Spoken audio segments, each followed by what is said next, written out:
Now, the subject was slop. The Godzilla series says the heathen who lives by the slop shall perish by the slop, said the Blackaroonie. The Zim smiled, his face shining with pique. What right men would have it any other way? The Godzilla series does count slop and evil, said the Minecraft world. Yet there's many a sloppy tale inside it. It makes no difference what men think of slop, said the Zim. Slop endures. As well ask men what they think of mid. Slop was always here. Before men was, slop waited for him. The ultimate art awaiting its ultimate viewer. That is the way it was and will be. That way and not some other way. He turned to Vic, from whom he'd heard some whispered slur or demur. Ah, Vic, it's your own trade we honor here. Why not rather take a small bow? Let each acknowledge each. My trade? Certainly. What is my trade? Slop. Slop is your trade, is it not? Now, how's it going, guys? It's Zimzilla, and you just heard a passage from the hit literary classic Zim Meridian. Now, the subject is slop. I am so happy to provide it to you guys. Of course, Joe Smo. He's been having slop withdrawals, and we can't have that here on the Zimzilla 99 channel. We are born of the slop, made men by the slop, undone by the slop. Our subjectivity has yet to open. Fear the old slop. Who's up for some sloppy joes tonight? You know, I haven't had a sloppy joe in a little bit, and now I really want either a sloppy joe, like a pulled pork sandwich, something. Hello, Sam. Hello to me. Thank you. Antonio, what's up? What's up? And F29, the slop must flow. Indeed, that is quite right, gentlemen. Now, what I'm actually going to be doing is for the first 10 minutes of these streams, I usually try to fill the dead air so that I can start swearing as soon as I get on these videos. But what I'm going to do now is I'm actually going to introduce a few little things that people said to me my way. So if you've got art that's kaiju related, or you've got a video, like a small little video, something that's interesting that you want me to talk about before a stream, it doesn't necessarily need to be related to the stream. But if you want me to do that in the beginning of a video, I will without a doubt do so. Now, hello to you, Drake. Slopperoonie. Also Sam Neill in the Monsterverse. More like Slop Neill in the Monsterverse, but I've got a few things to share. But of course, I'll be inviting people very soon because I made sure that this was going to be a sort of open mic kind of night. So streamception just for a split second. So we got a few things. We got a Blackaroonie video and some arts. Now, the two art pieces are done by Vic, as you all know, the king of slop here on the channel. We appreciate the Vic. But it is the Zim in the suit. And Vic has said that he will do other things for people who are interested in doing any other man in the suit style art pieces. So that's fun. Lizard King Productions doing Godzilla Project Latest Editions are Gorge King Kong. Yes, I did see that. If you guys don't know, Lizard King Productions has been on the channel before for a few streams. I know that he does want to be on another one that's related to original kaiju, and I have stuff planned for that in the summer. So hopefully we'll be able to have him back on again. But if you aren't subscribed to him, please do so. He's an awesome guy, and his Godzilla stuff is really cool. Plus the figures that he's working on. Once his aquatic Saurus is going to be out, I'm going to definitely be picking that up because it looks really cool. And the second one that he did, which I wouldn't be surprised if this was the initial sketch before he finished this, which is a Zogura art piece that he did. In anticipation, I will make sure to do a pocho for him. But a few things I really like here. How he did the excess detail along the back is interesting. I like the brushes that he used for this.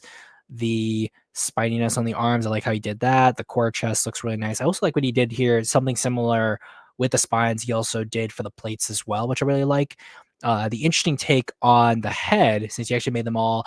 So one thing about Vic's style is that he doesn't use a whole lot of angles, and these are the closest that you could really see to angles here in the design. So a lot of it's very rounded, and I like what he did here to show off the head and give it a more rounded Vic monstrous style, as it were. And yeah, he gave him a really thick tail. My God, the girth. It is it's very interesting. It almost gives it like a newt-like sort of appearance. And even when I was redesigning Zogra, I wanted them to have a smaller, fatter tail, similar to how lizards do it. And overall, like I'm very happy with this, and I will definitely have to do and give him a sort of shout back with a pocho in the Zim style. And then what I do want to show is a little video from Blackaroonie, and I want to make sure good. Oh, that's all set of the Adam Wingard Monsterverse experience. And I think for anyone who is not a Monsters fan, this sums it up quite well. Is this what you wanted? You enjoyed yourself? Still having fun? Answer me! I think the good with the bad.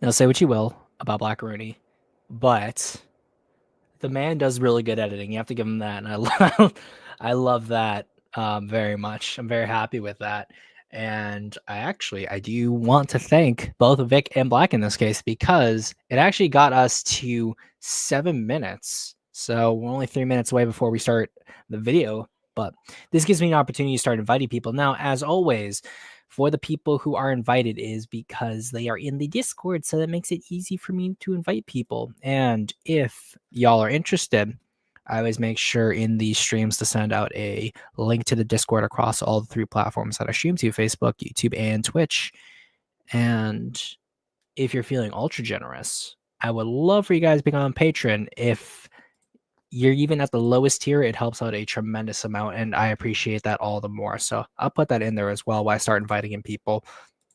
And the reason why I know that I was going to have people on for this one is because it is contentious, because it is related to a rather famous Godzilla YouTuber. So I think this is like the first. Actually, no, it's not the first. It's probably the third in this case, because I did or fourth, because Mike's Monsters, Kaiju Canuck, Rick, and well, D-Man. So even more than that, I can't even count. This is why I'm an English major and I'm not a math major, but I am very happy with in fact, I get to cover more Godzilla YouTubers, because it's easy to dunk on people who are non-Godzilla fans, and as a result, I think there's usually more substantialness that can be gleaned from the Godzilla fans versus the non-fans. And you know what?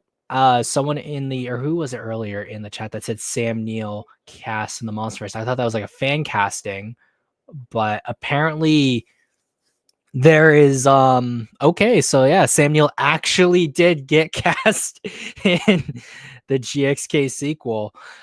Okay, so now I can now say that like one of my favorite actors growing up is someone in the Monsterverse now. So Alan Grant versus Godzilla. Wow. Okay. I guess that means I'll have 3 shorts to work on tomorrow.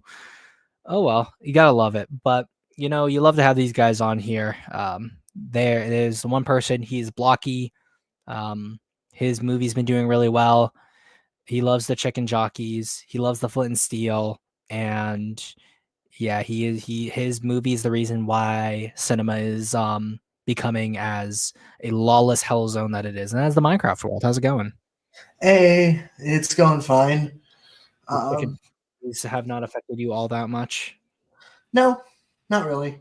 I am currently working on a digital rendition of my Neos rework, so I should have that probably by the time the stream is done, like fully colored and posted. Also, Vic, not Vic. You're not Vic. You are close to Vic, but you're not the Vic. Speaking of which, here he is. Hello. I I did. But Minecraft, since you are the Minecraft world, you are the world of Minecraft. How does it feel to have Jack Black on you? Not the worst. Not the worst suggestion. Not the worst suggestion. I've been liking his music ever since I first watched Kung Fu Panda. Okay. But like you don't get tired of when you're trying to settle down as the Earth and then you just hear chicken jockey, slime cube every time and it's like No, the thing that keeps me awake at night, the Nether.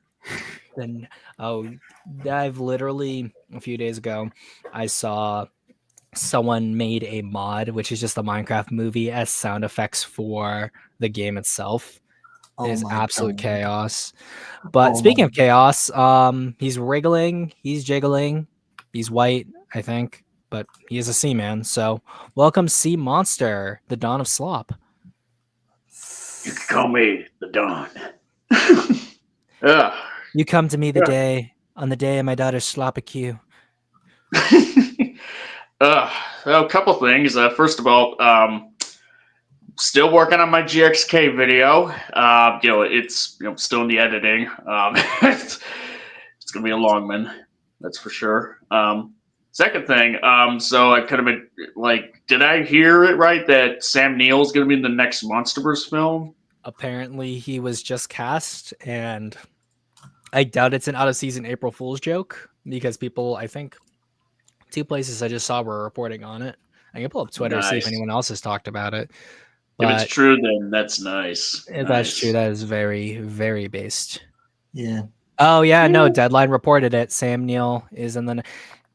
That's, it's really crazy to think about the fact that Sam Neill, Charles Dance, one of the Skarsgårds, what's it called? Bryan Cranston, have all been Millie Bobby Brown, although I'm not a big fan of Millie Bobby Brown, have all been in the Monsterverse at this point. Yeah. We can also count Samuel L. Jackson and Samuel Jackson, John C. Tom Reilly, Hiddleston, John C. Reilly, John Goodman, Yep. Yeah. That is super crazy to think of how many actual big name actors are actually been here, but none, barely any of them have interacted at all. Yeah, missed opportunity for something like that in GBK to have Mark Russell interact with Kong. Mm-hmm. That would have Lou's in here as well. Welcome, Lou. Hi. How's it going, Lou?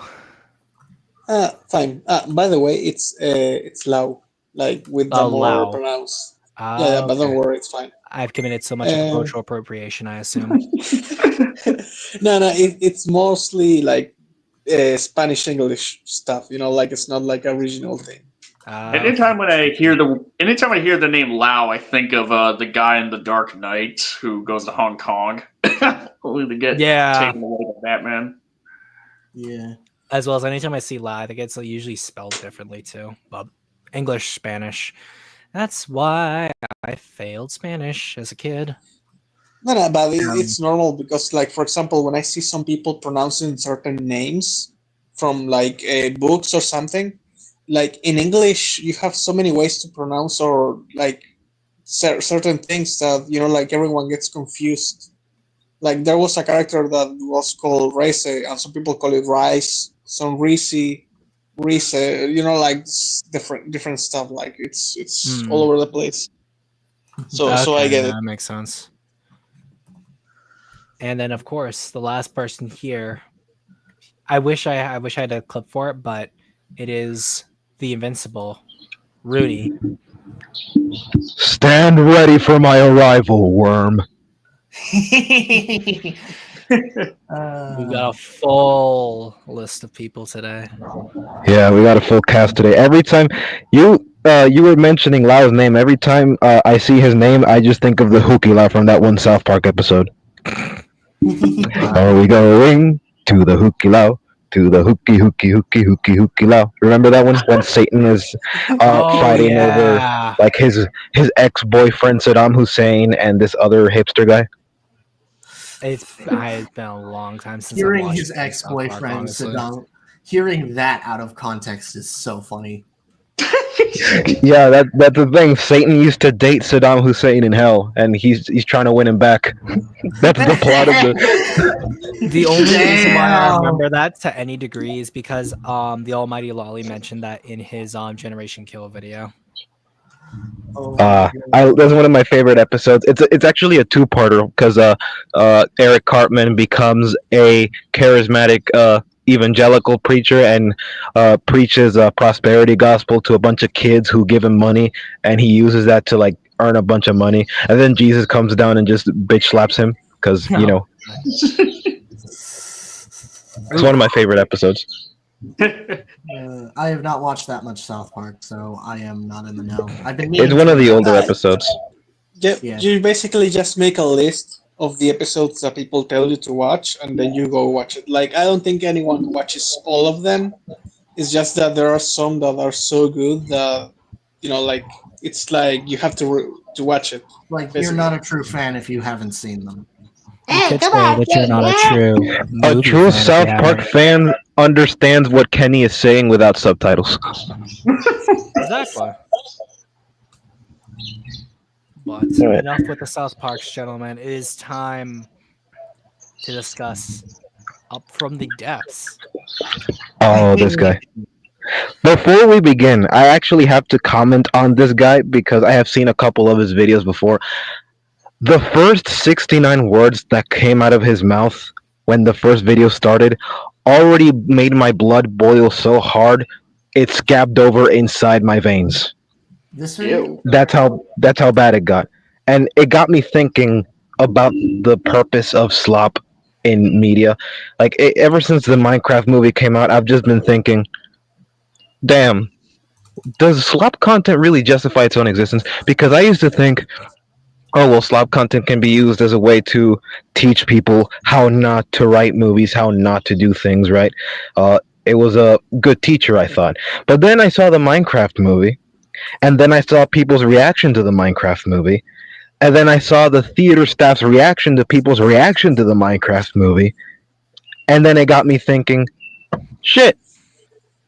No, it doesn't justify its existence. Fuck this. We don't need slop content. Like, what is the inherent value in it beyond a purely sensory experience, which, mind you, could be achieved with literally any other movie of a much higher quality?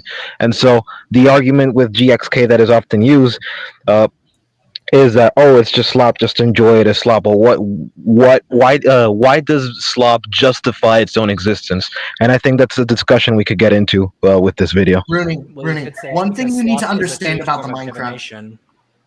One thing you need to understand about my movie is that people went into it for the meme. My People were movie. not expecting it. My movie. Oh, I know they did it for the meme, and because of that, it was successful, and now they're making another one, which pisses me off because I also love Minecraft.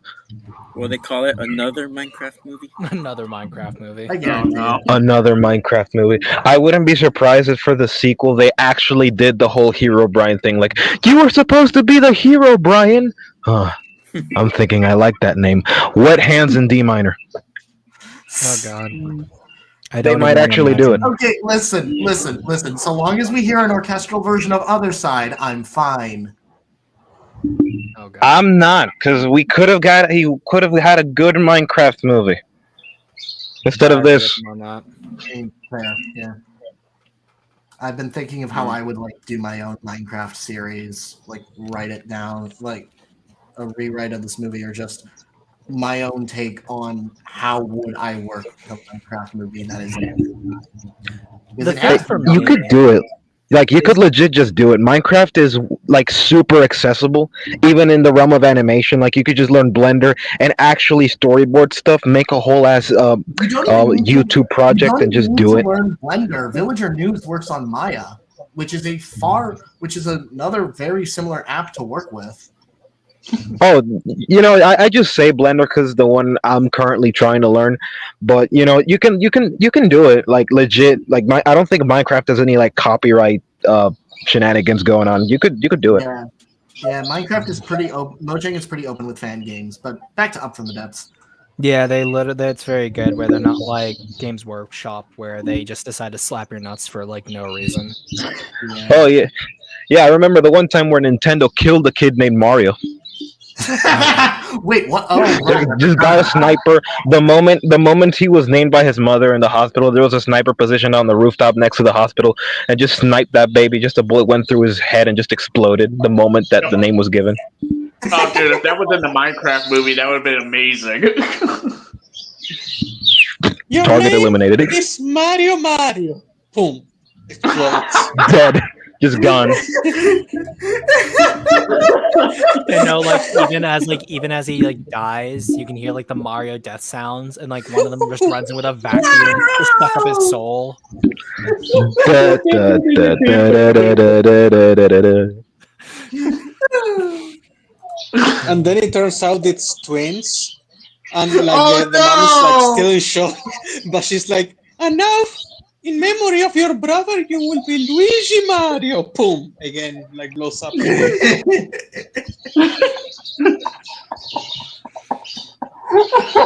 This is getting real morbid really quick. Speaking of morbid, Morbius. there was And then supposed to be a Morbius April goes into Fool's the- video.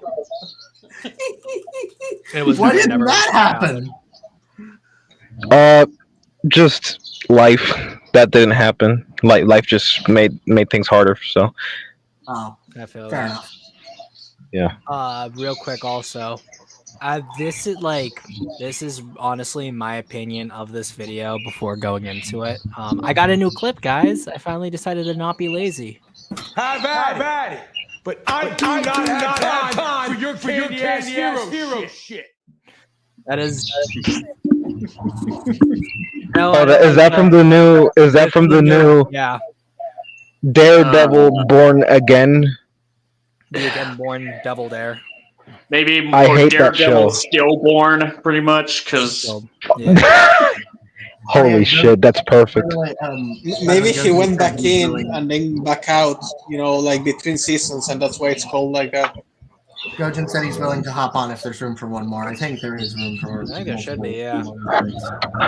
Yeah, dude. I love. Premium. Joey, if you're in the chat, you can join. Yeah, Oh, go I love that. check the Discord if for the invite because it's in general. Yeah, all I I- love that the show. Go ahead. Sorry.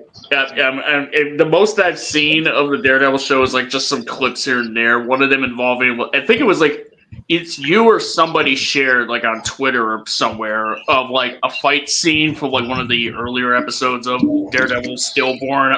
It made me want to cry because of like the editing in that. I think that was me because I think it was Daredevil. It was Matt versus Muse, I think, with like the really weird blood effects. No. It's a fight scene where he's fighting a bunch of randos in like a kit in like an apartment or something. Oh yeah. I think I also I- posted I've that seen one that too. Because it was at least Where, two seasons where ago, I was talked that about it on shared? Twitter. Where was that shared? Twitter. Oh, okay. That explains why. That explains. why It made me want to cry because of like how much, because of like it just reminded me like, wow, we had it so good, like back like 10, 8 years ago when Mhm. Netflix I still remember- had stuff. I remember this one video by High Top that said, "We don't deserve Daredevil," and I wholeheartedly believe that like we didn't deserve Daredevil because now we have this I know, abomination. right? Like, from High Top of all people, like Where High High Top Top was on W? the money there. If you make me agree with High Top, you've done something wrong. All right, gentlemen, let us begin. 1.5 speed. Here we go. When Godzilla x Kong: The New Empire hit theaters in 2024, the most common sentiment expressed by even those who like the film is that it is a dumb, brainless, stupid movie that is enjoyable in only most superficial way. That, outside of the monster fights, the film has no soul, no heart, no purpose for existing outside of spectacle. And to that I say, In all seriousness, the reaction to Godzilla X Kong, which from this point forward I will refer to as GXK for my own sanity, was about as polarizing as, well, the rest of the MonsterVerse movies, with some digging with whatever director Adam Wingard was on when making this film, and others left unimpressed with the increasingly silly direction the series has committed to following the success of Godzilla vs. Kong in 2021, a film which I've been on the record saying is an entertaining but almost incomprehensible mess of a film that delivers on the promise of its title and nothing more. So given my lukewarm reception to GDK, I wasn't exactly ecstatic when it was announced that Adam Wingard would return to helm the immediate follow-up. In my mind, the sequel was likely to double down on all the things that made GDK a mediocre film. The trailers only seemed to confirm these expectations. It's not that they were bad, but just that nothing about what I saw impressed me. They were just very generic trailers, and the story they teased didn't seem particularly compelling. Something about an evil Kong? That's cool, I guess. Bit of a come down from Ghidorah and Mechagodzilla, but I'm open-minded. Let's see where this goes. And so, Hey guys, I just wanted to ask, what's the squeaking? I'm Or not does sure. someone have like a baby bird or something, like a I bird? think, Rooney, I think Oh that's you. crap! No, that might be me because I'm outside. My bad. I'll mute myself. Don't worry. Bro Okay, is just yeah. outside. Bruni touches grass, confirmed. He's in the military. He always touched grass. Well, I was gonna say that touches sand, given the military's proclivity for invading places with sand, like as seen in the hit Netflix series Devil May Cry, starring sympathetic demons from hell for some reason. Dude, I love when my ontological embodiment of evil are told by the audience to sympathize with them. It's not like Freerin exists. I've been actually watching Freerin. Freerin is actually really good. I like Freerin. Yeah, You know it's what I kinda How love? far are you into Freer? Why'd you? The thing with DMC? Why'd you have to associate Green Day with something like that? They don't deserve it. I love when you so- make creatures that are supposed to be ontologically evil somehow sympathetic by relating to them to a human group when that was never the intention. And now anytime someone's like, wow, I really hate these things, some smartass is like, oh, but so you're hating this X group of people? No.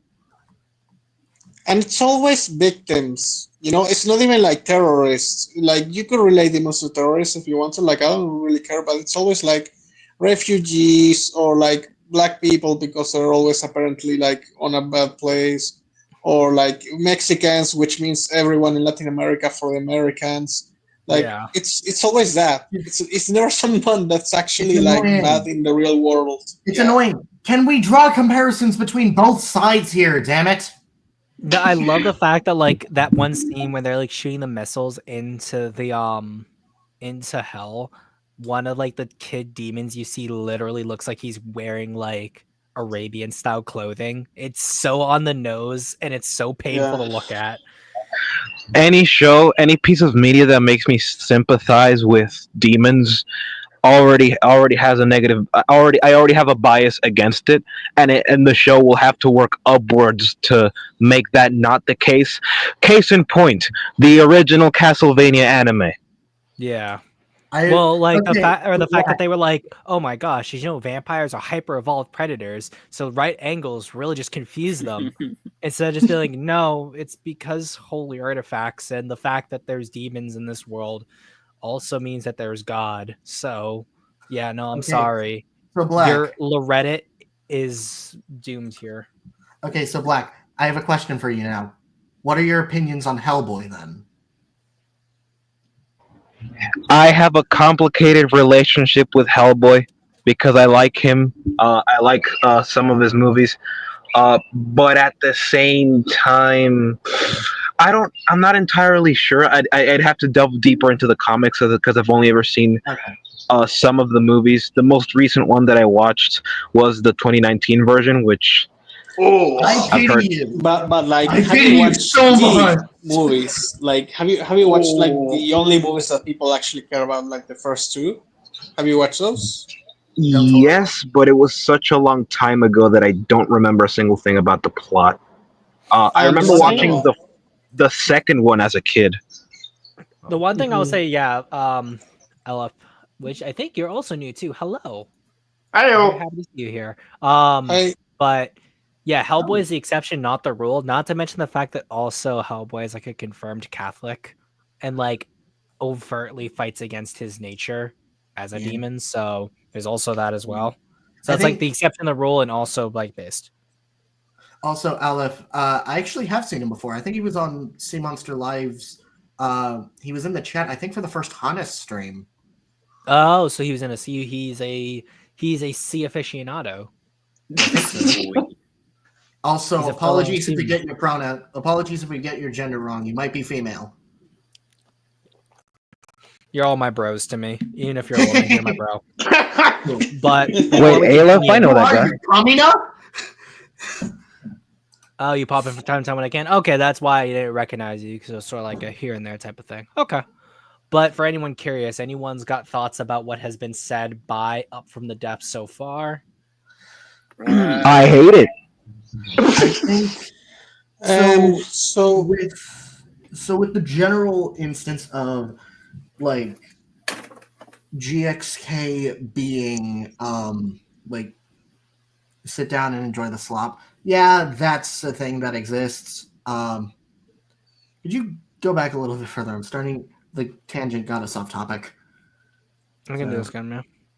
So, given my lukewarm reception to GVK, I wasn't exactly ecstatic when it was announced that Adam Wingard would return to helm the immediate follow-up. In my mind, the sequel was likely to double down on all the things that made GVK It's a little bit further back. The trailers only seem to confirm what either. I was trying to get at, like toward the very start. Do you want me to start the video again? No, just leave it there. Like start from like 14 seconds in. 24. The most common sentiment expressed by even those who like the film is that it is a dumb, brainless, stupid movie that is enjoyable in only the most superficial way. That outside of the monster fights, the film has no soul, no heart, no. Oh, okay, that's what I wanted to get at. What I say. I have grown to hate people calling movies or pieces of work soulless, because that implies that nobody actually wanted to make the thing that they're talking about, when it's made crystal clear that Wingard actively enjoys these characters, actively likes to discuss or make films about these characters, actively wanted to make these movies. Films, yeah. It comes across, it just feels disingenuous and just frustrating. I mean, the thing about it's kind of snobbish. I guess, like that's a way to diminish someone else's work when you don't like it.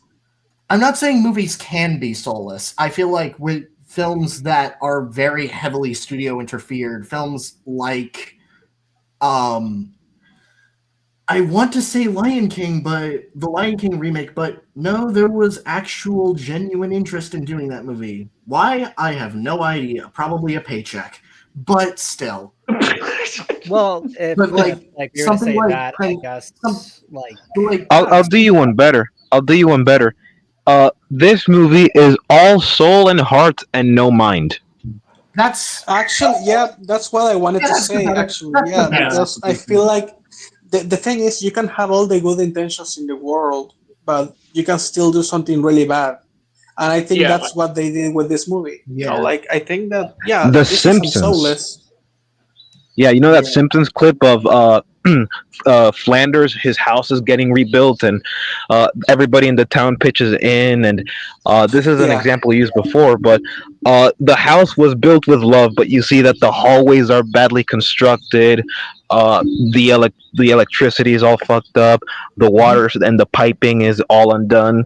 They ran out of painting, so they started using dirt and this, that, and the other. The house that love built ended up collapsing in on itself, and Flanders was still homeless. This is basically this movie. Like, I don't care. You can love everything about what you're doing in your universe, but if it's not coherent, then it's gonna end up falling apart. So, like, usually whenever people tell me, "Oh, this movie has so much soul," that's less of a compliment to me and more of, at least towards the movie. It's less of a compliment towards the movie and more so just a way to just tell me that the director's uber obnoxious about it. That's it's what like, I would say it's like even more. I would say it's one of those things where it's like, people say like, "Oh, there are real people behind this product who are making this product. Don't you care?" Like, yes, I do care that like people are doing the product, but it does not necessarily mean I think that the product was executed in the best way. Yeah, that's what I was getting at. Whereas something I would say soulless, Aleph brought it up actually, and circling back to a previous tangent, Hellboy 2019, he mentioned that the director openly disowned his own work with that film. Oh yes. So yeah, that's something that I would actively say would qualify as soulless if a good Yeah. majority or pretty much everybody that worked on the But piece actually, of media so ends up maybe I getting- want to. I don't want to interrupt, but I really need to say something immediately about that because I feel like Alien 3 might even be disliked, but Alien 3 is not soulless, and the director also gave up on the movie, and actually to this day disregards it as like his own movie. Yeah, David And Alien Fincher 3 really is wanted to make a good Alien 3 pretty much, but 20th Century Fox were being a bunch of cucksters about, the whole thing, that they just kept taking control from him further and further away from him, and to the point where basically the film every day. it's a mess of a film pretty much when you think about the production behind it. Oh, Zim, what do you but think then about the you have- comment in live right now by Saverio Vinci? Which Saverio. The latest one I he did, this one? definitely seen some soulless movies. Trust me, you don't want to know.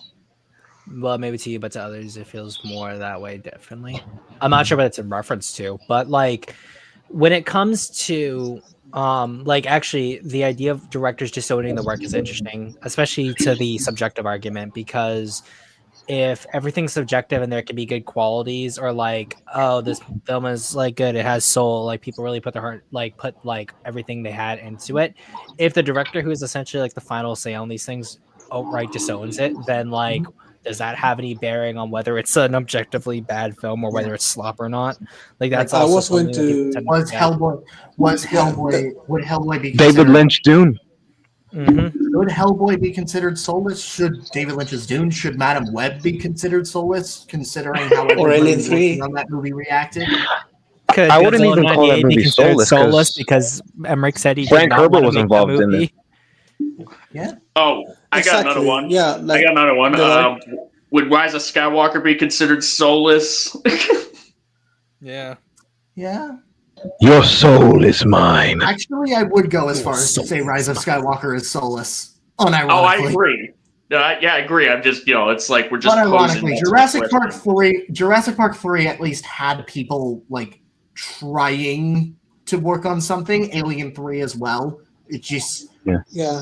oh. Yeah, Alien I 3 think to it's a this day, spectrum. like Yeah. yeah, actually soul doesn't come from the director. It comes from a lot of stuff. And for example, in the case of Alien 3, this year, like I think this same fucking week, actually, we got the new cut in 4K made by fans. It's a new edit of the movie and tries to improve the special effects. I would say that has soul, and it has nothing to do with the original cast or anything. It's fans doing it. Also, the assembly cut we got in 2008, I fucking love that one. Actually, I think it's the best. It's the Alien movie that I like the most, Alien 3, even above like the first two, because simply it has the best Ripley in all of the three movies to me. So like the writer, to a certain point before things got fucked, put all of his soul and love into the movie. So like where do you measure it? Like, is it the writers, the director, the producer, the actors? Where is the soul supposed to be? Like, that's the thing. You can say that. exactly. Yeah, we gotta define what soul is. If I were to define soul, I would just say passion and interest for what you're doing, and I would say that it's a spectrum where it ranges from soulless to having soul, and the opposite end of the spectrum, which is where I think GXK lies in, is just obnoxiousness. This movie is obnoxious. Yeah, I mean the thing about the GXK, and we can also extend this to GVK. Like the soul is so much, the passion going into it is essentially like, oh, we want to like just play in the sandbox with the MonsterVerse and just have Godzilla and Kong fight each other, or have Godzilla and Kong team up to fight Mechagodzilla, or this new character called Scar King and Shimo. And it really like there's passion in terms of like just wanting to like play in that sandbox, but as far, and maybe even like some ideas of like certain concepts and thematics that they want to do, but ultimately the thematics like fall so far in the wayside, like almost like not even second fiddle. Like we're pretty much like further beyond the fiddle, essentially. To The the fiddle passion has of this, been like, broken. That's yeah, the Yeah, fiddle. I feel like the movie, specifically GVK, not necessarily with the marketing, but with the interviews, I think it was kind of lying in a sense where you got the main marketing, which was just telling people this is going to be the fight of the century. Godzilla and Kong are going to fight. It's going to be this epic fight. And in the interviews, you got people saying, "Oh, we're going to create this engaging plot that pits these two monsters together. Something something world building, something something visual storytelling, something something revolutionary CGI, whatever the fuck." And then you got the interviews with the cast and characters talking about some story, some character development, and we saw none of that. And whether it was intentional or not, I would still consider that false advertisement. But the way that everybody talked about the movie, everybody was enthusiastic about it to the point where it wasn't contagious, but just annoying, right? Because I'll give you an example. Ultraman Rising is the example of the opposite. You can tell from the very beginning, this movie is like a love letter to family and to fatherhood, right? The opening scene with Kenji playing with his parents, right?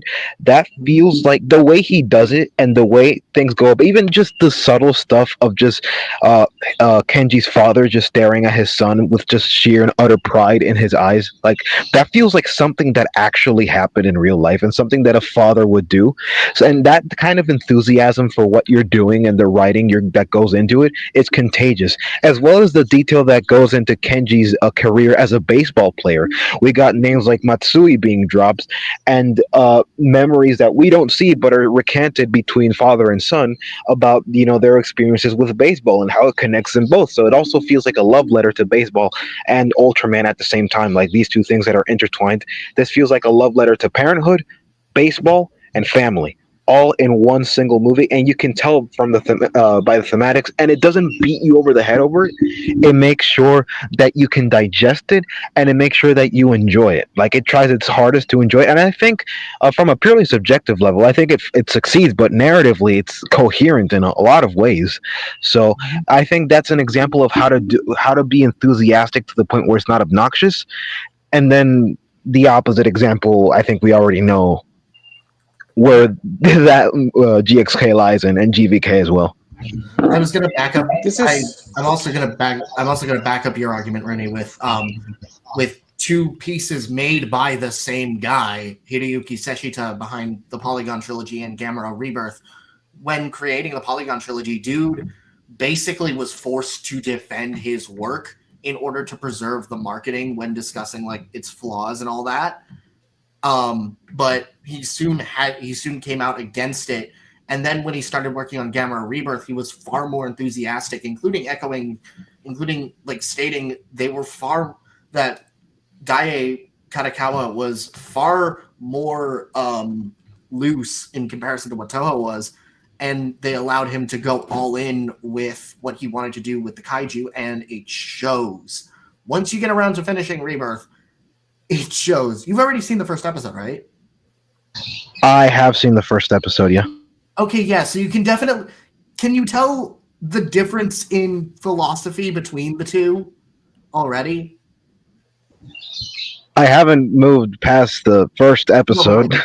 No, but like with the first episode already, you can probably tell the difference in philosophy between Planet of Monsters and Gamera Rebirth. Oh yeah, no, absolutely, yeah. This feels like far more optimistic and far more what's the word? Free? Not lighthearted, but lighter in tone. That's still the same thing. For you know what I mean? Enthusiastic, maybe. Enthusiastic. I mean, kind of, but that's not the word I would use. Upbeat. Yes, upbeat. Yes, that's the word I'm looking for. Thank you. Yeah. Another example. I think this spectrum of enthusiasm.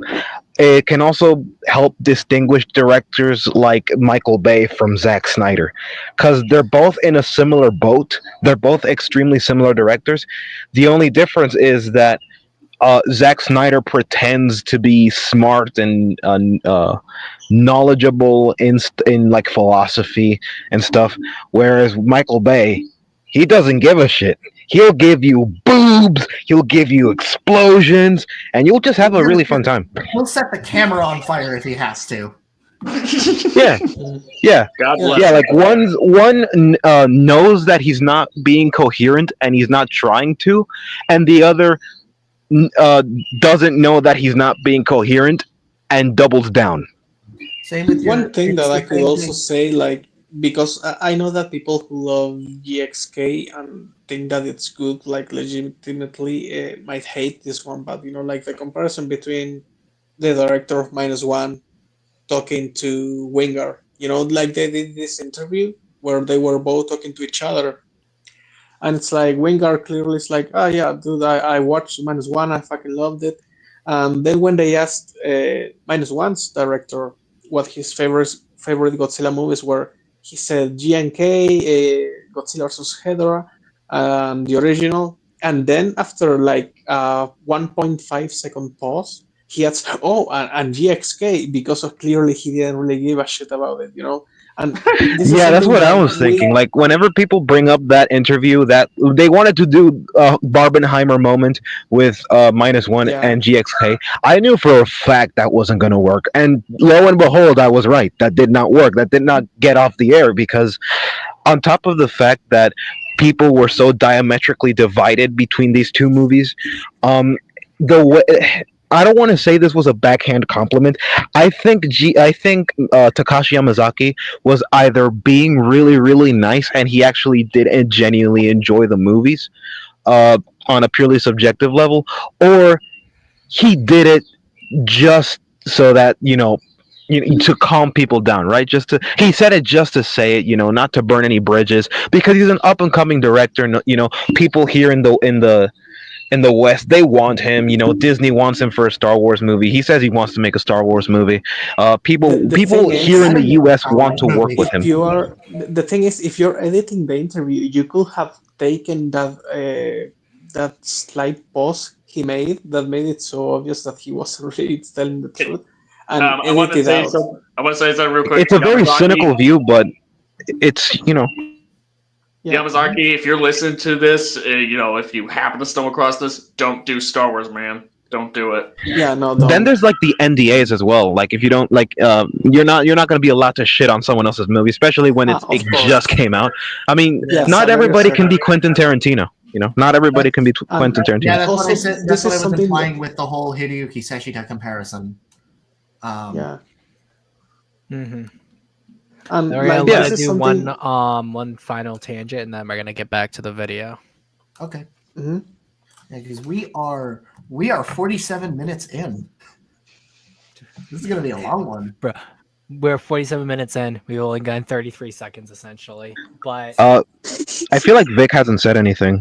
Vic, Huh? do you have something to say? Vic's always been a quiet boy. Yeah.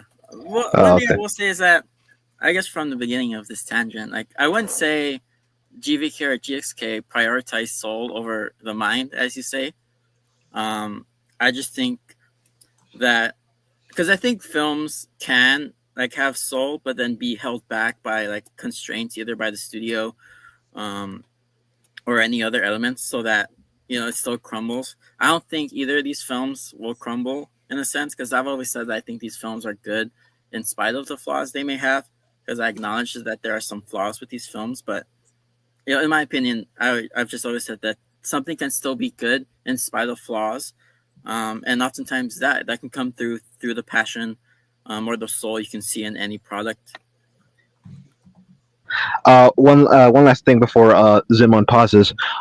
Do you believe that the magnitude of each problem could potentially bring the quality of a film down? Because the problems that are present in these movies, GVK and GXK respectively, they are differing in magnitude. For example, building an enclosure, the ability to build an enclosure for Kong, is not as big of an issue as Godzilla boring a hole through the center of the Earth. I would say those are both problems, but I would say they're different in magnitude. Oh yeah. Yeah, I think there is definitely magnitudes to problems, both relative to each other and relative to the overall quality of any product or film in this case. I wouldn't say they're as big of problems that hold it back. Do they add to the flaws? Yes and no. I guess it depends on what you would consider a problem. Because, like, for me, the only problem with Godzilla digging down to the earth is that it doesn't show that, like, it's inconsistent with how the portals work. Because what I would have done is I would have shown that essentially what Godzilla did was create a new portal. Because, like, my headcanon is just that we don't see the portal and it's deeper down. And I would retroactively say that there's now a portal in Hong Kong that Godzilla created. The other issue that then arises is that we don't really see sound dip between portals. So, like, the fact that we don't hear sound, we don't see sounds, guys. If you're high enough, you can see it. Yeah, though I don't want to talk about my last trip, guys, unfortunately. But yeah, when it comes to the portals, you don't hear sounds from the other side. So the fact that Godzilla could roar, and it goes through a portal, hits Kong, then Kong roars back, and it does make you question a few things. Yeah, and the fact that is monumental. Yeah, and if Godzilla could just create a portal, like whenever he just shiz his atomic breath into the ground, and that just raises like some even more questions of like, how the fuck can he do that? Why wouldn't he do this more often? Or like he could have used this to banish Ghidorah to the Shadow Realm and King of the Monsters if he always had this ability. Yeah, I mean, and like, which is why sorry for interrupting you.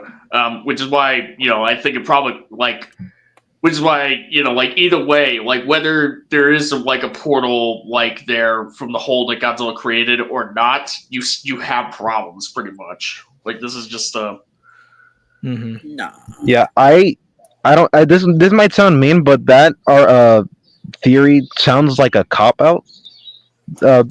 Like as a way to just excuse it, as opposed to just like solving the issue. Also, Rooney, I think to your point about the whole banishing Ghidorah to the Shadow Realm, I think one rewrite that I did see was the idea that it was revealed where Ghidorah was frozen was above a Hollow Earth portal. So to stop him from getting down there, they had to freeze him. That is not a bad idea, I think. And here's the thing, like, wasn't Kong, like that whole like where Ghidorah used to be when he was in GBK to the Antarctica? Mm-hmm. It's like they go to Antarctica, it was right there. It's not confirmed, but it's not like denied either, right? Like, it could technically be the same place, and that super mega hole is where Ghidorah came out from when the other base was exploded. Oh no, because I think the bases are different. I think that you give them a different name to bases, if I recall correctly. Yeah, I believe it's two different bases. I think they're both on opposite ends of the continent. Wow, they're so dumb. Like, the writers are so fucking stupid. Like, they give themselves a way out. If you're going to Antarctica, expand on the last movie, damn it. You were already doing that with Ghidorah. Why not go a little further? I would like to see the aftermath.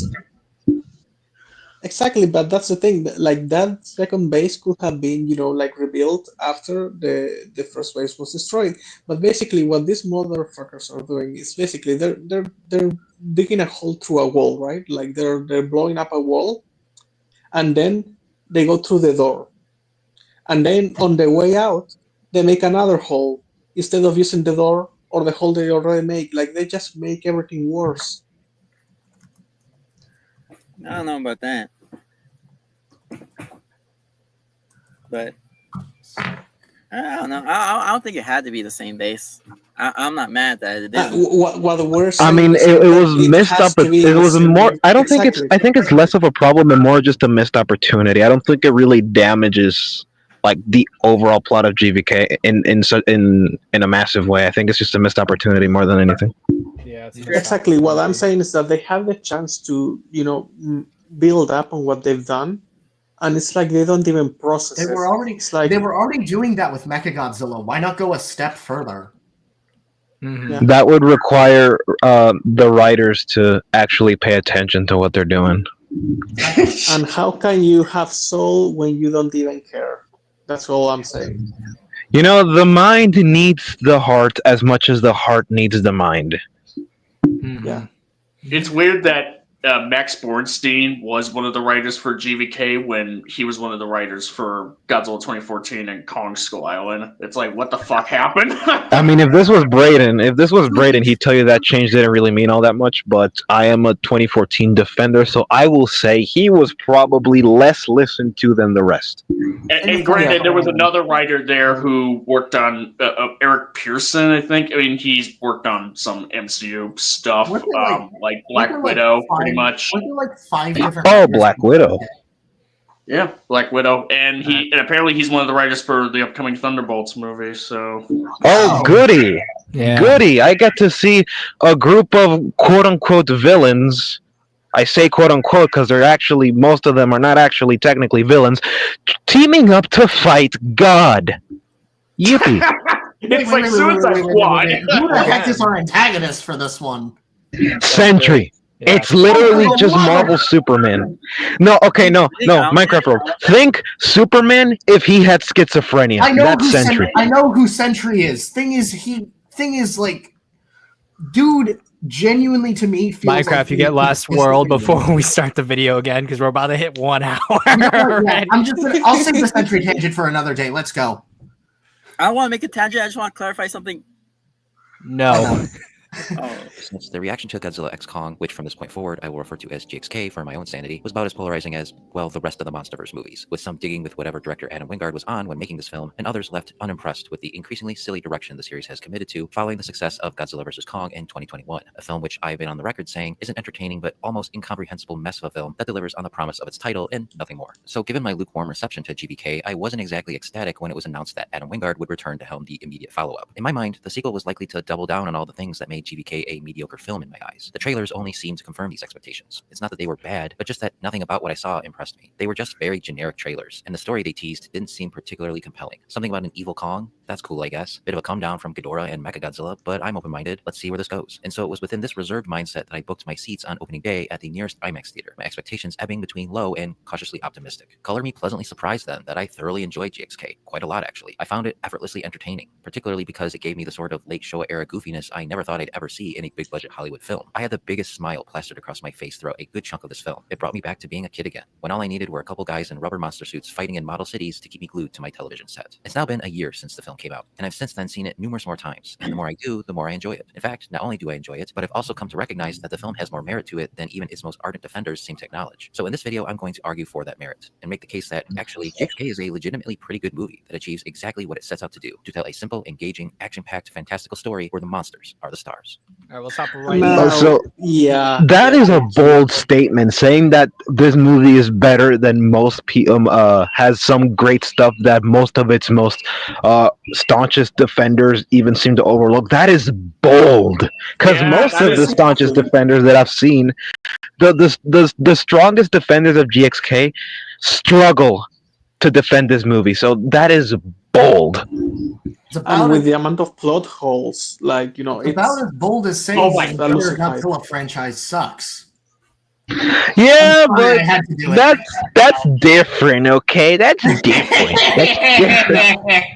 Hey, now one thing that I do want to say, like, thank you up from the depths, is that he specifically clarified late Showa, you know, like the last part of Showa instead of like the first part, because it's true that this takes a lot of, like, for example, Megalon and shit like that, you know. So really only apes like Megalon, Gigan, kind of exactly, but that's and I have to ask, what is so good about that?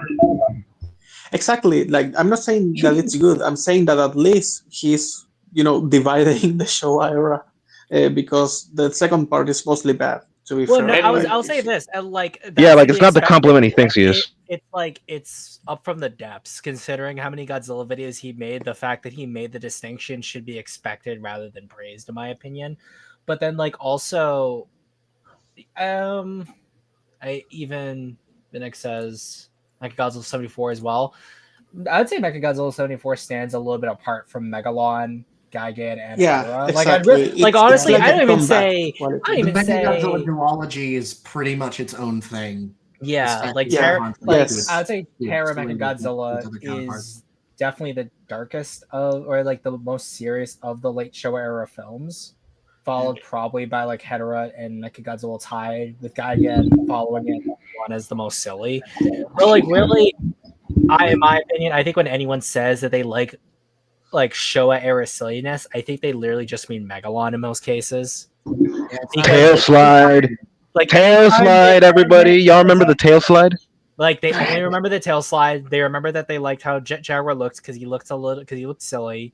Like To they don't be really fair, mention like magnetism um, or the why are flying. you- That's another one. Why are you To be constantly fair, if referring you- to Gramuglia right now? Because sometimes I like to smack around in Italian. What can I say?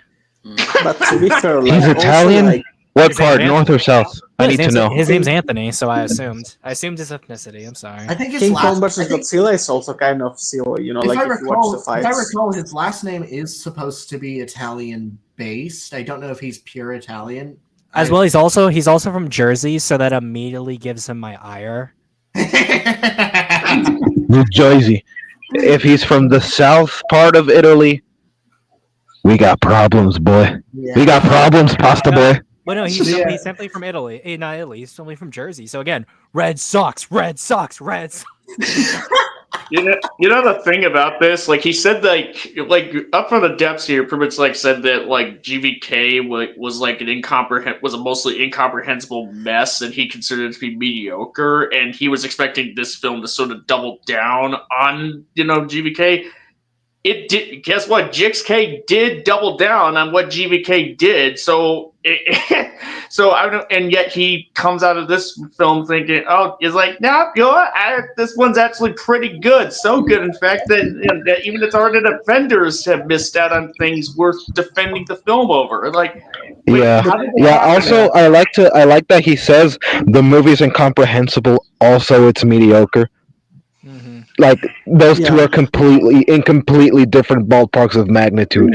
Incomprehensible. It's like you're staring into one of Lovecraft's cosmic horrors. Like I'm witnessing horrors beyond my comprehension, but nothing's happening because I don't get it. And then the other thing is just mediocre. The other side of the ballpark is mediocre.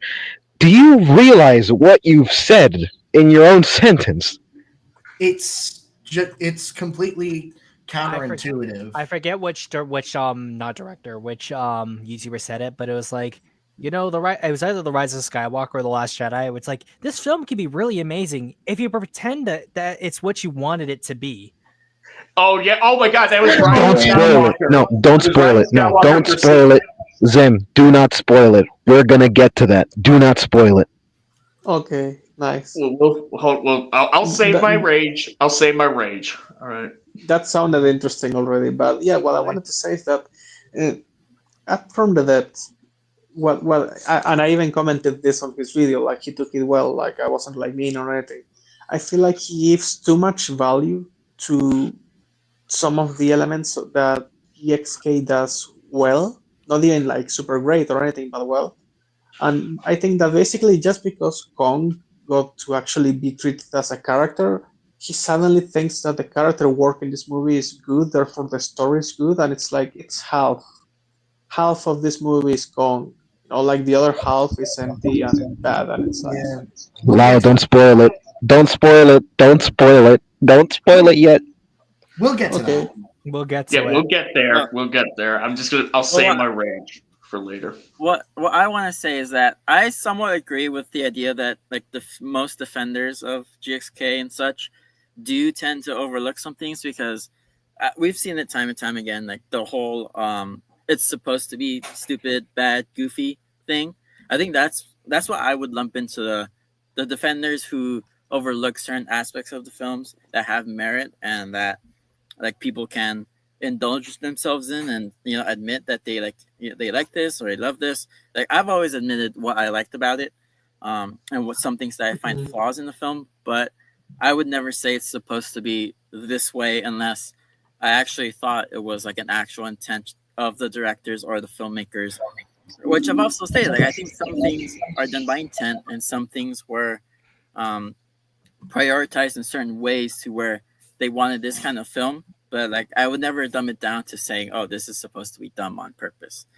Yeah. Yeah. This reminded me of this post I saw online about these two people arguing. Oh, six. One person looks at the number, it's a six. The other person on the other side says nine. One guy says, "Oh, it's all relative." The other guy says, "Somebody drew the number, therefore it knows what it is. Therefore, truth must exist." I feel like this is the whole concept of death of the author or taxidermy of the author. All those little concepts. I would say that for the most part, with GVK, it wasn't supposed to be dumb fun, but then Adam Wingard gave up. How do I know that? Because he said it in the director's commentary. Now, I haven't seen the director's commentary for GXK, but I feel like he had a similar thought process, based off of the evidence provided with the what I resent calling the plot of To be GXK. fair, actually, Blackaroni, I want to say that for what I have heard him say, this is the movie that he wanted to make, like, because he basically had a near death experience. I think while making GXK, I think he had like a car accident or something, and he decided then that this is the movie that he wanted to make, knowing that it might be the last one. Like, if I have to make one movie, what do I want to do? And he put everything into GXK. So technically, it shouldn't be that way. But also, like, I don't really get how this is it. Like, this is the movie you wanted to make. Like, I could say something really mean, but I'm not going to. Oh, yeah, Vic, no, at the end of this video, real quick. at the end real of this quick, video, I before, want to see. Real Oh, quick good. before,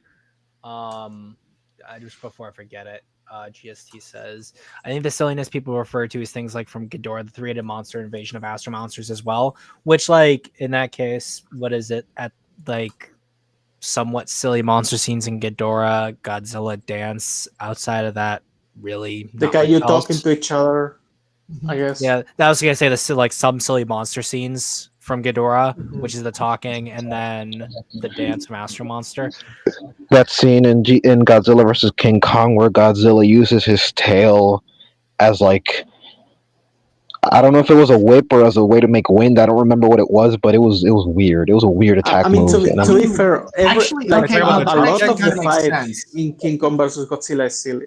Like, a lot of the fight, like the fact that Kong is sent in balloons and then he rolls down the hill, like, it's fun, but Yeah. like, it's still silly. Like, Granted, It also, looks. like, I think most of my problems comes from how it looks rather than like the actual behavior and whether it's consistent or not. But I think that might be just a limitation of the technology.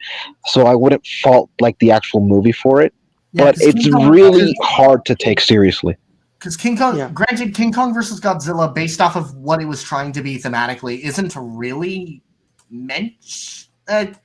Actually, no, it kind of is and isn't meant to be taken seriously. It's Well, like, no, with King Kong Are you versus saying Godzilla. it's dumb on purpose? No, I would say in the case of King Kong versus Godzilla, they directly state that it was supposed to be a satire of like television ratings and like how television was Yeah. taking over the country. satire doesn't Whereas in the intend- case I mean, of satire doesn't always mean comedy, but Yeah, in like this Shin case, this Godzilla. but it was also Yeah. like a bunch of comedic actors were brought in for that film as well.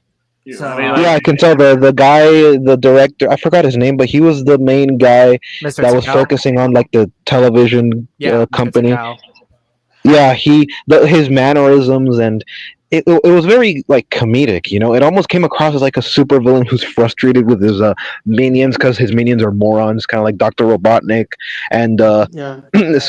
Scratchy and the other like the drill robot from Sonic Scratch and Grounder. Adventures of Sonic the Hedgehog. Scratching Grounder. Yeah. yeah, I mean, Scratch like, and Grounder, yeah. Or Ghidorah the three-headed monster and Godzilla versus Monster Zero, like they're movies that have like silly moments here and there, just kind of sprinkled in sparing parts. Movies like Godzilla, and then you have Godzilla vs. Megalon, which is silliness incarnate. Because, like, I mean, I don't think there's even like a frame in that movie that doesn't get silly. The movements of the And then you monsters also and how they have fight. Sea Monster, like Sea Monster, but also you have Godzilla versus the Sea Monster, which it's not necessarily silly. It's not trying to be, but like the fact that he's literally fighting a shrimp, it's kind of silly, He like plays that's the volleyball thing. in that Yeah, exact movie.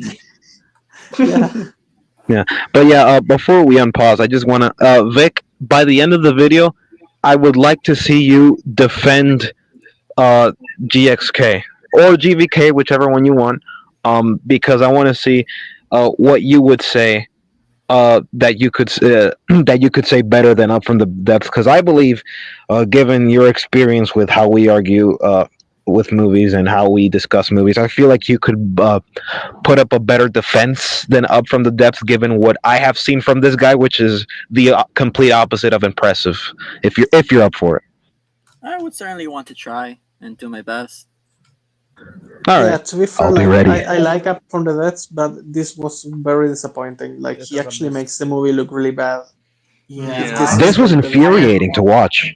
I am of a similar. I don't think he did as bad of a job at defending it as you say, but oh god, yeah, there are some things, especially towards the end, that I'm really more grated on perplexed by me. this video than infuriated, really. I mean, there's some parts that were infuriating, but more perplexed throughout it, for most of it at least. I genuinely enjoy Up from the Depths a lot of the times. He did a pretty good job explaining his thoughts on Cottam when that happened and his Oh, journey, yeah. as well as Yeah. granted he's had some weird takes, to put it mildly. Seriously, why are you being that kind to Planet Eater? But I don't hate him. I don't hate him at all. Yeah, or City on the Edge of Battle. Like, This video was like my reintroduction because I haven't seen his video since GVK first released. So like this is like my first time in years seeing one of his videos, and this feels like a reintroduction. I don't remember him being this wrong. He's been Yeah. AFK for a while. Yeah, He's been doing like he- job stuff. I know, if I recall.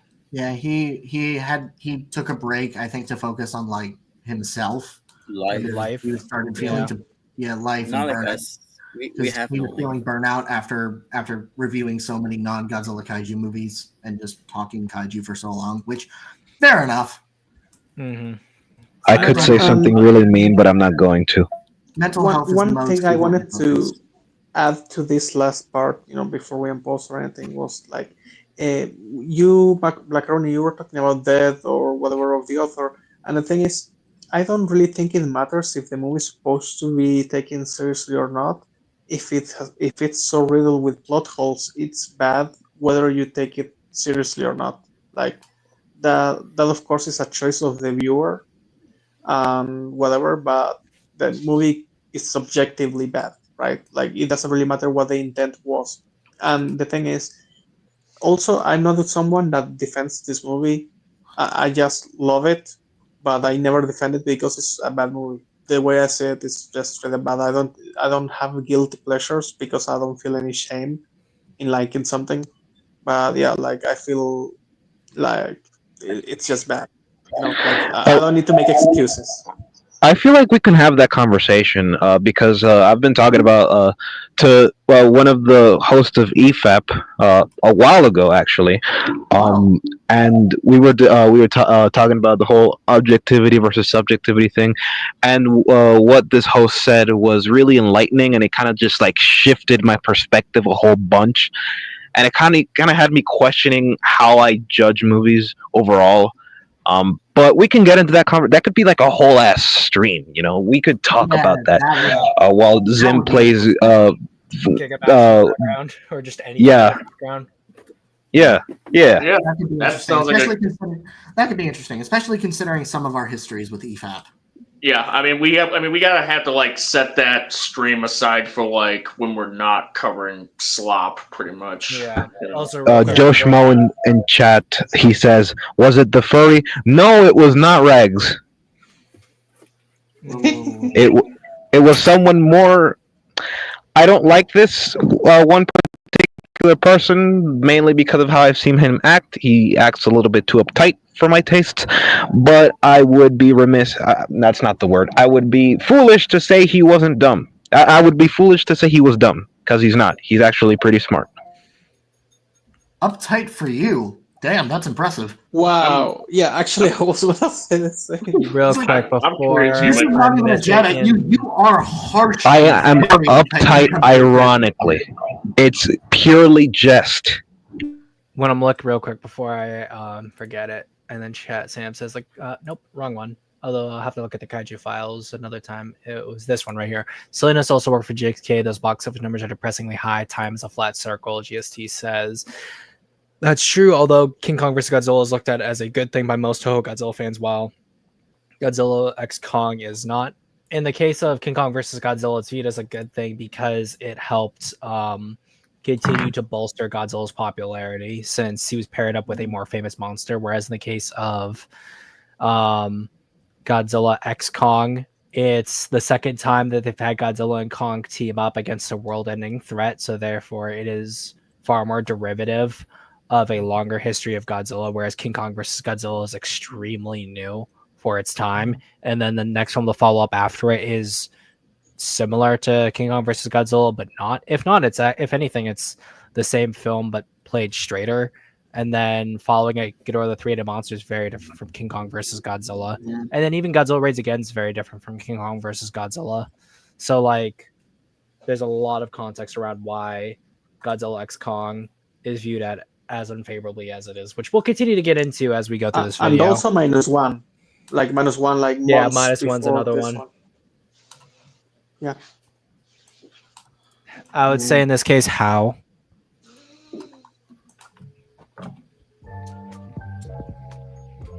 Indeed, Kong, Godzilla, and all the rest are the main characters here, with the human characters acting as second fiddle. The film opens on Kong and Godzilla, signaling that this story is about them, not the human cast. And in order to do this properly, the monsters have to be well portrayed, with clear, distinct personalities, so that the audience knows exactly what they are thinking and what their motivations are. And the film does this pretty flawlessly. One of the film's greatest strengths is its ability to tell a coherent story with little dialogue, which makes it accessible to viewers of all ages. There are long stretches of the film that are held up entirely by the silent performance of its kaiju cast, primarily Kong, whose expressions and body language tells us everything about him as a character. He's lonely and sad and an underdog character, but he's also incredibly compassionate, brave, and an extremely capable fighter who never backs down from a challenge. Despite not getting top billing, Kong is the main star here, not the Godzilla, which I know ruffles the feathers of a lot of Godzilla fans, but the fact Oh, Zim, always hear me out.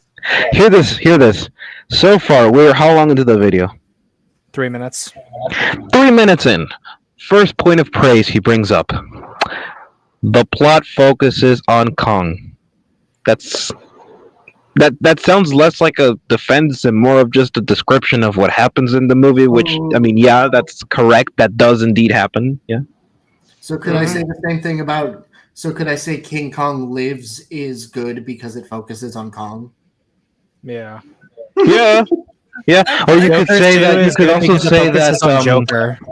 Yeah. You could also say that the Acolyte is good because it expands on the Force. Last Jedi is good because it focuses on a chase scene and how that works. Granted, I think we're also that was taking, defense. granted, I think we're also taking his quote out of context because, Yeah. what he But explains. no, what the he means the every positive that time. the positive that he's espousing is that the film is good because it focuses on the monsters, which was the point of the film. But even then, I would say that like the monster plots either are really superfluous because the monster doesn't have a whole lot to do, which he'll say later on, or the logistics of it don't really make a whole lot of sense, which he doesn't talk about. And Yeah. GST This isn't like a positive or a negative. This is just neutral. Like, yeah, we know this already. I saw the movie. Yeah, I'd say you have got this is in response to this one where Ghidorah the Three-Headed Monster, Ash Monster, and Destroy Monster are essentially the same thing. You have Godzilla and other monsters teaming up to fight Ghidorah. There isn't really anything much added to the films other than a different way for Godzilla to fight Ghidorah, except for the fact that the whole issue with the Exilians is very different from Ghidorah the Three-Headed Monster. And I would say that yes, the plot point of aliens taking over the monsters is very similar between Astro Monster and Destroy All Monsters. And I would still say that's a negative of Destroy All Monsters as well. So, okay. I like Destroy All Monsters for what it is, but there's still a lot of problems with that movie. I need to give that. I remember a post that Up From the Depths did on Twitter a while ago when GXK first came out, when I was still streaming. It said, I'm sorry that the plot of an abused child finding a new home with Kong or blah, blah, blah, I'm paraphrasing, didn't resonate with you. That He makes it rubbed sound way deeper than it actually is. Yeah, it sounded, I don't want to say pretentious, but it sounded very high and mighty coming from him, as if this was some sort of like deep deconstruction of abuse and the cycles of abuse and how one overcomes it. Like, no, it's not. That might not be the intention. That might not be the intention, but that's how it came across. And that really did rub me the wrong way, which already did not help paint a good light for this guy. So I just wanted to Actually, bring that up. like as I had said before, like this is one of the things I even told him like directly in the comments. Like he's overstate overvaluing some of these things and making them sound way more meaningful than they are in execution in the movie. Like on Yeah, it's paper, like an everything English he's teacher saying. reading a passage like the door is Exactly. red. Yeah, I mean, like before clicking on this video to kind of prep for this stream, essentially, like I kind of thought back to like that tweets that we kind of looked over from like a stream from many streams of past Zimcast of past, essentially of yesteryear, pretty much, and it just made me go, "Oh, are we gonna?" I wonder, like, if is he gonna pull back on that sort of sentiment, or is he going to double down on it, or is it just going to be more of the same? But we're about to find out, I suppose. Yeah. If you guys have seen defense videos of different movies and shows, especially from the video essayist community like Brown Table, High Top, you'll notice that this is like a very similar pattern that a lot of them follow, where the defense, and this is something that I've seen in the Godzilla community as well when I've interacted with it, both in Discord, Reddit, whatever, Twitter, they'll say the thing that happens in the movie, which is the thing, because it's begging the question, right? You're saying this and this doesn't make sense, and they say, actually, plot summary. That's the defense they got. It's not even a defense, it's a plot summary. Like, yeah, I know what happens in the movie. I had the misfortune of watching the movie. Can you explain to me why this is actually not nonsensical? Yeah, I mean, like, And there's my favorite one. There's my favorite. They'll also tell you the theme. This is used a lot by Zack Snyder fans. You'll see it everywhere. You'll see it in retweets, a quote retweets. It'll say, "Oh, actually, the movie is deep because Superman represents Jesus Christ, and Jesus was the Son of God, and he came from heaven, and Superman came from this metaphorical heaven from space, Krypton." Ooh, yeah, I mean, you'll like see it everywhere. the whole surmising of like certain plot of like how certain character arcs kind of go, or the plot, or what the themes that the film's trying to tell. Like, you can do that, but you also have to like elaborate more, go into depth, pretty much about like, oh, this is why Kong's story is resonant because, and you just kind of go look back on the journey they had up to this point and see how, from Kong Skull Island to GVK to now, and pretty much like see, okay, this is like, look how far he's sort of like come, and this is sort of like how some of these, and how like some of the plot elements in this film could be somewhat of a parallel, intended or otherwise, to like one of the previous films. Like, you could like if you at least like use those as examples, then that'd be one thing. But instead, if you just say like, oh, the whole storytelling with the monsters, with visual storytelling is excellent because we see Kong, like blah blah blah blah blah, and just describing like what happens in the scene, like this right here, pretty much that we got on screen. It's like, okay, I mean, I've seen the movie, but I mean, can you go a little more depth as like, okay, a little more depth than what we see on the screen, just so we could get like an idea of like, oh, this is what's going on with Kong, and this is why this is meaningful, pretty much, and you just kind of go into there as opposed to just saying what happened. Why should Rick the Squirrel does the exact same thing in his video that I covered in Black Screen. He defends his movie almost the exact same way. Yeah, I mean, that's kind of what I've been trying to, I mean, like, the whole thing of, like, going more in depth about this is, like, that's kind of what I'm trying to do in my GXK video, where it's like, yeah, there will be some summation of, like, what happens in the film, just so we can kind of get a, like, a rough idea, like, okay, this is what the characters kind of been going through. But then I start going in a more in-depth about, like, some think about like some things like, okay, why, like even whether it's like a defense of the film or an element of the film, or an offense against an element of the film, it's just like, okay, this is kind of like what the other films had, and this film's using that as the foundation essentially to tell this story. And whether it does it well or fails miserably at it, we just look at the references and just go from there. Kasaibo in chat said Mahler did the same thing with Infinity War, when defending Infinity War. So I kind of struggled with that video because to some extent that was what was happening, just a plot summation. But I also think it was detailing that, yes, the characters are acting in such a way because it's consistent to how they've been established, and this would be the logical progression. What I'm trying to do with my Invincible video, I'm reviewing the script so that it doesn't, do that, because I found myself just repeating the plot. Sometimes when I'm writing, I just find myself just repeating what happens in the plot, just a plot summary.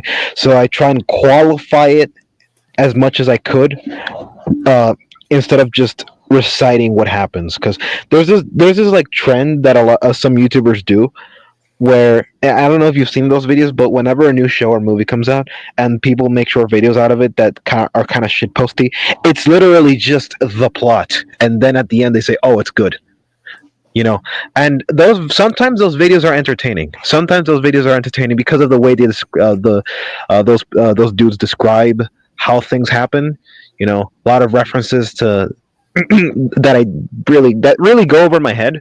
But the way they talk, the way they enunciate, just the overall manner of speaking in relation to these events as they happen in these movies is really entertaining. But there's really no inherent, like, beyond entertainment. You don't learn anything. Basically, there's no educational value, which is why I'm struggling with this script, because I'm trying to, like, for example, like Powerplex and Invincible, like I'm trying to qualify that. But the problem is that there is a bit of a contrivance there. But when writing tension, why is the scene tense, right? And then the scene with the Invincible War, why is that scene tense? The fight with Conquest, why is that scene tense? And I'm trying to do that without repeating myself, and it's hard. So, like the example that Kasaiba brought up with Mahler, I don't think that's 100% true, but I feel like that's the one thing that the one trap that I believe he did fall into. But I kind of understood what he meant. I don't know if the audience did, but I understood what he meant when he was referencing the character arcs of Star-Lord, Gamora, Iron Man, Doctor Strange, Peter Parker. Even though he did mostly describe the plot, I could like read between the lines and subconsciously understand what he did. Which is why, but he's also said that the plot of Infinity War is not perfect by any means, but the character writing is just strong. He does qualify it to some extent, even if it's not always like in that specific video. So I feel like that's the difference between doing something like that and doing what Up From the Depths is doing. What I feel like he's doing is he should be going back into the depths and actually qualify what he's saying. Yeah, and the also, thing is, like, sorry if I interrupted. That's something that I'm working with for my Nemesis essay, because granted, I think I might have it a little bit easier and harder because I'm talking about one specific character and not a specific piece of media. But I'm trying to word this. The big thing with that essay is me falling into the trap of, here's this character arc. Okay, good. No, like, first give context for the character arc, and then, or for the piece that we're talking about, and then why this works. You put the context in a different section. For example, I'm starting the essay by elaborating on who Nemesis is as a basis, and explaining why this is good setup, but then ending with, but that's not the whole story. And then as I continue, I quantify why each individual segment is unique. and what makes Yeah. this. What makes You're it work. establishing who Nemesis is. Yeah. Puns are Yeah. a stain on the human soul. Yeah, you're pretty much like the thing is like what I'm doing with my GXK video, what Black Rain is doing with his Invincible video, what Minecraft World is doing with his Nemesis video, like this kind of stuff. It takes time, like arguably more time than how long it took for Up in the Depths to make this video. I'm not sure how long it took for him to make his video because I'm not him, but I can imagine it's certainly longer than most videos that he's made on average. But that's why the videos that we do, it takes time. It's it's kind of is it a pain in the ass? Yeah, sure. But it's ultimately because we want to make the best videos that we can discussing this media that we are discussing that's in question. Like we want to put it to make sure that you guys aren't disappointed with it. It requires brain power, and also you want to like teach your audience something that you learned. And I feel like I could ask ChatGPT to write a defense for GXK, and I could come out with this exact video. I will say when it comes to too much. I will say when it comes to what Up from the Depths said here, I think he's more so just setting the stage by saying it's focused on Kong and not Godzilla, and that made a lot of people mad. Like, for example, when I do my reviews, I'll go on with a plot summary before I get onto the story. When I go on to acting and characters, I'll say a few things to summarize the general thing around them, and then I'll get on to analysis surrounding the characters. Or when I'm on final thoughts and ratings in my videos, I will say, this was a really good movie that I really liked overall. Then I'll give the rating. I think that's what he's doing here. I think it's just a summary for what he's about to do, rather than saying it as a praise. I could be wrong, but that's just how I interpreted it. We will get there when we get there. Don't you worry. Vic will give his point, and then we'll keep going. I sort of have to disagree with the way you're describing how Up from the Depths is defending the film so far. Because the way you described it, from what I remember of all your sayings, is that he's saying, what you guys said, he said is that GXK is good because it focuses on the monsters. I don't think that's what he's been saying so far, and I don't think that is what he's going to continue to say. So far, he's said basically the story focuses on the monsters, and it tells the story well, and he's giving reasons as to why. I think that's the defense he's going with here. Like, he's giving reasons why the monster story is told well. Yeah, I think we can get to that. We can actually play the video up until the point where he actually gives the reasons, and at that point you could elaborate on them. Well, yeah, I'm just saying, I don't think the whole thing about saying, this is focused on Kong, I don't think he was saying that as a positive. I think he was doing that to set the stage and nothing more. I could be wrong. That's just how I interpreted it. Okay. Well, let's just we can keep going. Joey, when the hell did you get here? Just a few minutes ago. Yeah, he just appeared. I just had it in my I just had him in my pocket the whole time, and I just threw him out. He just showed up like he's Batman, pretty much. You just pulled out a Pokemon ball, and he showed up from it. I am the Lord. Yeah, he didn't exist up until this point. He just started existing. The moment the stream ends, he will stop existing. So say hi to him while you still can. Hello.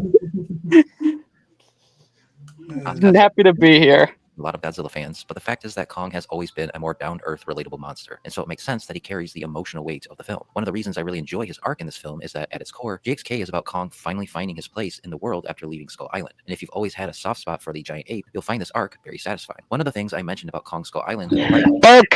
Okay. I have a question. Wait. I want to go through the whole... Wait. Let's give it at least 30 seconds. Yeah. Okay.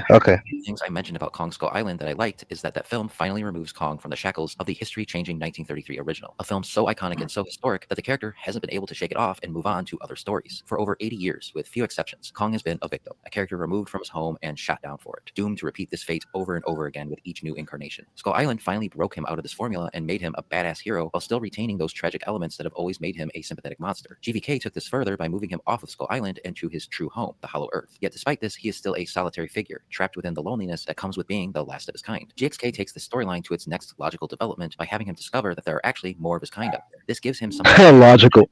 how he finally truly earns the title of king, thus making him King Kong. GXK is the conclusion of a 3-film arc that sees Kong earn the happy ending that the big guy has frankly always deserved. And as a Kong fan, I find that pretty cool, which is why I just don't get it when people claim that the film has no heart. We'll stop there.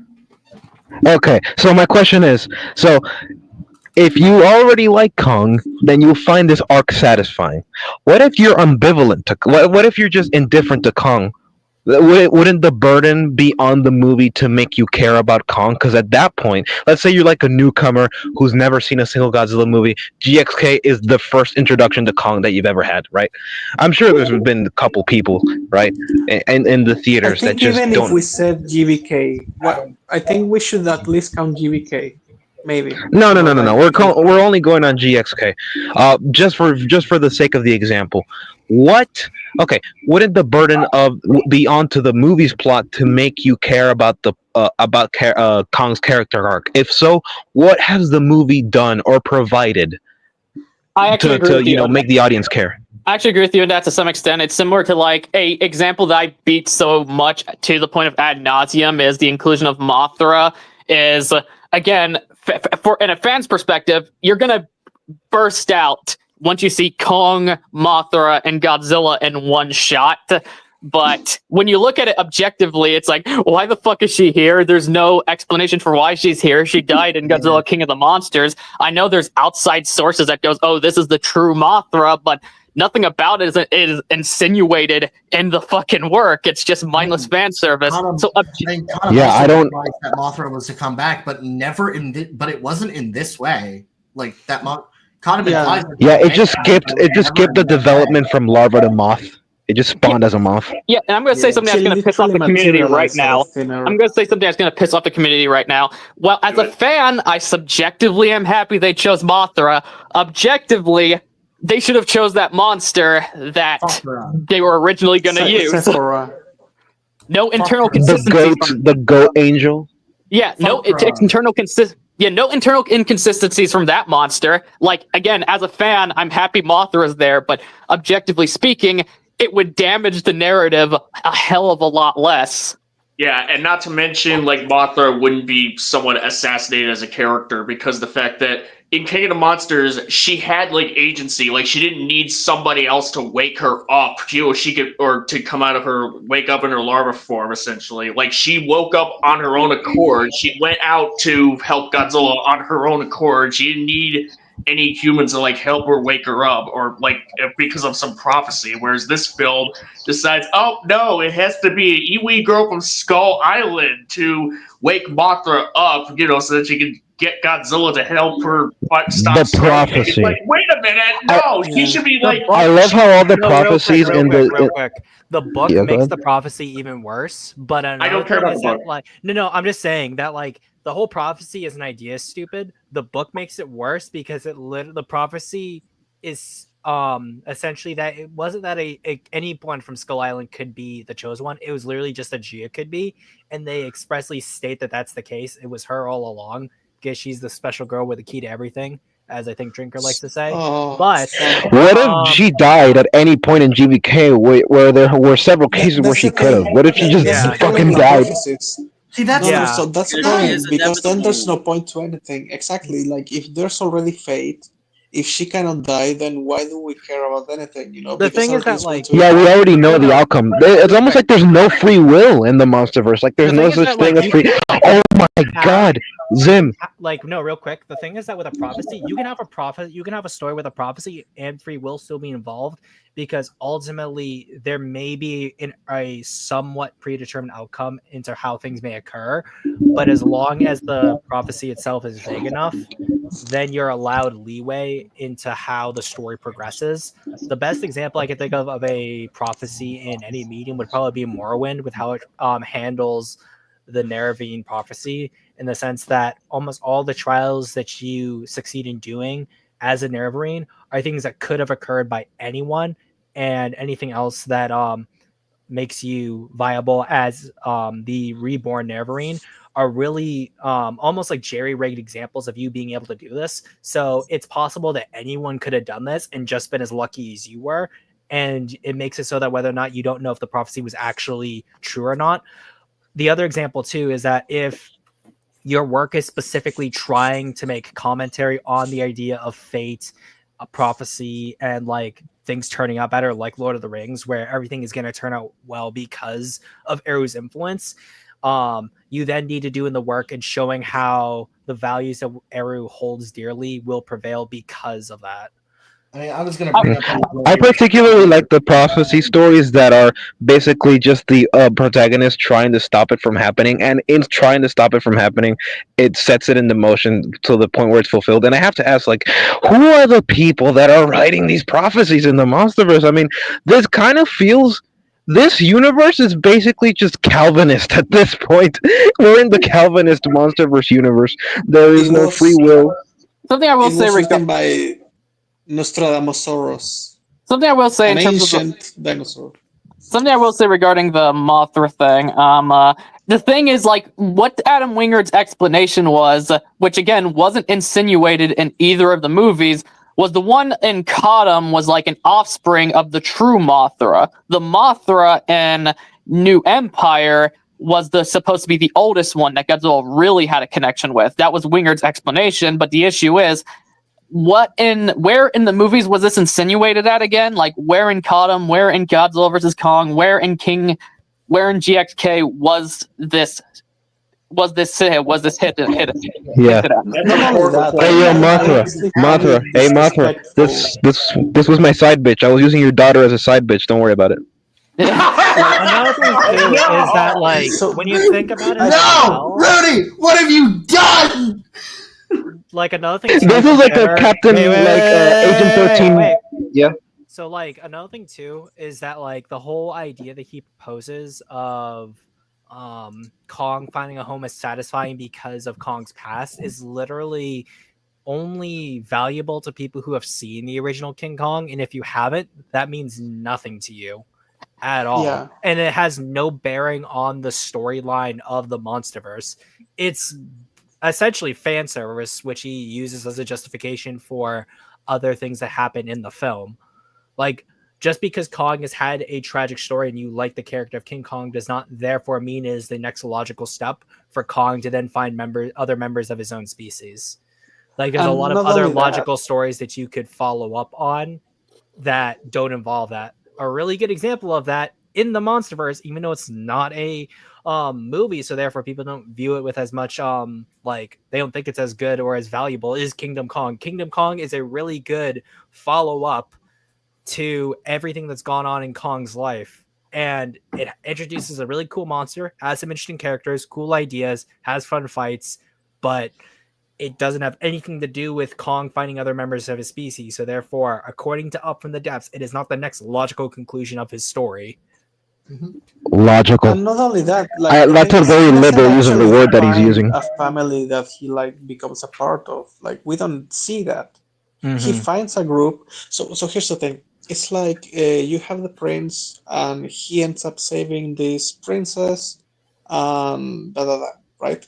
But like, you don't see them relate to each other. They don't actually know shit about each other. You know, like, that's okay when you're like 6, but when you're like 20 something and you all watch a movie, you know, like, why do they love each other? You know, like, you don't see the relation between Kong and any of these people. You don't see him interact with anyone except Zuko. He helps like one ape, and you don't know anything about any of the other apes. Actually, as far as I know, they're all a bunch of motherfuckers, because they were clapping against the ground when Shimo was going to turn him into a popsicle. Well, no, they were clapping on No, the see, ground during Zuko's fight. dad was good because Zuko liked him. You must understand, he's a morally upstanding person. but that's the thing, right? Like, so you have the bad guys, you know, like the ones that have the mark, that are like super aggressive. Then you have the slaves that have no personality except being victims. And then Kong comes and saves them.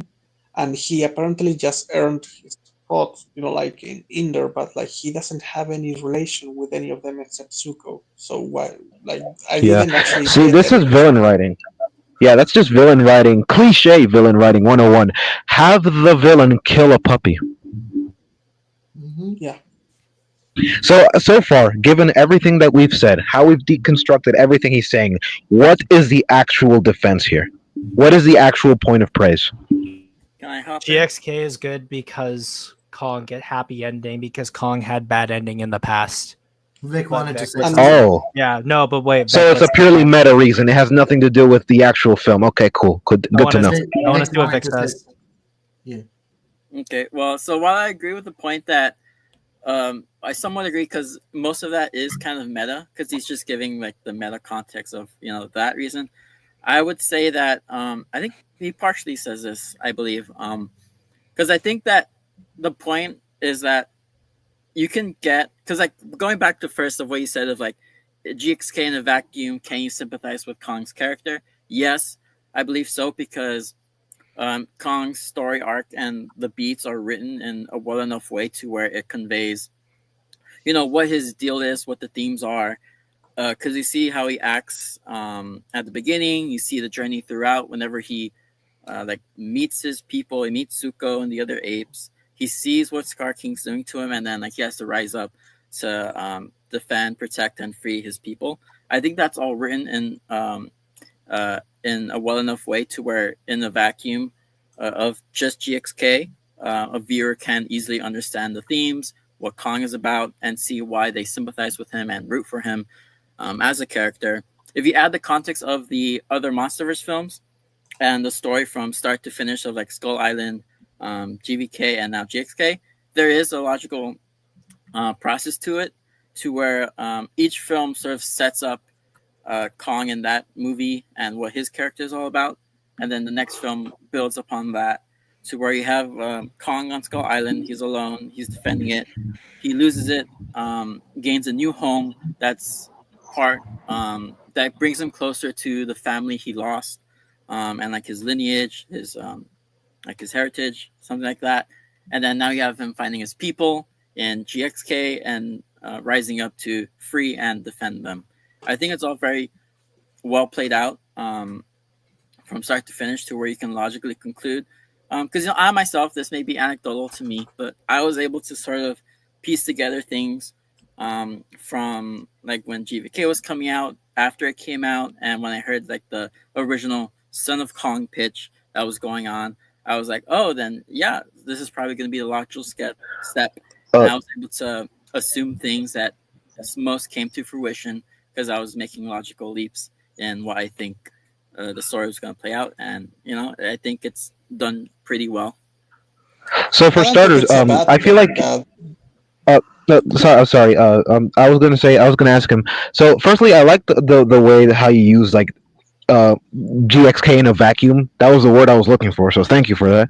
The thing I want to ask you is, what do you mean when you say it's written in such a way that it achieves this goal? Like, what could you qualify that? Because I feel so far I feel like you've just done I feel like you just told me what happens, so, or just told the audience, told everyone what happens, and like, yeah, we already know that. So could you qualify like the actual writing without just reciting the events? Well, the events we see on film depict the themes and the ideas of the characters very well, because you're able to easily understand the motivations and the history of the characters from the acting, the expressions they do, and the scenes that are played out. For example, you start with Kong. He's living better off than he was like on Skull Island from when we last saw him, but he's still lonely because you can see in the way he acts through his expressions. And when you have the scene of him hearing a similar call to like Kong species, but then he finds out it's just like a parrot frog, and then you see he's sad, he's disappointed, and then we go further on into how the writing shows like even more of his expressions, how he reacts to finding Zuko and the others, and just how the story plays out and how he goes on a journey to find his people, and then once he learns the situation, he goes on to free it. And it's all told in an easily digestible and understandable way through not even just like the like context given throughout the story, but like if you take it all on its own, like if you just have the Kong scenes in a vacuum, you can easily understand where the story is going from A to B through the Call it, like the body language, the visual storytelling going on. It's all done in a way to where it's easily understandable and you can easily sympathize with the characters in the story. So, Was it would like you too argue that it's simplistic? qualifiable merely by the fact that it achieved in giving the audience the information that the plot is trying to convey? Is that like I enough think of a qualifier? Is that what you're saying?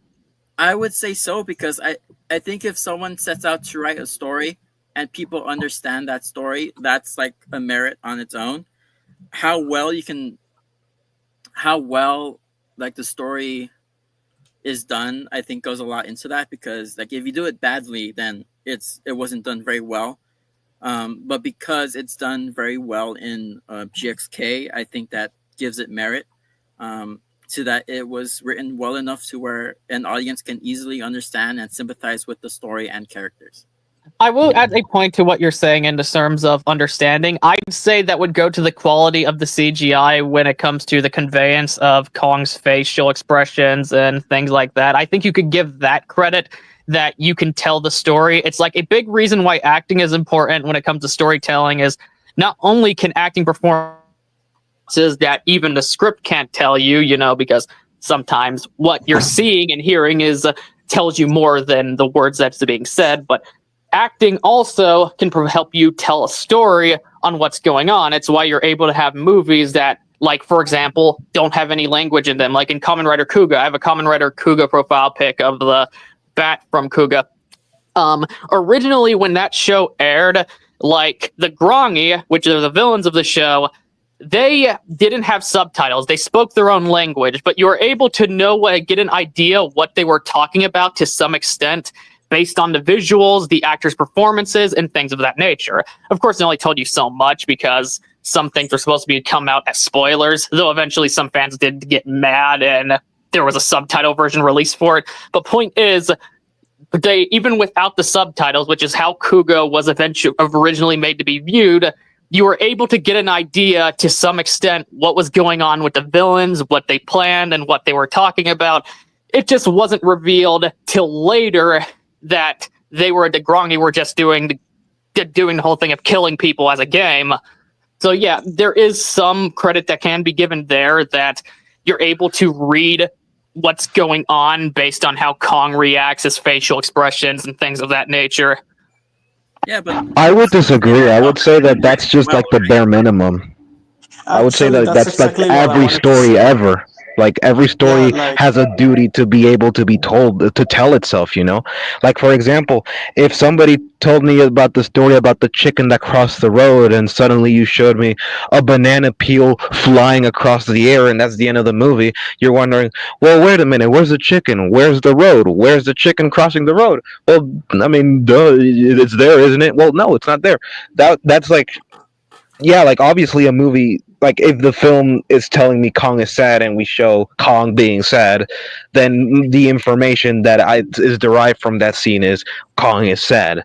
I don't believe that's as much of a merit as it is just the standard or like the default settings for any story.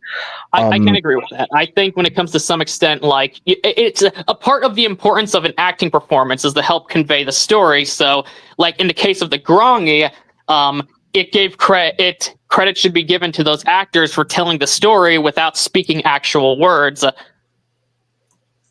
Real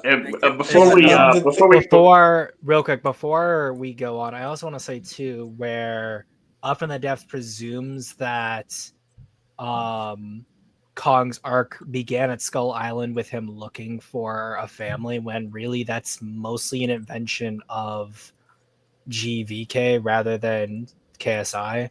Because like you see Kong's backstory of him being an orphan, and you see moments of him being more contemplative, but like Kong is very much not like in search of his family, and the idea of him and his family is not really a plot point of KSI, where it is in GVK. And I will say that it does make sense that Kong would be looking for his family, and as part of a cinematic universe, the films do, in both Wingard films, they do a job of having Kong be focused on looking for a family or be motivated by trying to find a family in these films, that doesn't necessarily mean the like execution around that story is good.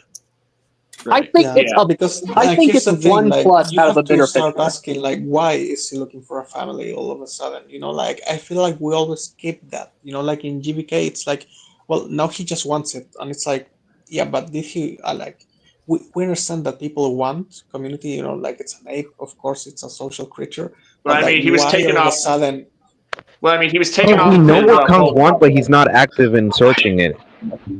I think it's Yeah, one but for piece to a example, you bigger could puzzle. show, yeah, Like again, like that. Why that's important in terms of storytelling is it shows that there was effort put into the effort and talent put into the special effects, because the special effects artists, well, obviously there's flaws in the special effects in GXK, but as a whole, most of the effects are good enough to be able to bring life and personality into like Kong, to tell you what's thinking, tell you what's happening, and things of that nature. That's a sign of good special effects, and to some extent, depending on context, good direction.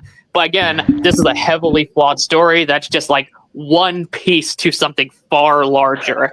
And exactly. even But for then, like example, what I'm saying monkey is that if assets you, and for just example, simian said assets, that they're just if, very. like, I don't Oh, know, sorry. Kong Go ahead. is looking at, yeah, what I was saying is that GVK could have simply said that, you know, like Kong now has Gia, and he sees her relationship with woman scientist. I forgot her name. Eileen. Like, if you say that because now he's in more contact with humans than before, because you know, like he's in this dome, and he's seeing other people interact with family or friends, and now he wants that too.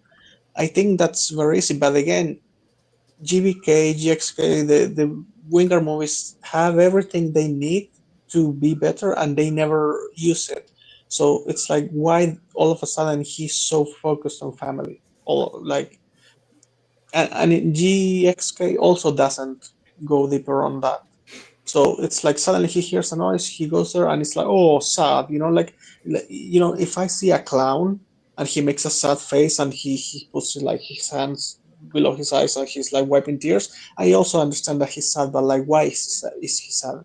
You know, like, Exactly. Like, because, yeah, okay, so like what I was trying to say, like probably even like several minutes ago, you know, like when you put like say when it's like said like, oh, what if I'm ambivalent towards Kong in this? It's like a better analogy would just be, what if like somebody was like found the Kong Skull Island to be a really good starting point for Kong's for whatever story that they want that the Monsterverse would tell of Kong going forward, with the KSI essentially being the introduction film, and then you get to GVK and you see like, okay, I see what you guys are trying to do here, but you botched it in execution so badly that if you're gonna do a sequel to this, you better make sure it's like really fucking good. And so it should be, if anything, there should be like more, there's like even more pressure on GXK to actually kind of deliver on that sort of promise to like essentially a sort of like essentially like redeem the story, you know, from, you know, even with the rocky foundation that is GVK, like to just try to build off of that. And so when GXK falls short on delivering in executing whatever story it's trying to do well, then that just kind of like hurt. That just like makes it look even worse, arguably, pretty much, as opposed like, because like people would just be like, oh, so like if anything, Kong should have just like the very first movie was like the best entry of Kong's story in this series. Okay, I mean, like, I get what journey you wanted to do with him, but you botched it so poorly that you may as well just kept him on Skull Island because, man.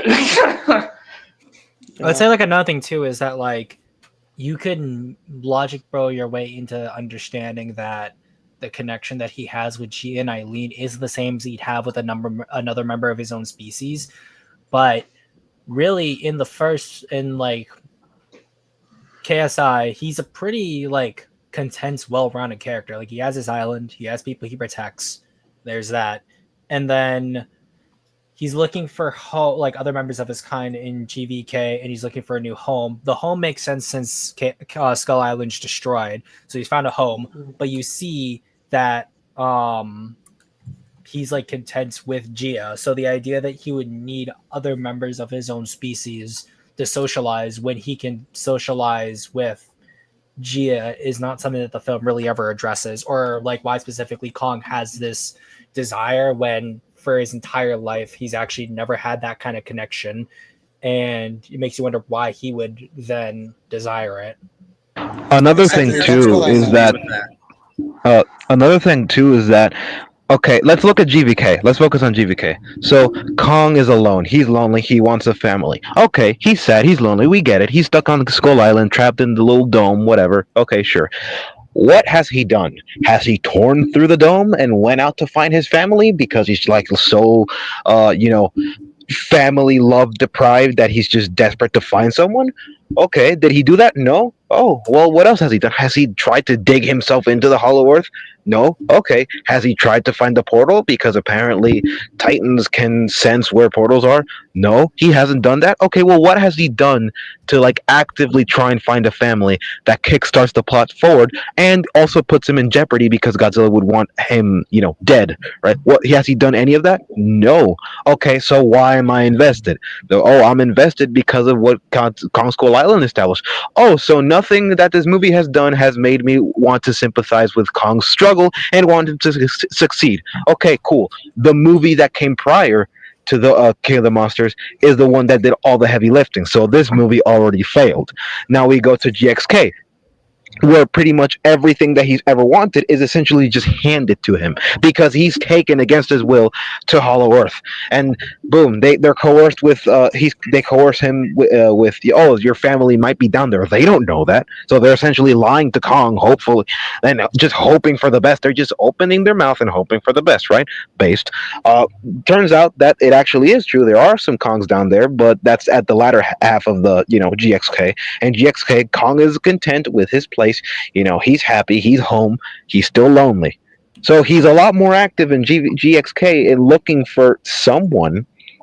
I will say that he's a lot more proactive.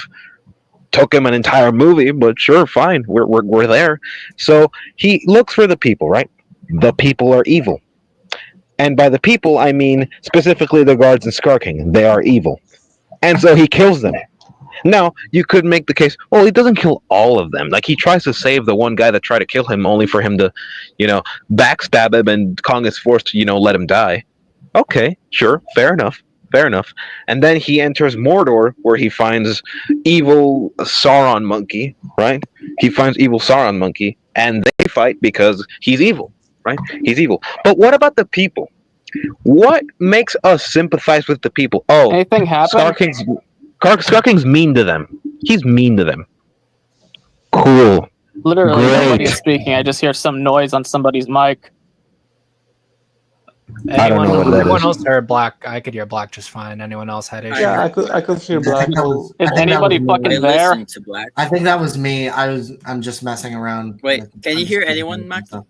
Joey, can you hear anyone? Oh, yeah, I can hear them, and my name's not Maki. It's Gojin the Makai Phantom.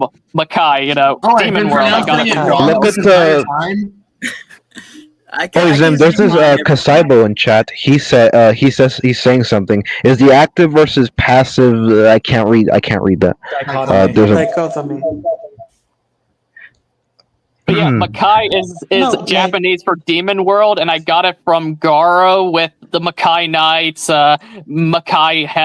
Makai dragons, and things of that nature, though it's an actual word in Japan, and hell, it's even used in DMC.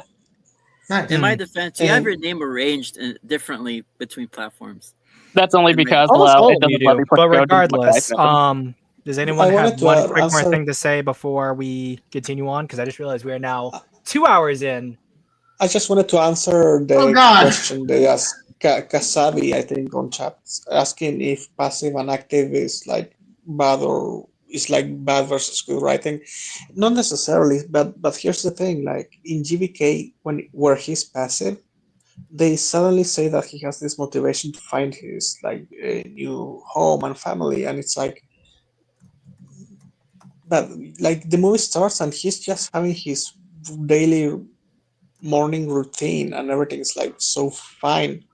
Like it's not even like they show him being passive for a reason. Like if you said that Kong is straight up depressed, okay, but you have to show him depressed. Like that's why he's kind of giving up, uh, and that's why he hasn't really done anything. You need to explain why he hasn't done anything up to this point.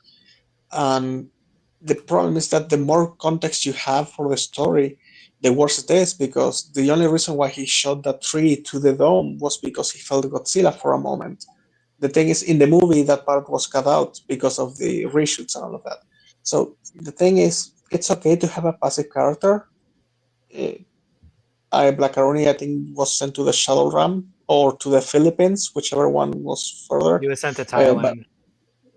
Oh with no. the with the lady voice. Anyway, so it's not bad writing, but you need to justify and explain why your character is passive, or at least give them a motive to be passive.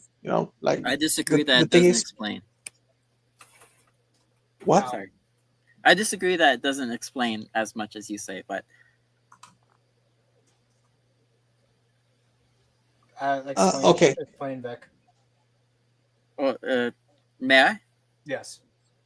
Well, I think it gives context in the sense that we see Kong. The context is his home that he had, which he may have been content with, is now shrunk into a small exhibit dome, and we see that he is visually angry to where he's constantly throwing spears at the dome, and you have the characters explaining that he is also very agitated. He's very aggressive because he's growing. And then there's also the reason that there's not much he really could do, because even if he goes past the dome, he's basically in the middle of nowhere on a nowhere island. So like he would have to swim like all the way to wherever it's located, which in this film it shows it's like several miles off of where Hawaii is in the South Pacific. But like given the type of Titan he is, I don't think he'd be able to like swim on his own. And so there's not much he can do. He's essentially trapped. And I don't believe there is a viable Hollow Earth portal on Skull Island, because if you go to the comics, I believe it was either destroyed or became unstable. And he can't dig down because it's several thousand miles into the earth. So he would need Godzilla level power to dig down there. So like there's not much he can do, but there still clearly is context given as to why he suddenly wants a new home and plus some family of his own.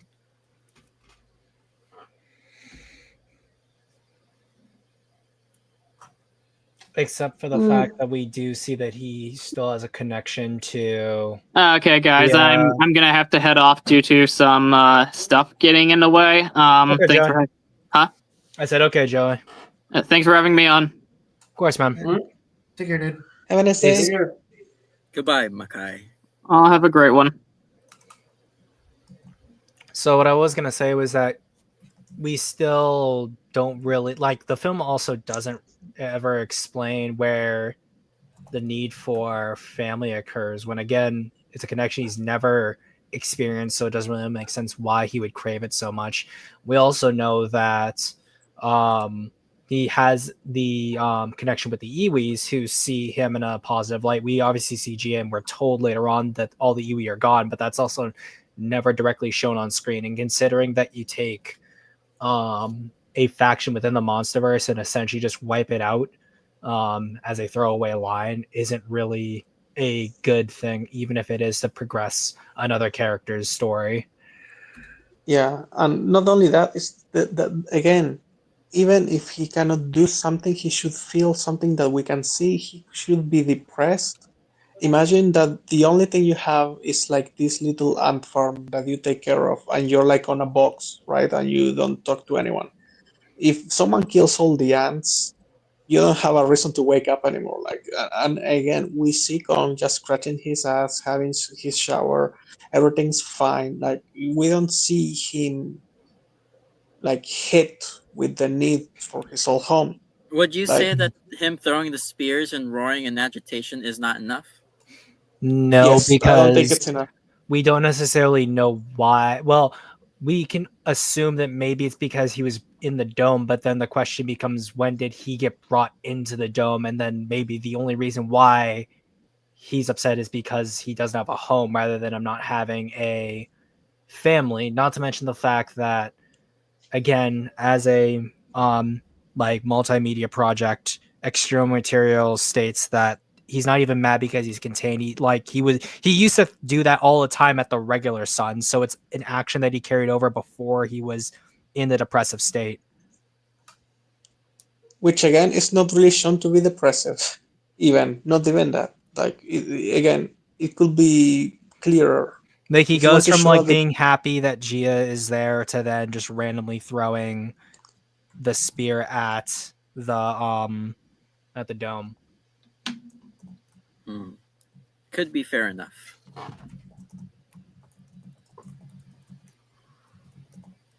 Let's keep going.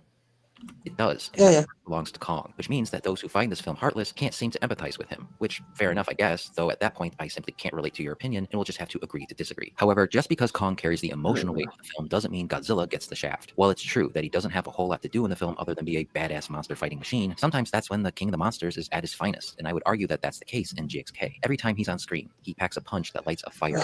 He's in full final wars form here, cutting through cities and monsters with determined ferocity that's so over the top it becomes comical. And I mean, Like That's yeah, not a good thing. That's not a good thing either. No, yeah. it's not. Not even Because, Exactly. close. there was at least a reason as to why Final Wars was acting the way he was, and that was also the fact that Godzilla's character was established to be consistent from when he was frozen in ice to when he starts chasing the Gotengo. Yeah, and not Godzilla's to character is mention- broken there. Yeah, not to mention Final Wars Goji, like that's kind of it's essentially like a clean slate, a blank canvas of a character in this one and done one off sort of film. Godzilla in GXK is supposed to be a continuation of GVK that already was like a character assassination of what we understood Godzilla in the MonsterVerse to be in the two films that came before the Wingard films. And GXK is just an extension of what we've seen in GVK.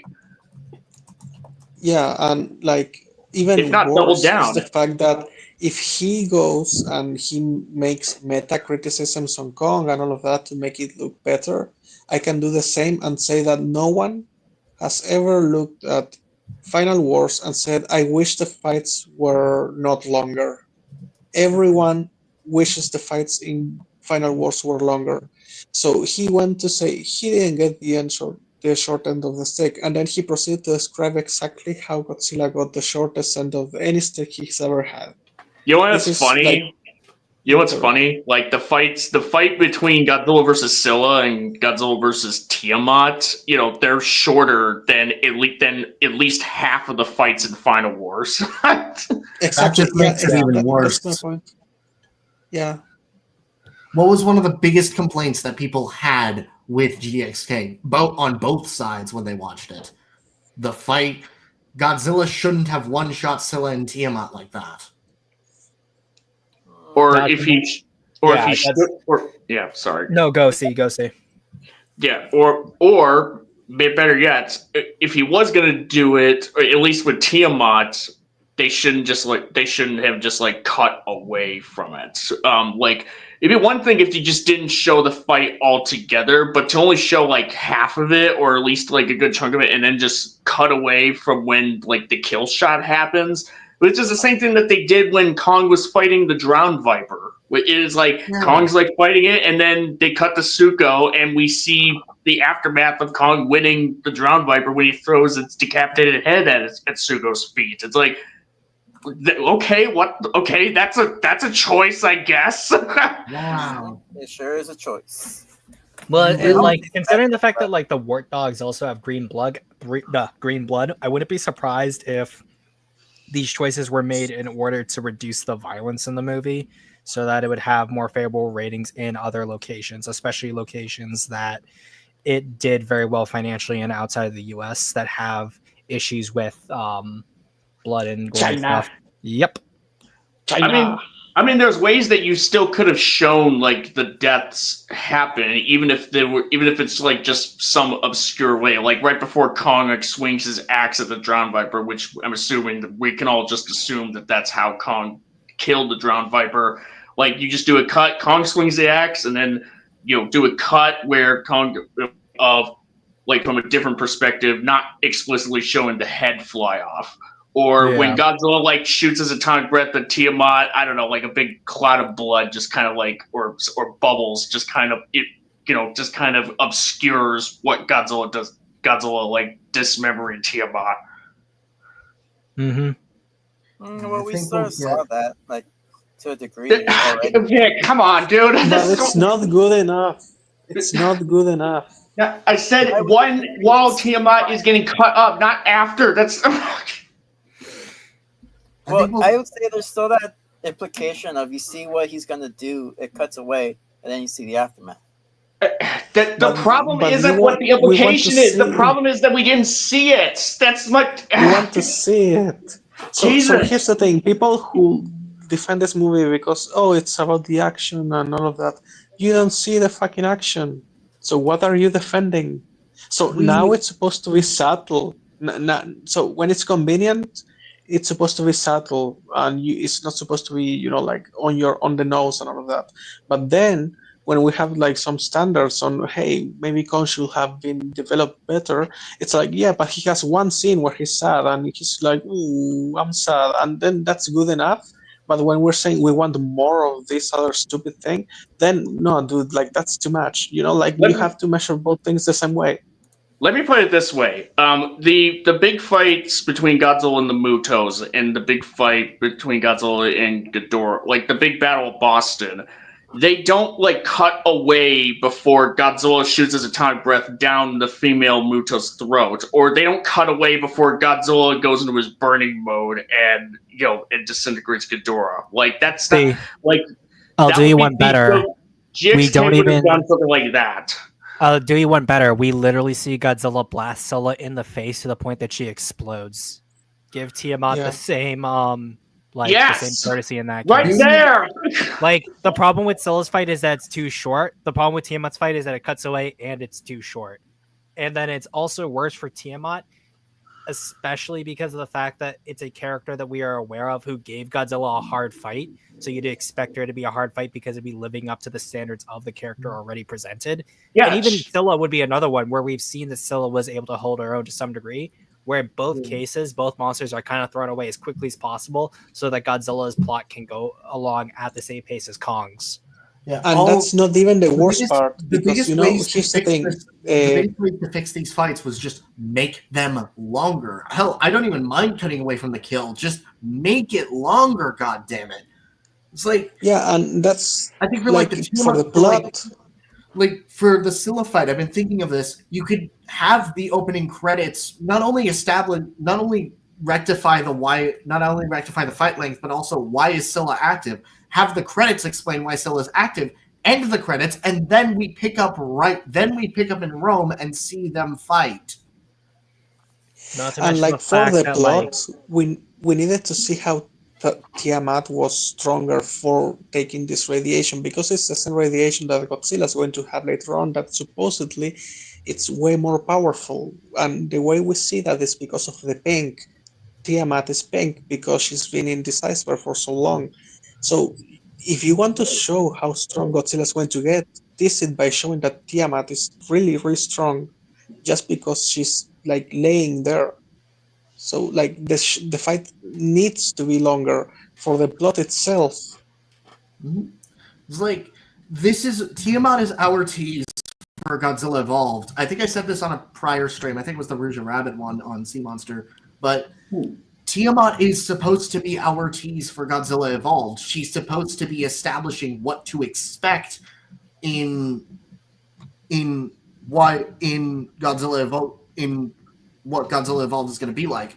So to have her be not only beaten into the ground that fast, but flat out one shot does not leave a good impression for Godzilla Evolved, especially since Godzilla is supposed to be in a weaker state than where he would be in Evolved. And actually, I didn't I actually didn't even think about that. I want to address Kasabu's recent criticism because, dude, Scylla wandered into Rome. Godzilla told her to go back to the sea, but she said, nah. Where is that in the movie? Why is she awake? Exactly. Why is Scylla doing what she's doing in the first place? How did she wake up in the first place? And don't tell me the graphic novels explain it. I have read them myself, but I don't need to understand the movie. Yeah, and like actually, another example too would be that both the any external material also continues to contradict one another. So there's a different reason about the book and the comic. Yeah, that's why when I do my videos, I just be like, I'm not using outside sources, nor will I accept them as explanations for what whatever point is to be brought up about these films, because these films these films are made without the expectation of people needing to go buy other products to essentially to kind of fill in the blanks, the narrative blanks. And actually, Minecraft World, I didn't even think about that. It's like on the one hand, it makes sense for Godzilla to want to, like, as you put it, one-shot Tiamat because of the fact that since she's shown to be that powerful and since she was established to be a destroyer, it would make sense for Godzilla to maybe go over there and sort of like take care of her, and he would have to have had to deal with her at some point in the future should she just decide to go out of line like Scylla for whatever the reason may be, or if assuming there is one. And him just going to the Arctic, just to kind of like take her to kind of like get her out of there and take her place was just kind of a what's the term? It's just kind of more. I don't think unilateral is the word, is it? Or what's even like?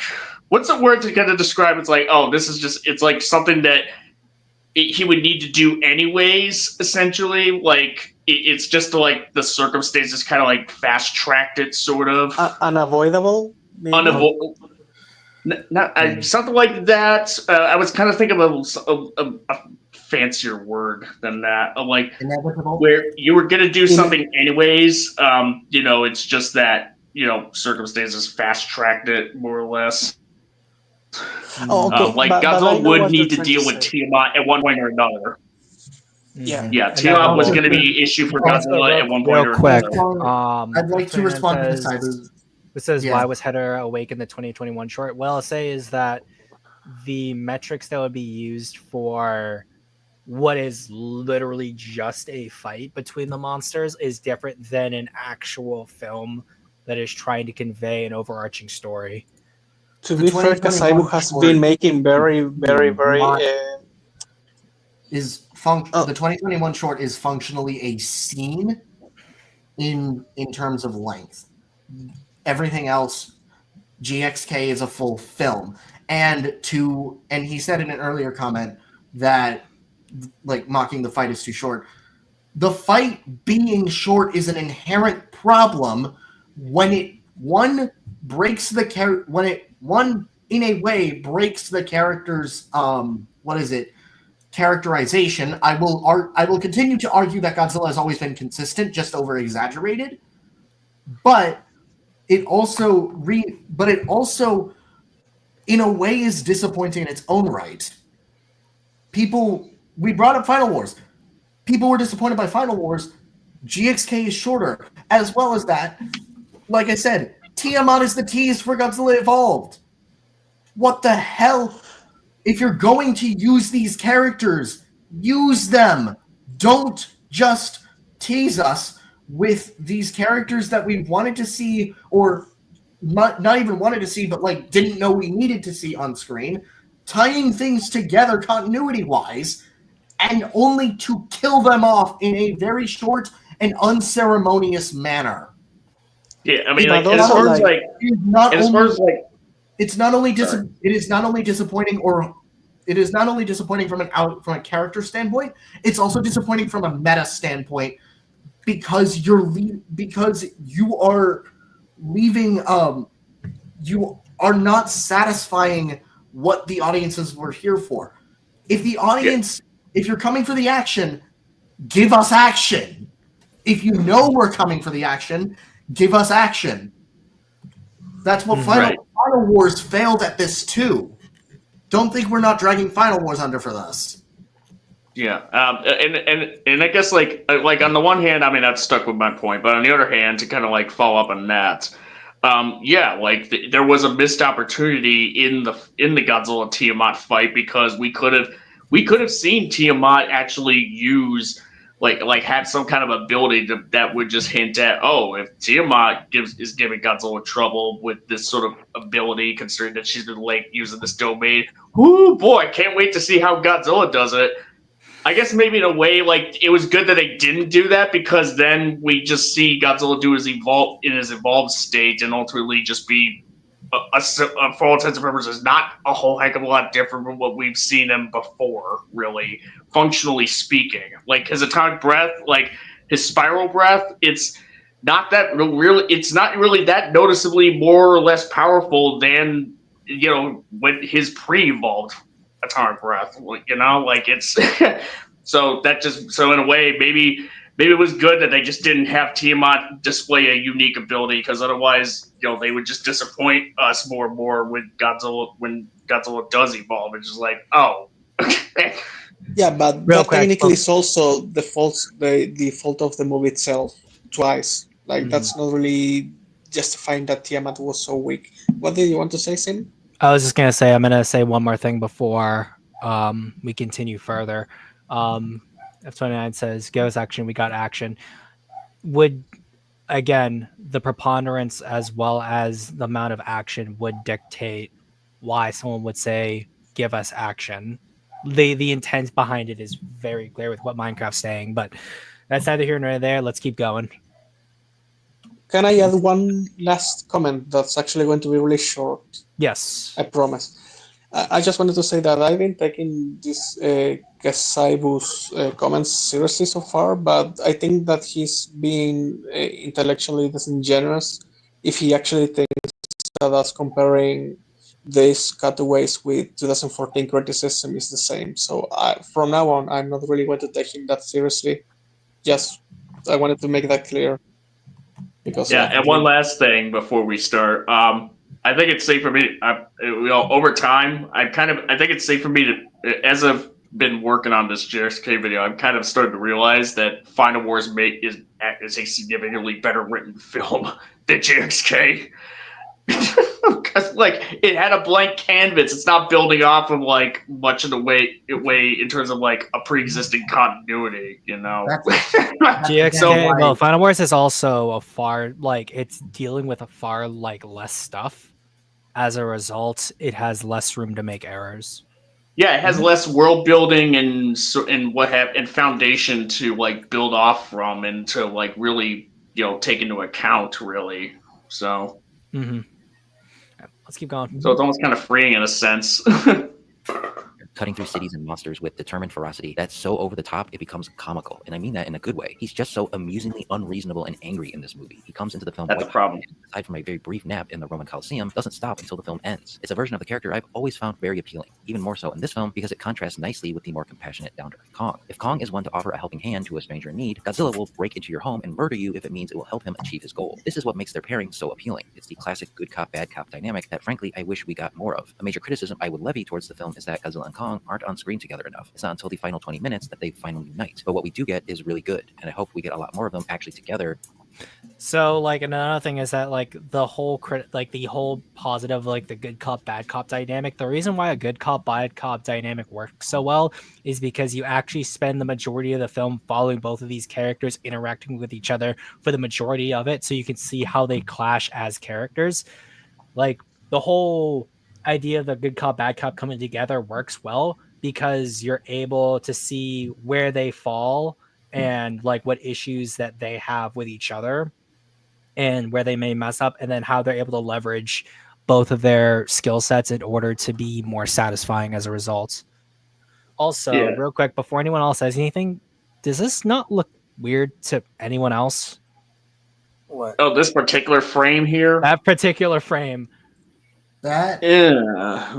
Yeah, Godzilla's waist, he looks anorexic, because the Not only light that, just makes it look yeah. doesn't really help any. yeah. He Like looks stuff like hunchback. vision doesn't bother me considering the context of where he's getting up, but it's like the way I think it might also be the video quality because he has effects over it. Yeah, Yeah. to avoid He has a copyright. filter. But Yeah, the he's thing got is, filter. That's something that I'm doing with my video. Like I'm like putting filters over footage of the movie, which I mean, it's a necessary there is a evil. filter. However, we do have to acknowledge the fact that Godzilla's evolved neck, like if you look at the model that they use in many parts, you can actually see it in the movie. His neck is like kind of broken. Like it's just like collapses on its own. I don't know how to explain it. And here, like he looks kind of hunchback because of how his spines, like transition into something else. So like, yeah, he just looks weird from this angle. And the fact, the way that his body, there's like the silhouette over like his left arm, it looks like his left arm is It's like snapped. significantly lower and sagging down lower than his right. Like this just looks off. Yeah. We become I think it's Braden, just the like- destroyer of words. We're pausing it while it's in motion, and when that happens, like more often than not, it'll look weird.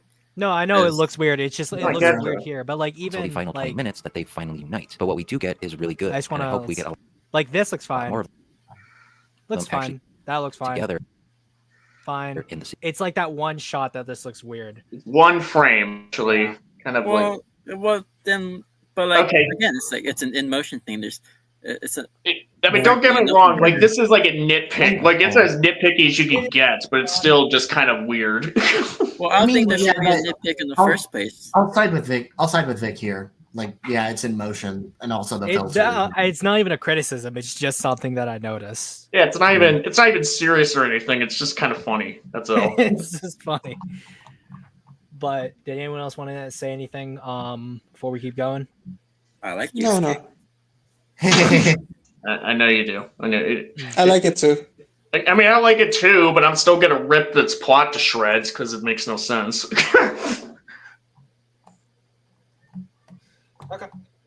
final 20 minutes that they finally unite. But what we do get is really good, and I hope we get a lot more of them actually together in the sequel. Godzilla also gets a brand new design, and while when I first saw it in the promotional materials, I wasn't a big fan, I've since grown on it after seeing him in action. While I'll always prefer more traditional designs, I like how sleek and agile it looks, and the hot pink aesthetic fits the neon 80s vibe and tone of the film perfectly.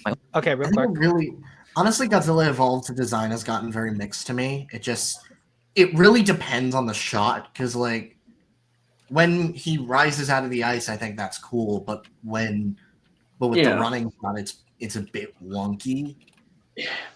Yeah, I mean that's kind of like the one thing that like even though like I still haven't got it, but like even though I really want to be able to get a hold of that Heat Ray RC Godzilla at some point from Jada, like yes, please. I would definitely much preferred if it was kind of based on pre-evolved, if I'm being honest. But I'll take what I could get if there isn't any announcements going forward. Joe, like actually, no, Godzilla Evolved doesn't change colors throughout. The only like changes is that his body gets completely pink when he's using his atomic breath. But like, just because like Neon used a lot of like pinks, I don't really see that as justifying the idea of him being part of a neon 80s aesthetic. The movie's not neon 80s aesthetic. Like, if anything, this looks like something closer to like what GVK had with the Hong Kong. Yeah. Oh, GVK, especially in Hong Kong, it's like, especially in Hong Kong or when you're in Apex cybernetics sort of areas, like it is very neon. Like this is really the only shot that you see. Well, I would say this because there's parts of the Monarch buildings that are kind of coded that way with the tech screens and all that. There's the spots in the caves where there's like neon lit crystals and stuff. There's but it's so little. That's so like the neon crystals like is literally just glowing crystals. Like you could say that is literally just a Hollow Earth aesthetic, and I've seen other designs and but it was like based drawings on of like an 80s. How though? Touches of 80s. No. it just has the colors. It doesn't No, but As it's well as not most of, neon. most of the It's an colors atmosphere. that they use are greens, which aren't really common in like when people think of a They have a neon lot of 80s aesthetic. they have a lot of greens, Yeah, but they yellows, also have and crystals that look like white. this. They have I've a lot seen of fan arts they that have a are lot way of more. greens, yellows, 80s and neon. blues. It's like they have a lot of greens, yellows, and blues. It's I mean, weird. look at those toys right there. Look at that. Like that's barely like that's not even using the same kind of blue, and you really only just see the pink there, which isn't Look, like even close to like this or this or this at all. Sim, Like, I'm going to send you an image so you can see how the movie would look if it was actually like relying on the neon aesthetic. This is a Mhm. fan art that someone made that's very fucking neon, like really, really neon. Like, or Is that at least Tyranno's it's more Who's the neon than artist? the movie. Like Who's it the I don't burns know your if you can eyes. show it. That's how neon it Mhm. is. like this, like Or like even like Scar King's Kingdom, where we're like spending the majority of the time in mostly It's fire. reds. This that's again primarily greens, yellows, again mostly greens. The really only pick is this and this. Did you get the This image mostly I green. sent? Yeah, I'm just gonna stop sharing so that I can pull up your thing real quick. Okay. it's like Thank you. Just so you see how the movie could have looked. Like this is an artistic interpretation, taking all the colors and putting them into one image. Even the posters for this movie, the official posters, don't have half as many I think colors there's only as like what Sims one would show you. that I think there's only like one that is, and it might be one of the international posters. Let me Yeah, this check. one right here. That's what you're Oh talking about. yeah. Really cool. Oh yeah. That Whoa. has color. Like that has an aesthetic. That's That. like going for something. The Now, movie never gets even close to this. Now the scene where they're like in that little cave room with like the scriptures on the walls where they're all like, here's who the Scar King is, here's what the Hollows and Service World had relationship. Like there's a blue and sort of like the white there. Is that neon or is that just mainly like or is it just basic blue? That's not neon because that's basically the same bioluminescence that you had in 2019. Okay. It's Okay. nothing All right. Just want to be clear. All right. Yeah. All right. Okay. Gotcha. Just Just want to make sure we got our bases covered. Say like, okay, there's only one moment in GXK where there's neon, and it's with those pyramids. Yeah. Yeah. one. No, like I was trying to help GXK for a bit there, but that's what you get for trying to help the GXK. Tiamat sequence, you could debate the Tiamat sequence as a whole, but yeah. No, but like even I think we even like actually real quick. That looks more neon 80s, and I can tell that picture's been like messed around with to Yeah, more look color. at that. Yeah, Like, all they had that to do pic, was yeah, it up looks the too bright saturation. to be. Yeah, someone definitely edited this. Yeah, or like even this right here with the concept art and this aren't like neon 80s. Then like you have the jumping shot right there. That is not Mostly at all. greens. That is a lot of greens with a blue and orange like fade coming together. Like the only thing that looks neon 80s and aesthetic to the rest of this film with Godzilla is just this pyramid. Everything else doesn't have a quote unquote aesthetic. I will say I am tired of people who try to say that an aesthetic is maybe one or two things when an aesthetic covers the vast majority of a product. Like Halo had an aesthetic. Dark Souls has an aesthetic, or Dark Fantasy has an aesthetic. This is not an aesthetic. Has an aesthetic. Yeah, the Batman has It's like the people defending Excel or Janky Excel's music saying, "Oh, it's supposed to be like 80s. It's not like the 80s." Oh god. It sucks. It's trash. She should be banned. Mitsubishi Banner was banned from the franchise. Janky Excel should be banned. Like for real. I'm not even fucking joking. He shouldn't touch a fucking Godzilla movie for his life because he doesn't want to be here either. People say he redeemed himself with Sonic 3. No, he didn't. Maybe he included Live and Learn's motif a couple times, as well as like Escape from the City once, briefly. That's it. Just get Bear McCreary to do the Monsterverse from now on. Just get him. generally, I'm just not of the opinion that like if someone's like, oh, my favorite thing is actually something I think is like actually stupid. That's why I like it. I just don't really feel right about having you work on like being a major part of a franchise. That may Yeah. sound mean to some people, but like that's me. I'm sorry. Like I don't like same reason I don't want someone who like their favorite Godzilla film is one they think is absolutely awful. Same reason I don't want people who are making Halo who said they hate Halo. But With anyone else regards got to any the quick Kong things to say? picture, It just like, with regards to the Kong picture, I think it probably is edited, but the backgrounds also do look like that. No, they don't. They look No, mostly they Yeah, don't. Vicky, I have you're the gonna movie have to right give now. it up. All right, come on. I have the I movie think you're right now. misremembering the movie. No. I Insane. have the movie literally in front of me right now. I'm watching the scenes. The background does. They don't look like that. I know I for a literally have fact. the movie. We really gotta move Are on you from this. Vic, are you watching Like- the 4K? What? Are you watching the 4K? I don't think it's the 4K. I'm just saying right now. I'm watching a version that is available on digital, and that's what it looks like. You Like, sure I'm in that a version shish- wasn't tampered with? What? Where are you watching this? Where are you watching it I on? bought it on you. I bought it officially on YouTube. Oh, I mean, It's on could iPad right now. you send like a screenshot just in case? I Because can't I know the because- backgrounds are colorful. You know, like a little bit. You know, like when he's like eating with Tsuko, like and all of that. But it never got as colorful as It the image we never saw. got like that. No. Yeah. it It never. did Which is why not. I'll levy it. That is the picture probably is edited in certain ways to make it a little bit more maybe saturated, maybe. But the colors are there. It does look like that. It Now, I'm doesn't not saying the look. foreground elements, but the background does look The like background does not have that same like distinct color as it does. The background because is again, it is nowhere. that. Background is nowhere Screenshot near I'm as looking bright. at it right now. Like like this is me I- being like I think that even then it's kind of being crunched through the stream. Like you see some glowing, but like the vast majority of color is gray, Kong's off like brown and reds.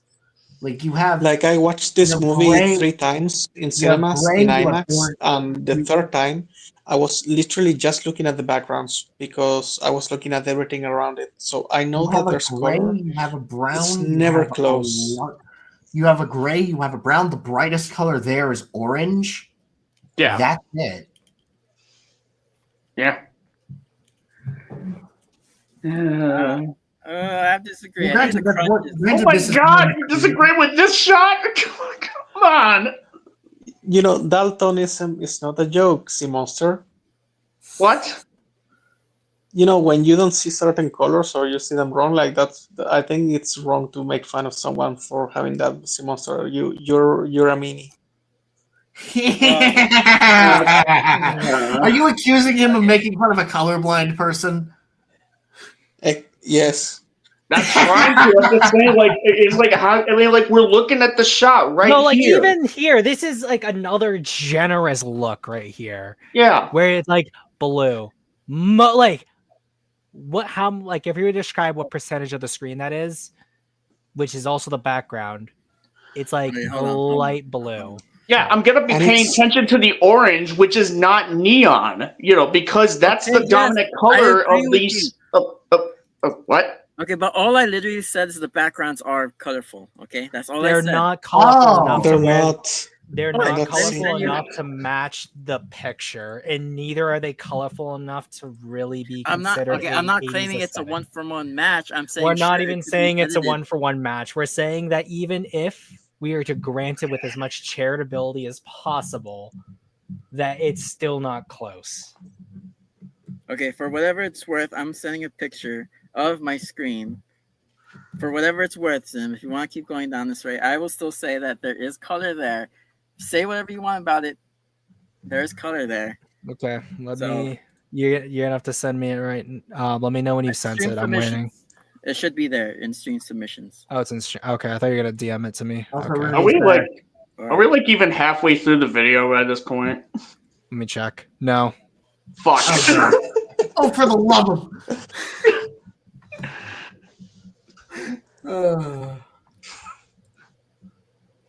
Okay, so I see that shot there. Well, let me get it on screen real quick. So that's the shot showing. One sec, wait. Let me try to get. I'm gonna open the link so it's a little bit easier that way. So that's better. Okay, taking. That's right when he's about to fight Scar King, if I recall. Yeah, that. Okay. Hey, actually, yeah, no, you're right. There's more color in that part than I thought there was. A little more. Okay, because it's. Okay. I'm seeing blues, purples, oranges, green. Hey, it's right. It's not the same. For some reason, your version it is clearly more colorful than the one we're looking at right here. Yeah. Granted, there's also probably distortion because Vic, you were taking a picture from the screen, right? This is a picture of my iPad. Yeah. Okay. So, like, you were using was it your phone to take a picture of my iPhone? My iPhone. Okay. Yeah.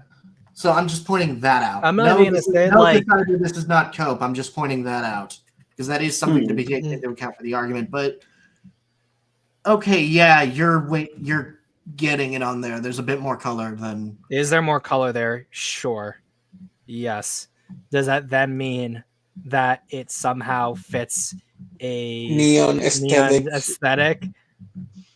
I never claimed that. I'm just no. saying... You said that it was colorful and it fits the aesthetic. No. I did not say it fits the aesthetic. I said, here's what I said verbatim. I said, okay, that's Zim. Yes, that picture may be edited, but there is color still there. That's probably just being more saturated to bring it out more. I'm gonna pull up the movie on my end. But like, even like, I just want to see real quick. Like, yeah, it's even there. It's crunchy. I think that's just because of the stream quality. That's like less than 5 seconds. No, but it's also shot out. There's different screenshots. Like it barely is. Like all I'm saying is that because we're focusing on look.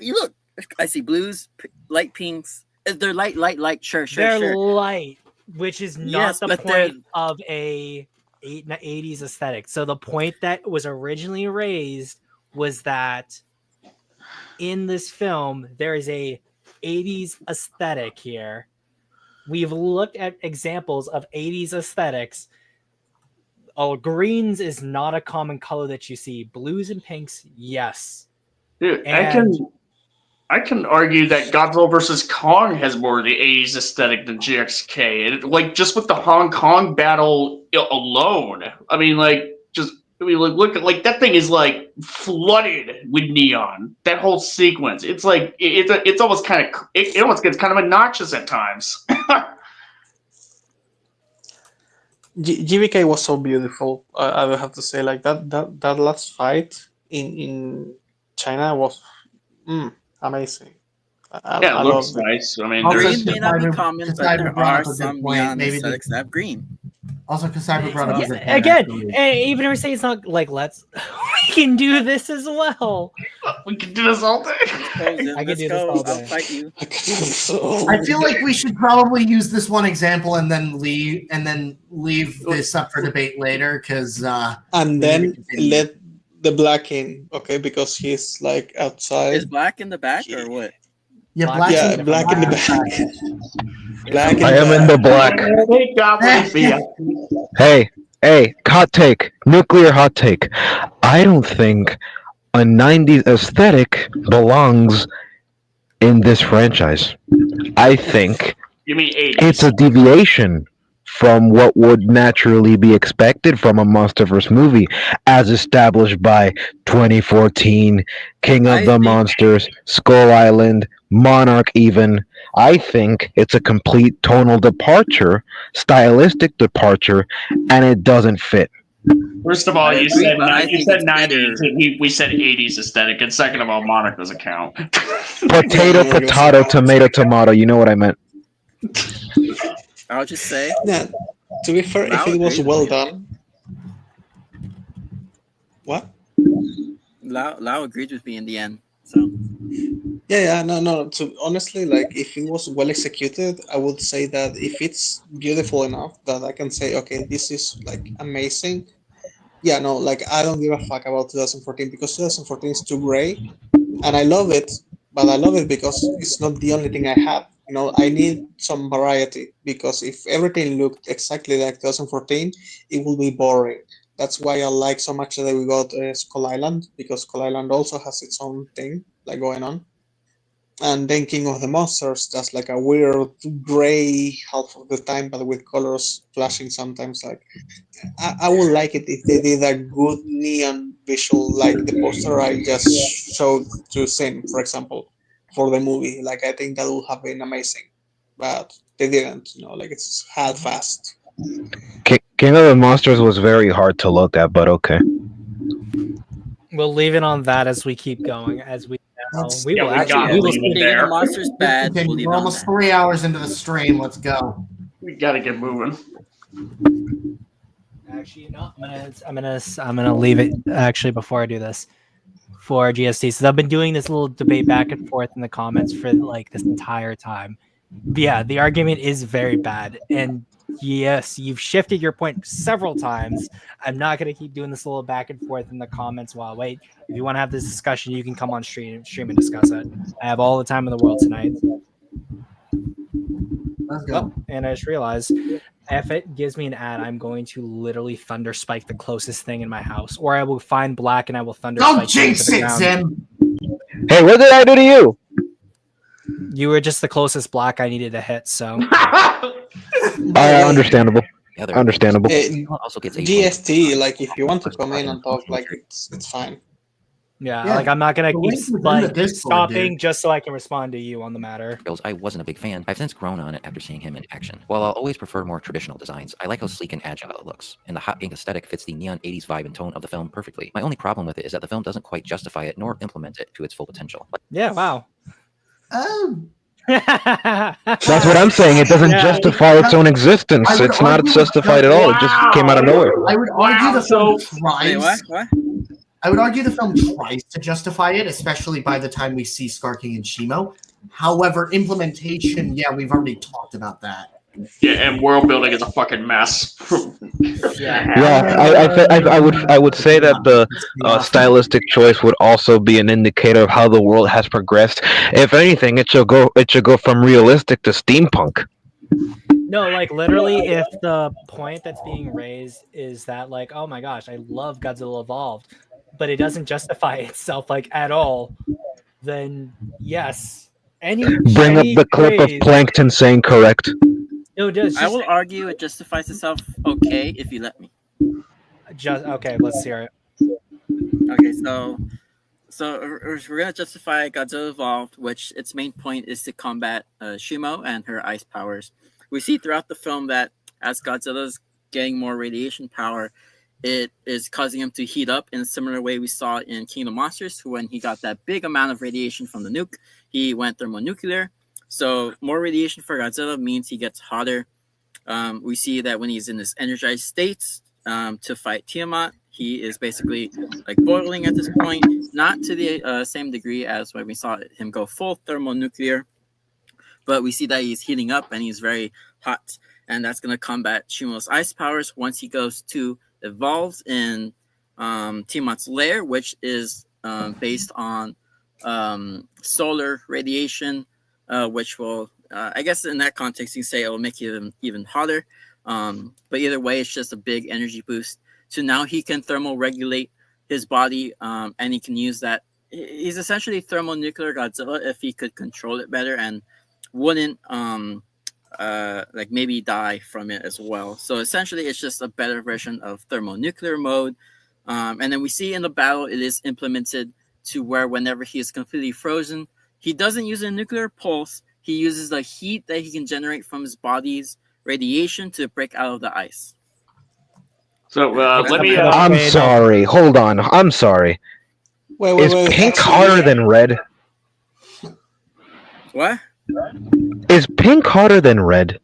Radiation wise, I think yes. But let me. the one point I would like to say is that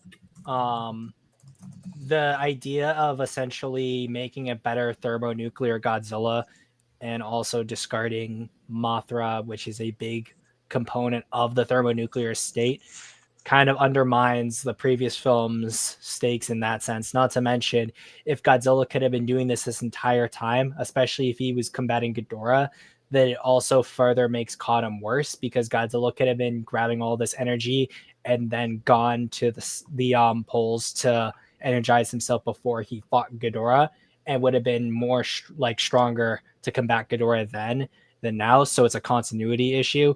Not to mention the fact that why would Godzilla gaining so much energy cause him to change his appearance when we've never seen him change his appearance prior to that due to having more energy, because he only gets a different color change when he goes thermonuclear, or he gets more energy overall. He doesn't somehow change his spines, his overall body shape to combat this. Not to mention the fact that Tiamat's design also changes between the comic and the film. And the reason why it's relevant to cite the comic here is because Tiamat first appeared in a comic. So if you're going to introduce a character from an external material, they will be judged from the material that they first appeared in to see if it would be worthwhile at least adding that character. And then when it comes to actual reasons as to given how he changed, it wasn't just that he was absorbing more powerful, but it was infusing Tiamat's DNA into himself, which isn't explained, which would also make the idea of him gaining just heat null and void as well. So any reason given just makes no sense, or you need to make other films look worse by comparison. And do you want me to give like an even simpler reason why it doesn't justify itself? And this is just completely like meta. We don't need Godzilla to be invincible. He's supposed to struggle, so if he gets frozen, and that means that Kong will get shit on for like 5 minutes until he finds a way to free Godzilla, then let it be that way, so at least the fights can be more dynamic and there can be more tension. Just let me add something here. So by the logic that Vic puts forth about how evolved Godzilla is supposed to work, if evolved Godzilla is supposed to be like hot, but like super duper hot, like hotter than normal, but he can still control it. Here's the point that I want to bring across: when Kong is like dragging Godzilla by the tail, and then Godzilla starts charging his atomic breath up. Considering that Kong can get singed pretty easily by pre-evolved Godzilla's atomic breath, shouldn't the palms on Kong's hands like just be like singed to all the shit when Godzilla starts charging for his atomic breath? Yeah, I was about to say there is no scenario. There is not a single scenario where Godzilla fights Kong where Kong doesn't end up incinerated. Actually, no, guys, you're wrong, because here's the thing: Kong's really cool. No, it's even that's better. true. That's true. It's even better. It's because Kong is fun. Monkey is fun. No, but seriously, I'm gonna be completely honest. Like the moment, Vic, the moment you started explaining it, my immediate thought was, yeah, I know that already. I know that. I saw that. I saw the movie. And it sounds kind of mean, but I pay attention, and so therefore GXK good. I have the movie pulled up on my laptop so I can edit it through, and I can guarantee you I can just go through it play by play. And I'm just, I don't know. I'm hearing what I'm hearing, seeing what I'm hearing. Pretty much the same movie as you are, but for some reason we're coming to two different conclusions. I don't know. The thing is that just because the writer of the movie says one thing, it doesn't mean that the writer is right. Sometimes the writer it's an idiot.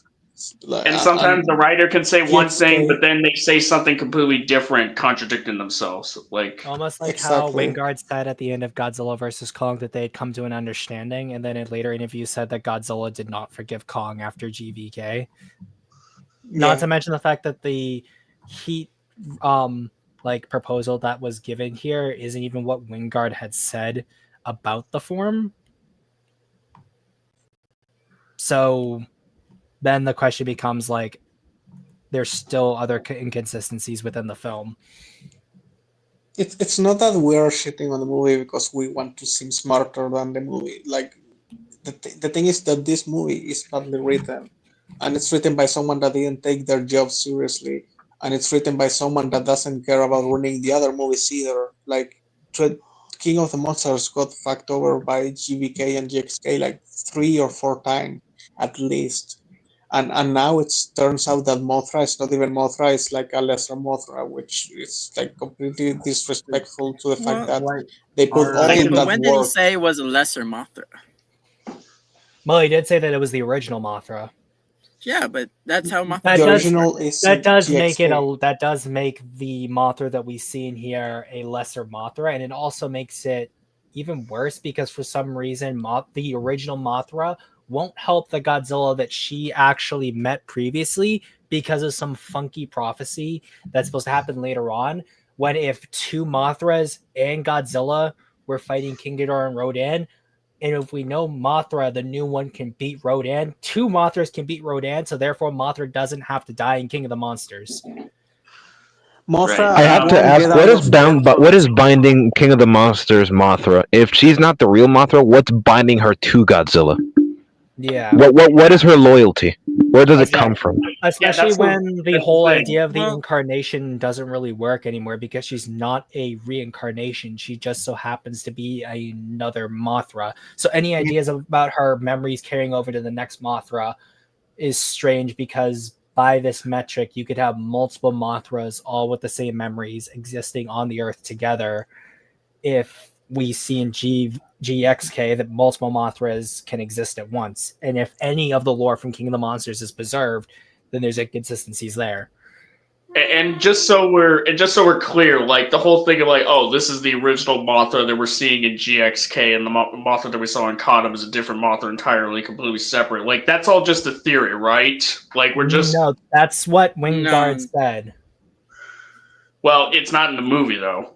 It's not in the movie, but if we're to say even if we're to say it's not in the movie, it's weird that there's another Mothra down here in the first place, given the fact that Or We- or at best, it would just be weird that we never really get much of an explanation for how the Mothra how this new Mothra how Mothra kind of like went from essentially from the Earth from up the surface world to the Hollow Earth without it being documented somehow, and then just decide, yeah, I'm going to go to sleeps now, seemingly in the Iwi place. Mhm. And one more thing that they could use technically to say that this is like the god Mothra, like the Mothra, is the fact that she literally materializes out of thin air.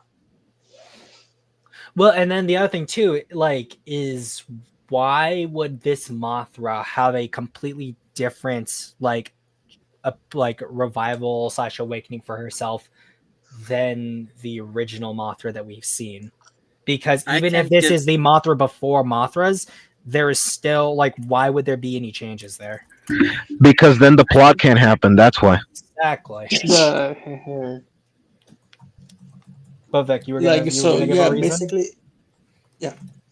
Well, the thing is, if I wanted to answer why didn't Mothra come in to help and why does she need Gia, I felt that the film adequately explained that Gia is essentially like a conduit or like a lightning rod that is used to condense all of Mothra's energy. Because to me, I interpret it as like Mothra is essentially a ghost. No, wait. And you're- Why would Why? Gia Why? need to be why would Gia need to be a conduit when there was Because never a she why conduit? has is a special little abilities Asian that girl allow the her vehicle to for a sense- god? Yeah, like Well- why is a little Asian girl that wasn't even born the vehicle for the power of a god? That's so Well, random. Like you literally have because Godzilla there. She has special abilities that allow her to sense and I think in some way communicate as well with Titans. Well, This has The been seen problem from- isn't how that we're not shown that. The problem is why is that the case? Why is Gia the chosen one beyond just the prophecy, beyond just because the plot said so? Why is that the case? And why is it the I case that don't it's know. inconsistent? There you go. Well, if you don't know, then that's a problem. That's the surrendering of the argument at that point. Yeah, it's a concession. Like it's not, and that's not even a bad thing. That's just like the film just doesn't explain these things, especially when you would need to explain them when they are deviations from what we have already known. Yeah, it's okay. I always say, do not write for the writers. That's their job. Yeah, and I mean, it's okay. Gia has a connection to Kong. No other Iwi has a connection. That would still make GVK's connection still bad as well. That would still be bad for GVK. That would still make the Wingard experience bad. And also, what's up with Brie Larson then? Huh? Yeah, Weaver. Yeah, that's right.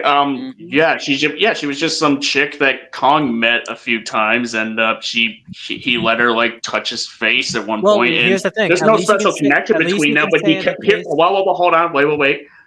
You know, like there isn't like a special like sort of weird connection going on the way that GXK wants us to have a like the same way that Gia did, but rather like Kong recognized her as being someone who is like a human who from this expedition that he saw like bombing, his island and waking up the skull crawlers, and he recognized her, trying to free the Skur buffalo and just be like, oh, okay. It's like, all right, I guess you're one of the cool ones, I guess. There's like a recognition of that, and that's why he went out of his way to save her from Ravarak. Is the metric for being the chosen one just A, knowing Kong, B, being female, and C, being an ally to Kong? Is that really the metric?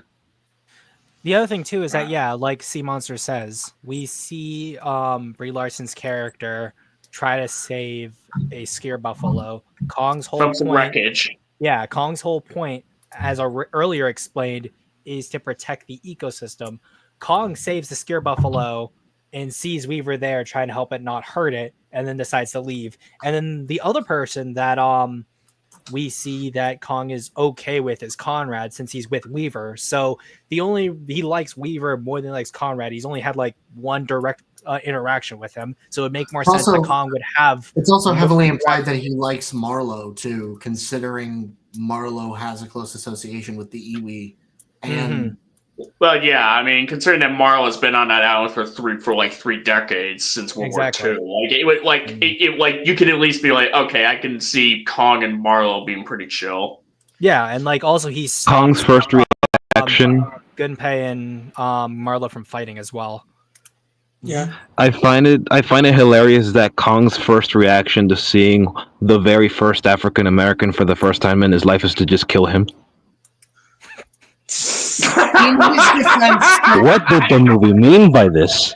In his defense, said African American tried to kill him first. I know, I'm joking. Okay, and then we're gonna start again. Also, for context, it has now been 3 hours, and we're only 7 minutes in. I love you all. Just remember that, guys. Are we gonna have to split this into multiple parts? No. Oh no, my Lily Orchard dream has been manifested. We're just gonna have to power right through this. I will treat this like a pint. It's going down one way or another. I don't care how many I've already put down in me. Alrighty, baby. Let's do this. Like a lot of concepts in JXK, it's kind of half-baked. But then I watch as Godzilla twirls around in zero gravity, and I realize I don't care. Seriously, this is one of the... I hate that. Why? Why are we getting the points in this video? See, this is exactly why I never take any of these motherfuckers, these ass-licking fucking... I'm too pissed to think of creative insults. I wish I was British. I really wish I was British, because those people are excellent in insults. This ass-licking, boot-swallowing mother... No, okay. So Animus, come here and insult this guy. And we're gonna keep going a little bit more. I don't care. I don't care. God, that was painful. No, Look, okay. I love you. What the hell are you doing? Okay, we'll keep going a little bit more. Okay, it's kind of half-baked. But then I watch as Godzilla twirls around in zero gravity, and I realize I don't care. Seriously, this is one of the coolest things I've ever seen. Now let's talk about the supporting kaiju, starting with the villainous Scar King, of which I'm of two minds about. On the one hand, he's great because he's a dark reflection of Kong, and thus is a great foil for him for this particular story. It's very simple. Kong represents hopeful freedom, while Scar King represents brutal servitude, making the fight between them a fight over the future of the species, hence the title The New Empire. It's a very classic hero-villain dynamic, which, as you'll see when we go over the efficiency of the script, is a major strength of the film. He also oozes personality, more so than any other antagonist in the MonsterVerse so far. The way he moves and carries himself tells you everything you need to know about the character. Single word being uttered, an example of how good visual storytelling is here. On the other hand, he doesn't come off as a very threatening villain for two major reasons. One, because he's objectively not very powerful. You just know that if Godzilla got a hold of him, he would be done in pretty quickly. And two, he's introduced very late into the film, so by the time he's established as the antagonist, the movie is close to wrapping up. This keeps the Scar King from feeling like a truly civilization-ending threat, and more like a cocky nuisance to be dispensed with, a feeling only amplified by the fact that he needs another kaiju to do his dirty work, Shimo. Like with the Scar King, you instantly understand her within seconds of her introduction. She's a character whom, unless you're monster, I raise you. Hold on, Zim. No. We're getting to the end of the Shimo point, and then we can talk about the supporting characters. Because I know he has a lot of things to say about Mothra, and we're gonna. Oh, please. Okay. Yeah, all right. For you.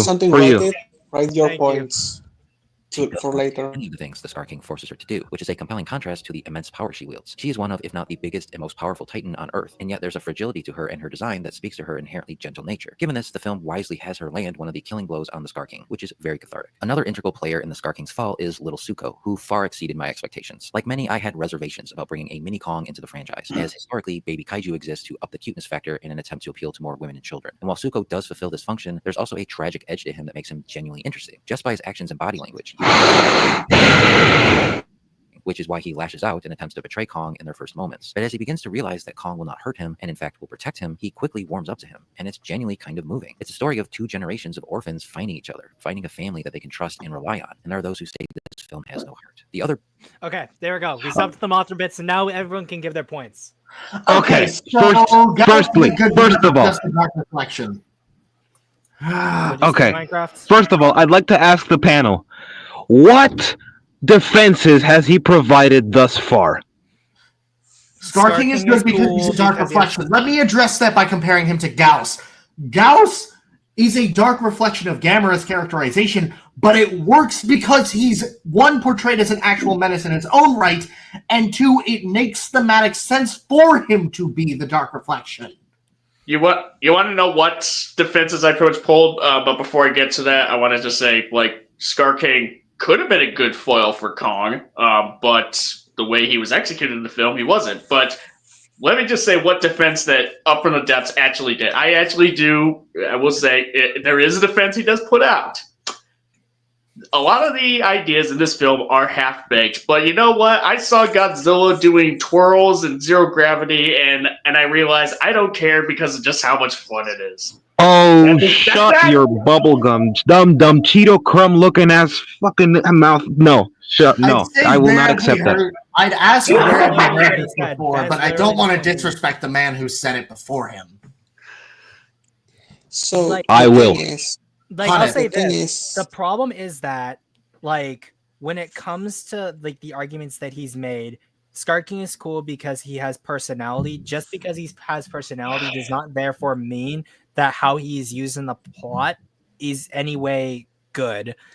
The same also goes for how Shimo is treated in the plot as well. Just because you understand her plight does not necessarily mean that how she is used as a tool, because literally she's used as a tool by Scar King, is effective or makes sense or could be justified given everything else we know about the world. So the defense was basically that because these characters are easy to understand, that makes them good, and that's why I wrote something for later, which is, of course, it's easy to understand these characters because they're so fucking simple. If these were complex characters, then I will have some praise. But this is so easy that it's actually hard to fuck it up. No. Here's the thing. He's basically describing a cartoon. So far, his defenses are recap of plot / character and theme. The theme of Suko, abuse, and they say this film doesn't have heart. Motherfucker, I know what the theme was. I saw the fucking movie. Like, yeah, you're telling me that it's praiseworthy that the theme that the writers wanted me to see is noticeable. That's a point of praise. That is the most basic bitch thing you could do as a writer, is to tell the audience what the theme is. Like, I'm not impressed by that.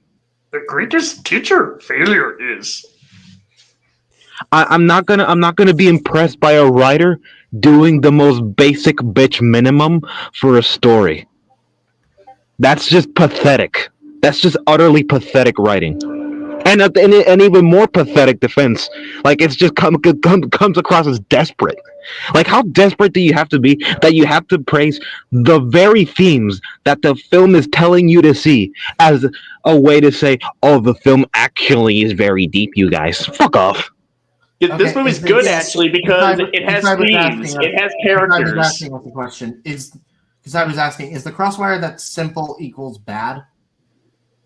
It's not even that It's- simple equals bad, because, like, the Super Mario movie was simple, the Lego movie was simple, but guess what? Guess what? Tell me the plots. Tell me how it's executed. Tell me how the characters go from their journeys.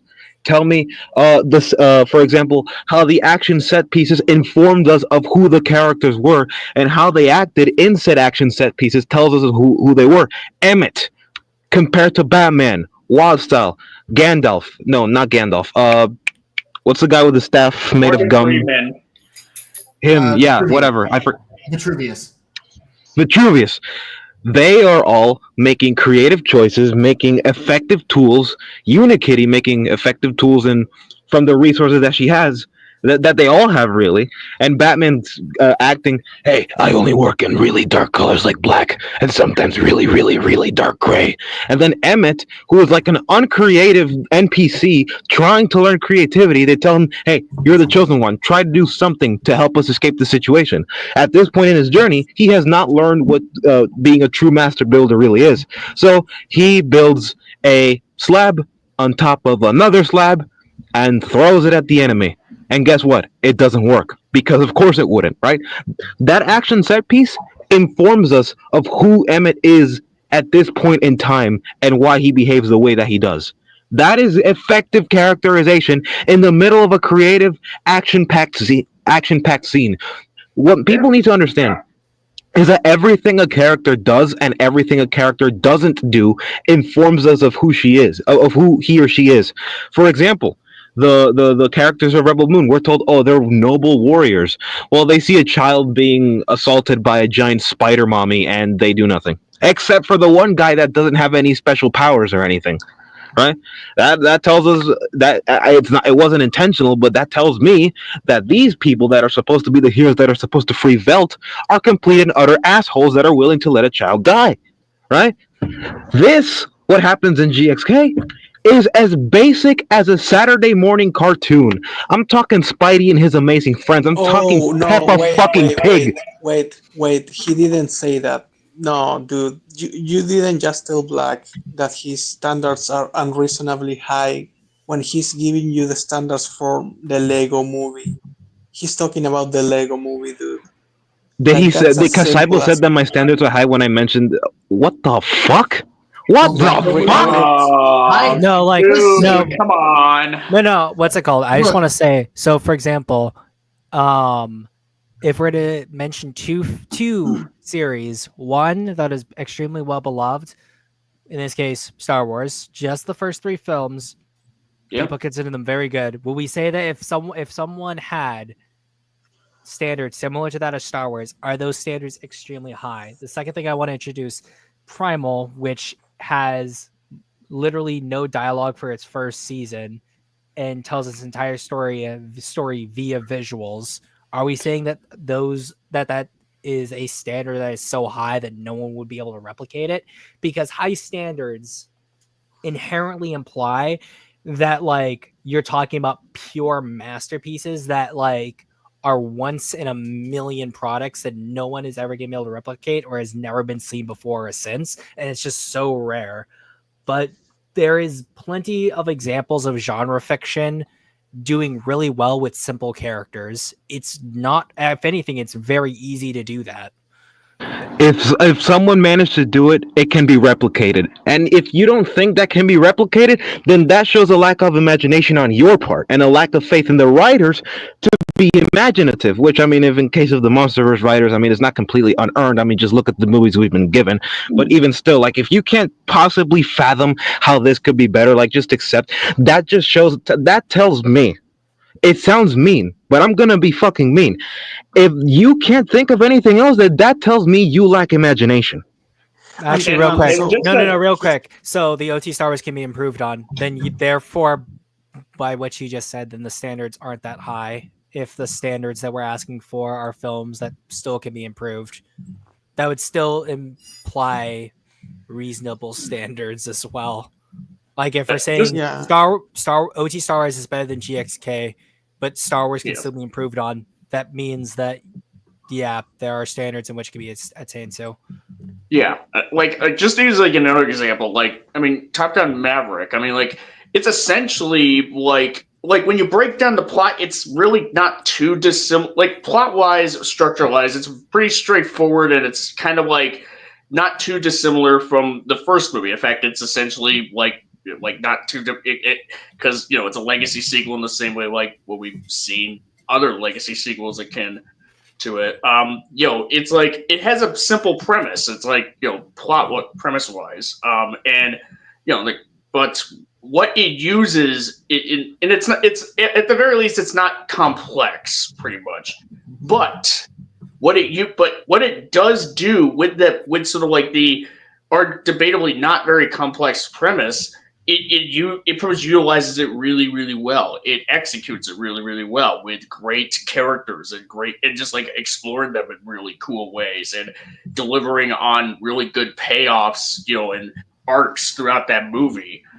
To essentially, and that's why that movie is pretty much has been beloved to this day.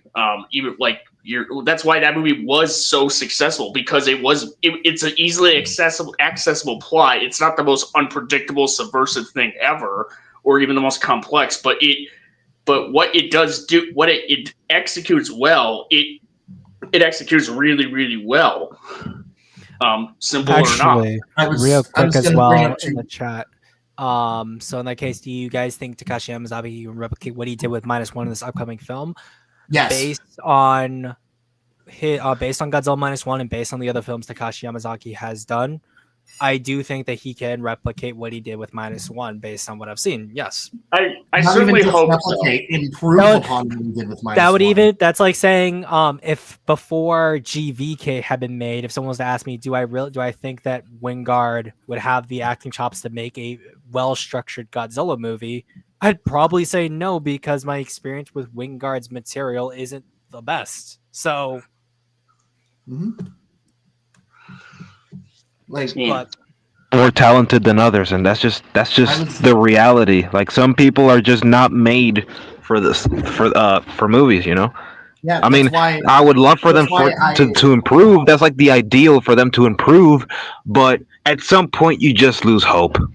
Or that's like why even when people ask me what kind of director I would like for X monster movie, I would always say someone along the lines of Guillermo del Toro or Matt Reeves, because they've both proven themselves with really solid entries, not just in kaiju. Like Pacific Rim and Cloverfield are, I would consider, two of the best kaiju movies ever made, but also they have interesting takes on how they go about their films. Planet of the Apes was a complete reinvention, even for two movies. Yeah, was a complete reinvention of the concept, and we all saw what the Batman did. Love it or not, we all saw what the Batman did. And fucking love it. Yeah. And then for Guillermo del Toro, what I said about Planet of the Apes can be said about his Pinocchio movies.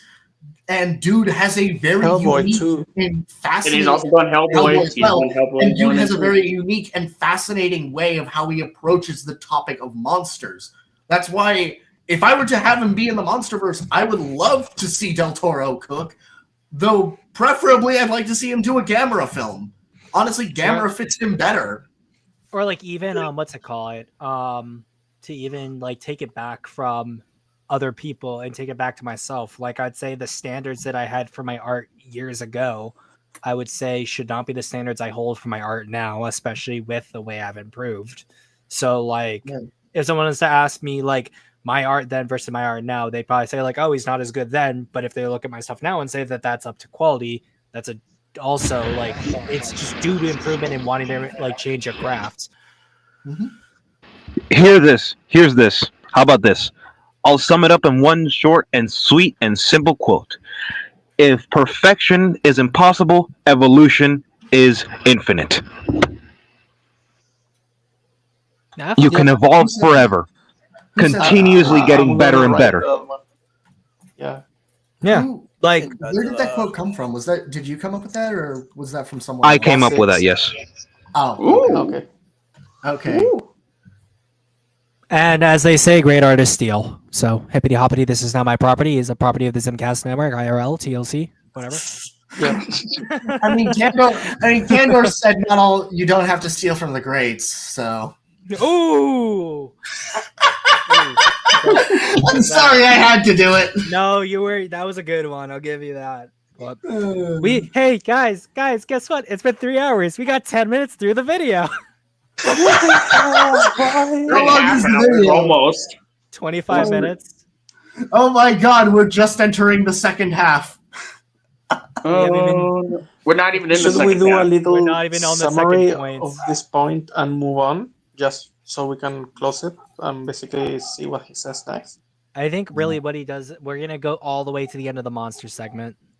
Big surprise Nice. was Okay. Mothra, who, while not having a whole lot to do and feels a bit tacked on last minute because she does play an integral part in the final act. She's mostly a supporting part. No, Mothra actually wasn't tacked on last minute. Phosphor was a backup option. Share the screen with Godzilla and Kong for the first time. I know it's superficial and silly, but seeing these three iconic monsters together in the same shot was full fan service, and I ate it all up. Also, I liked having Mothra return as the savior titan to the larger Iwi society, as most past incarnations of her are commonly connected to ancient primitive civilizations. To me, the Iwi act sort of as the MonsterVerse's version of Infant Island, so it makes sense to bring her back this way. In fact, I actually expected to see twin priestesses at some point, which is a huge missed opportunity if you ask me. So as you can see, GXK has quite the cast of Kaiju, the largest cast of any of the MonsterVerse films so far, and because they are the primary focus of the film, it actually explores the character dynamics going on between them in a more substantial way than prior films did. In fact, there's a lot of juicy Kaiju melodrama going on here. You've got Kong, who fears Godzilla, while Godzilla hates Kong, but lets him live as reward for saving him from Mechagodzilla in the last movie, so long as he keeps his hairy butt in Hollow Earth. Whom Godzilla does love is Sweet Bae Mothra, whose sweet words are the only thing that convinces him to put aside his beef with Kong to stop the Scar King, whom Kong hates because he's enslaving kind. Scar King does so by enslaving Shimo, who also hates Scar King but is forced through pain to do his bidding. This dynamic in particular does a great job at making Scar King even more deplorable while simultaneously making Shimo more sympathetic. Then there's Suko, who both hates and fears Scar King, the former feeling empowered by his meeting with Kong, whom he at first hates and fears as well, but when he realizes Kong will not abuse him like Scar King does, he adopts Kong as a positive paternal figure, which in turn makes Suko an adopted son to Kong. Making all this even more compelling in my eyes is that it serves to establish a lineup of both new and original monsters that the MonsterVerse can then call upon when needed in later entries. King of the Monsters attempted this, but after that film underperformed, GVK had to abruptly pivot, and since that proved successful, the franchise appears to have finally found a path forward, with a core cast of monsters to see it through. Now all we need is the return of Rodan, and all will be right with the world. Okay, so I would Can I go like to first? address. I would like to address the whole cast of monsters. Yes, it does do that, and I think that is a good thing. But it also does it at the detriment of what was set up before. Granted, that's also just the Monster Legendary's complete mistreatment of Kadam's original kaiju. So yeah, and also like the main problem is that he said he himself explained this already, and he goes more in depth later on. The only dynamic that's interesting or engaging, or at least a little bit deep in relation to everything else, is Zuko and Kong. Everything else, as we said, is like one note, simple. It's not interesting, to be fair. Yeah. Like you I would like to point out as well that he just said for the Mothra segment that he said this. I saw a thing I liked. I clapped. And it makes sense because we've seen it before because it looks like other thing that I also like, which I also clapped when I saw. Therefore, good. Yeah. Let me just say, like, before we move on, like, I really hope that Grant Sputor, makes a good film out of this series, because if it fucks this up, and if the film that comes after that decides to bring in Rodan, I'm just gonna be like, oh no, oh no, please don't fuck him up like what Wingard did with Mothra. The other thing Please, too is that I need you to can watch have my fan mother. service, So, like you can have fan service and still have it make sense.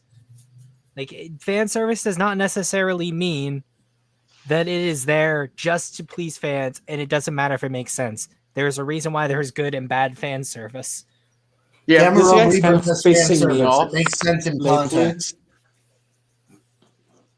Like, it's not interesting, so it's bad. It's like, yes, because it's called entertainment. So if it's not entertaining or engaging, then it's boring. And if it's boring, it's bad. Yes. I mean, I wasn't bored with so- this movie. I was just like meandering miserably through it. It was more miserable than boring, to be honest. If the film But fails at what the concept of the movie's inherent premise was, then yes, it's bad. that's And, what like, that's what statistically, I'm not Antrim even said. I'm not Like he even said, saying that I this was film is bored not with the fun. movie itself. Yes, I'm not even granted- saying that the movie Granted, my problem itself with Gaspot completely wasn't bored that, me. What I'm he was saying that is vague. that It's also just he went about it in a very mean-spirited and over-aggressive manner.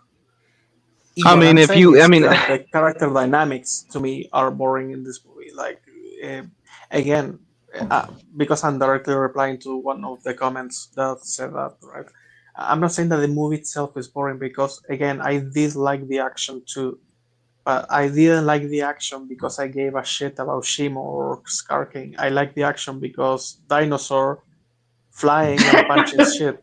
I hated the action.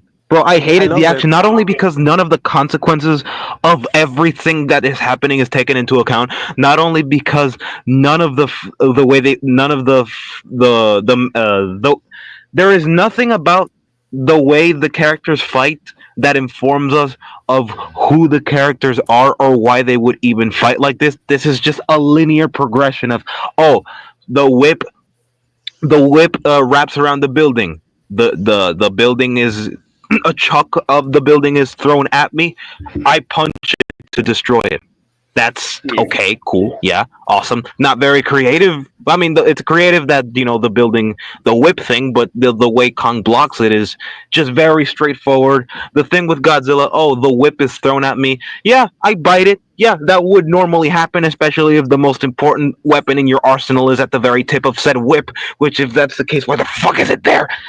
And on top of the fact that the physics of the fight are horrendous. Like, I wish Brayden was here, but the actual animation of the fights are just this is like an insult to like animate like giant monsters and the CGI that came before. We've had, if you wanted like a super uptight, not uptight, upbeat, high octane fight scene involving monsters, you have a blueprint called Pacific Rim. Remember that movie? I bet you don't. And even if you have an earlier example in Gamera 3, Revenge of Iris. We were literally talking about that movie last week. Yeah, Revenge of not even Revenge of Iris. The first Gamera movie had really impressive cinematography. Like the way the shots, we got like human eye level shots for the monsters inside the sets with the people in the monster suits. I have not seen a shot like that. The closest I've gotten to that was like late Showa era with Terror of Mechagodzilla. I think it was. There was this one shot that I really liked. That was like a panning shot, but it was from the human eye level, so it looked like Mechagodzilla was bigger than he actually was, which I thought that was a really cool shot. I have not seen something like that in any other Godzilla movie prior to Millennium, I think. Granted, I have not seen a shot like that in the Heisei era either. Like a human eye level shot that makes the monsters look big. A proper use of haze. Haze is very important for making monsters look big. Yeah. Also, I would like. I think I understand what Kasaibu is getting at with his comment. Which one? The boring and fun are subjective. So the fact that it's sort of a way of saying, and this is me playing devil's advocate or at least guessing, it's sort of like I didn't like it, therefore it's bad. I think that's what you're getting at. I think he was replying directly about what I had said about the character dynamics, and I wasn't saying that they were like bad at first. Then I doubled down because his comment like annoyed me because he has been like putting words in my mouth for a couple of for some time by now. But what I initially wanted to say was when you make something really really simple, there's only so much you can do with it, you know. And the reason why I have said that, the only reason, like that these dynamics are important, well, that the only character dynamic is important is Zuko and Kong, is because that's the only one that I think everyone here can say it's at the core of the movie. Scar King and Kong, they have nothing to do with each other. Even up from the depths himself says it, like he comes out like in halfway through the movie, Scar King. So he has no relation to Kong. Shimo has no relation to anyone else except Scar King. And again, it's all so basic that there's nothing to explore. And the movie could explore these things, like why does Scar King have this crystal? What is the crystal? How does it work? And it doesn't do it. So I said on our last stream, I think, that my idea was that Scar King's crystal is the crystal of the tail of Shimo's baby that he killed at some point, and he's using it to send some telepathy from the crystal to the mother, right? And so every time he points the crystal at her, she feels the pain from her baby when it died, right? And it's like I added a bunch of depth to the relationship, and that's something that the writer could have done. Like then you're adding layers. It's like an onion, I guess you could say. But there's no layers to any character dynamic in this movie except Kong and Zuko. So what I'm saying is that when he says that, oh, like these character dynamics are really nice and good, and like they're the bare minimum. Yeah, that's all there. That's all there is in this movie. It's the bare minimum. I'm gonna finish the comment I was writing, and then I'm gonna probably grab a drink for a bit, like just calm my nerves. Because I'm gonna keep going. Listen, Kasaiba, you're fine, but like I don't know. I don't know what it is today. It's just you've been getting on our nerves a lot.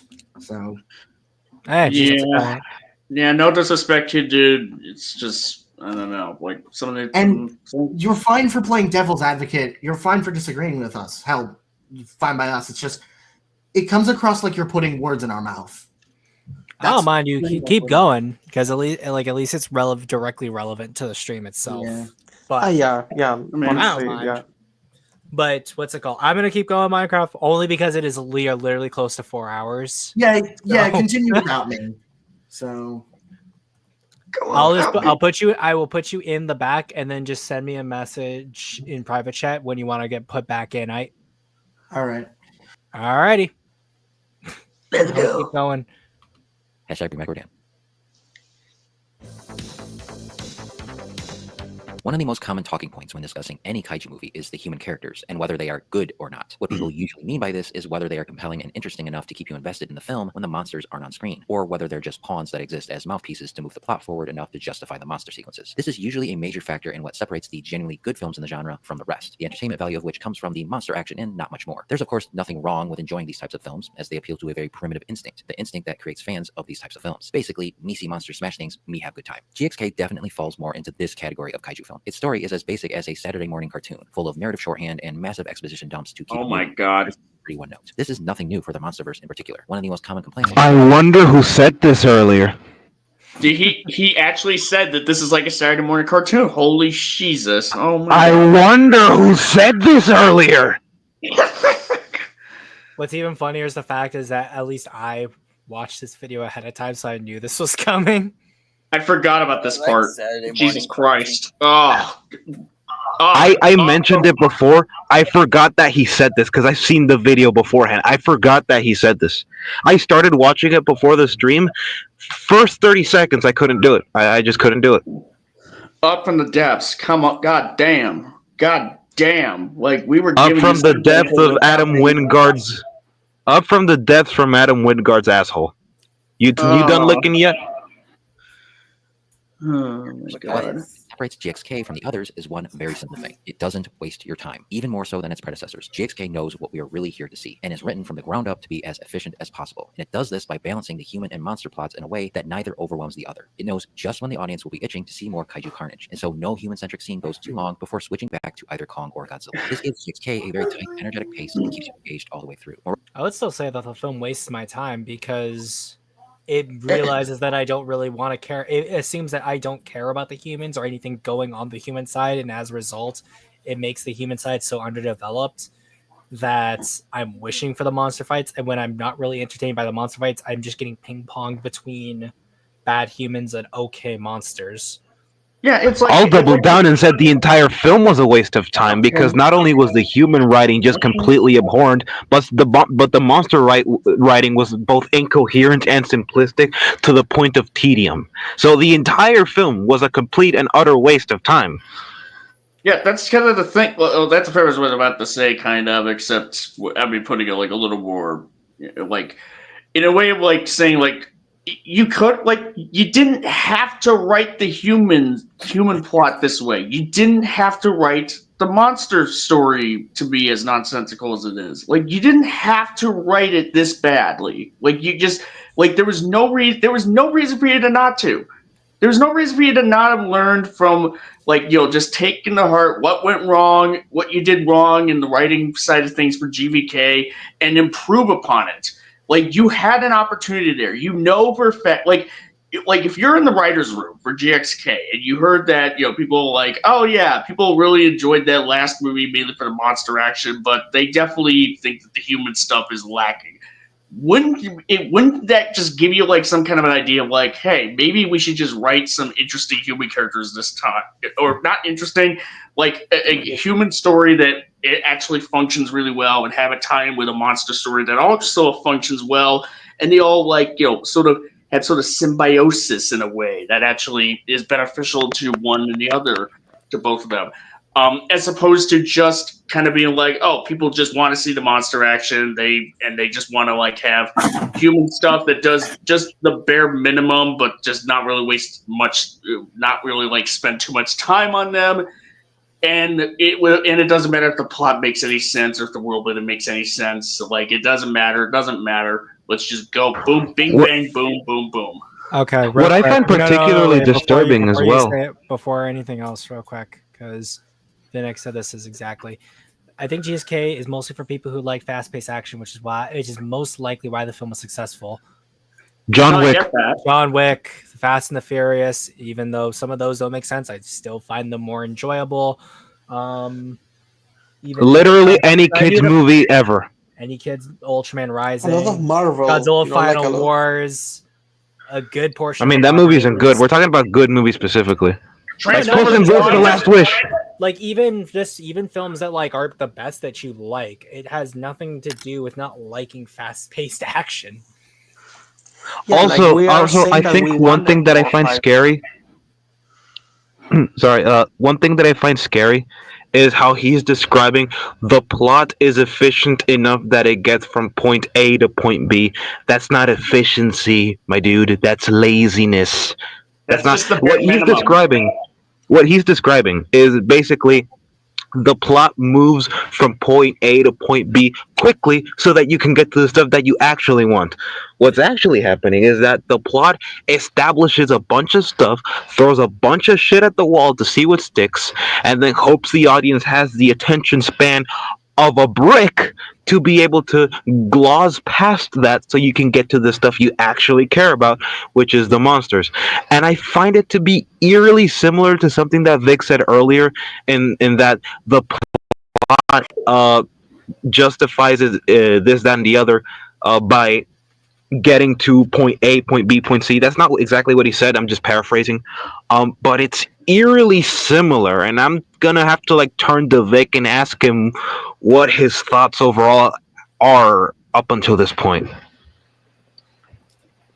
Up to this point, I would say in terms of like it being efficient versus lazy, I would say there's a spectrum, definitely.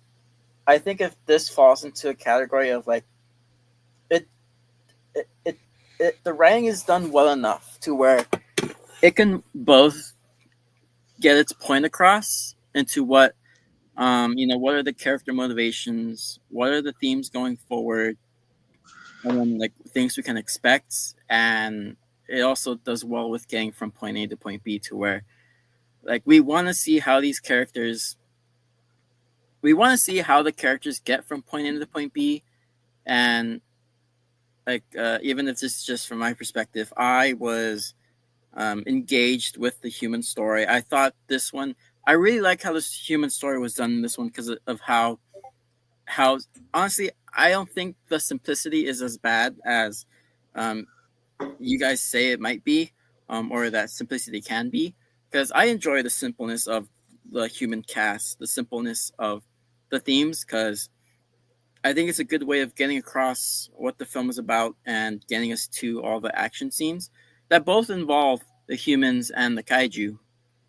I like how it handles the pacing of the action, and not even just the action, but like the moments of either levity or just like the moments of like Kong and Suko bonding, or whenever Eileen like comforts Gia, or whenever like Gia starts to become more expressive as the movie goes on because she's discovering more of her past and her people.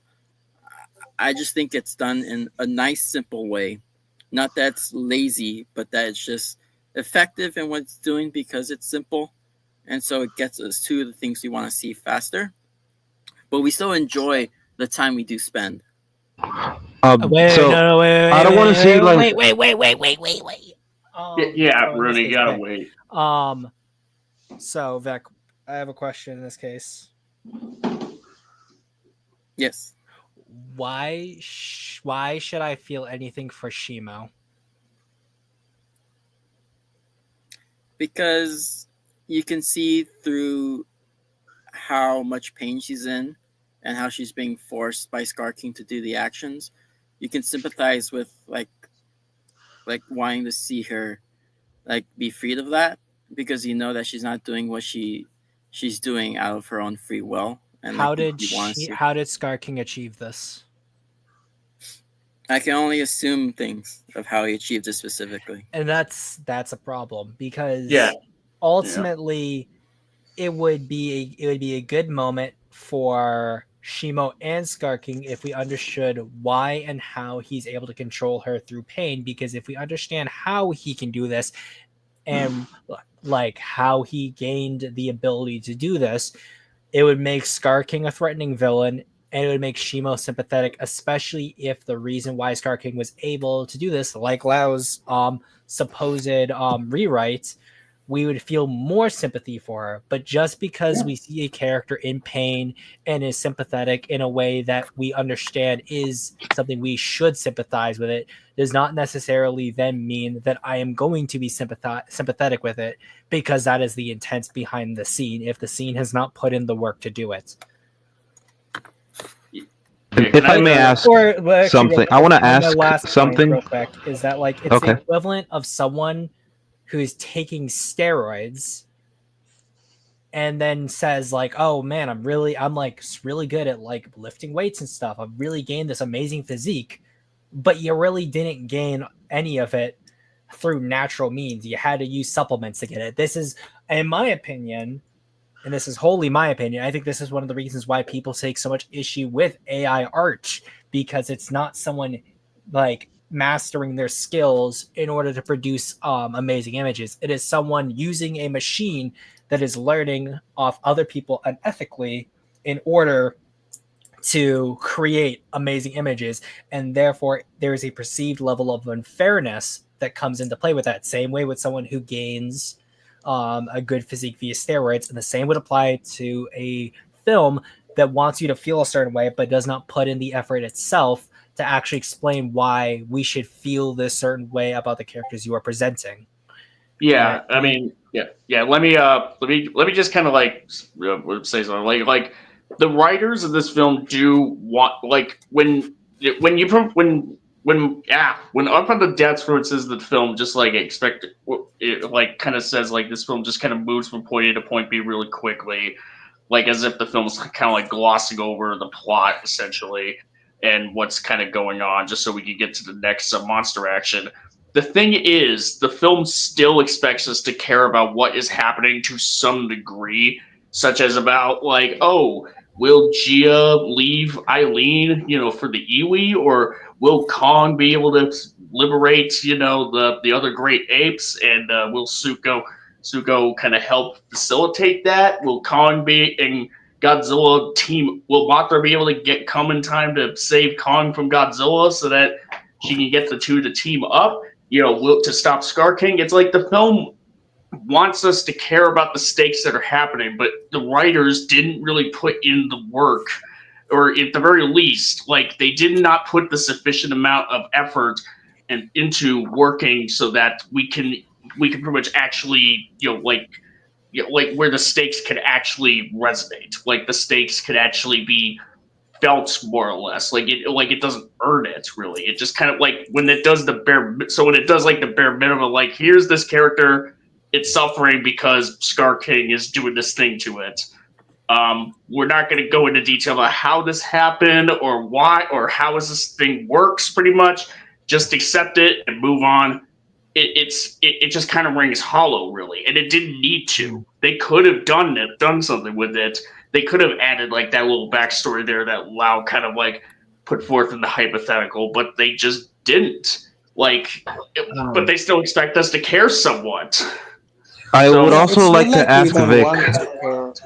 It's not like we sit in front of the screen that we paid to watch and we say, okay, like convince me, like in this snobbish way. It's just that the movie didn't do it. Like it's not good enough. We want to It's not care that about we are. what's happening. We do want to Yeah, care about what's Real happening, quick, but the film didn't put in the work. like I would even like to here, ask. before you Oh, say anything, Black, is that Vinnick says, what about Titanosaurus? In the case of Terror of Mechagodzilla, we see an early example of Dr. Mifune trying to control Titanosaurus through the machine that ends up injuring and essentially killing Katsura before she turns into a cyborg. So we are aware of how Mifune intends to control Titanosaurus in that scene. We don't see it earlier on in the film, but we understand far more about Titanosaurus's condition than we do Shimo's. Exactly. I'm just sorry if my return was unceremonious. I'm a bit more calm now. Just and I've been listening in, so I have the context. you sound like you just smoked weed. Yeah, you do No. say you sound kind of baked. Also, right here, No, I in the didn't. film, we do see that like Titanosaurus isn't like completely his mind control isn't completely severed. We just see Titanosaurus incombobulated, so there's no reason for Mechagodzilla to beat up on Titanosaurus. So that's why it's not even an equivalent for Shimo either. But I am a little hungry, so I'm gonna grab myself a snack. Rooney, you were able to give your points to Vic, and see, I'm going to leave you in charge. Okay. All right. Yeah. Next time when you come back, just say the conquest line. Okay. So I will do that. Yes. nice. So Vic, I'm trying. Sorry for putting you on the spot like this. I'm just trying to understand your position because so far I feel like you've been what's the word? You haven't been arguing your position. I feel like you've been stating your position because like I already know that you think it's coherent and that the plot is effective at doing what it does. I want to know why you think that beyond describing just what the plot is, because I feel like we can make I can give you an accurate summation. Everybody here could give you an accurate summation of what actually happens in the plot and how it happens, the mechanics of it, the thematics, because we already know this. Like, so Yeah. that's what I would like to understand from your perspective. Okay, and then tell me again, like what you want me to argue again? Like what specific point? No, just in general of how the mechanics of the plot, really, because you said that it functions in a way that is effective, correct? Is that an accurate summation of your point? Yeah. Yeah. Okay, so you've been stating that position, and I feel like we're all pretty familiar that we all can already just attest to the fact that this is the position that you hold. Like we understand this. So that's the difference between like stating a position and just arguing it. Like arguing it, you go into detail as to the why and the mechanics, whereas just stating your position is just saying, oh, this is that, or I believe this is that, because plot summary, right? We're trying to avoid that. So just I want you to try and argue your position, because I'm struggling to understand just a little bit what your position, why you hold that position, mainly from purely like plot structural level. My words are not doing my thoughts justice. I've been talking for a while. My throat hurts. Yeah. Yeah, and then forgive me if I can't express through my words what my thought process is, just because I've never been in this sort of scene before when it comes to like arguing or stating a position, because I've just never really been good at it or delved into it. But I would, okay, I'll say that from the moment I first saw this movie. Stand ready for my arrival, Vic. Oh, jeez. Okay, so from the moment I first saw this movie, okay, so for one, I knew that I really loved this movie for a lot of the things it did, and I have always felt that it did them well, and I have acknowledged flaws, and even in the narrative and how effective it can be. Because, for instance, I think, one flaw I'll point out is I think the editing and the timing of from when One Eye gets back to the lair and Kong gets the Beast Glove. I think it could have been edited way better, the sequence of events, to be more coherent. And that's one flaw that I think the film has. And forgive me again if I'm either just stating a position or not arguing for it. A lot of the stuff that I loved about the movie outweighs any of the technical flaws that I can find or I can agree with you guys with. And a lot of that I think is due to just how well I think the things that I liked were done. Because I think the action is portrayed in, I think, very well done ways. I think the choreography is good. It's very easy to see what's going on. I can see the moves that each Titan makes. And then when it comes to the human stories, I guess it's just me, because I'm not that, because even we just discussed standards. I would say maybe I don't have that highest standards other than what tickles my brain. And even if that's all subjective, I think objectively the events shown in the film are written in a way that again, it's simple but effective, because you're able to, how do I say this? You're able to easily, I don't know if I'm just repeating myself, but stop me at any point if you just want me to clarify anything. But I just because I asked you the why, I asked you why you thought it was coherent. So because I already know that you believe that. I'm just asking for what you think makes them so well done. I just can't get around the fact that I might have to just recite because from my perspective, I saw this happening, and either I was able to assume the most logical reason as to why, and then go with it, and then see it come to fruition.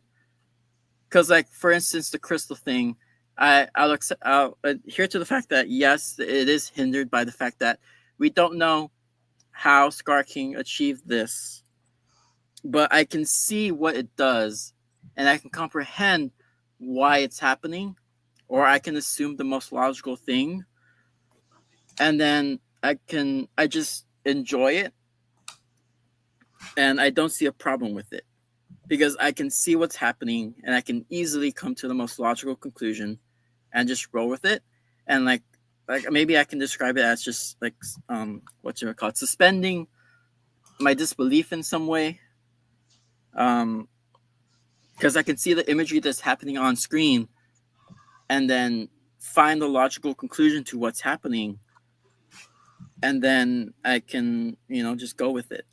Well, I think it's I like, get it. I think I understand a little bit. So what you're saying is that it's something that you just did automatically. Like it's not something that you can rationalize. It's just like when you were watching the movie, you just It's like you got it. You haven't right? you haven't Yeah, like reversed it. your head, and it's just not something you can like prove mechanically, but rather something you just intuitively comprehend. Is that what you're saying?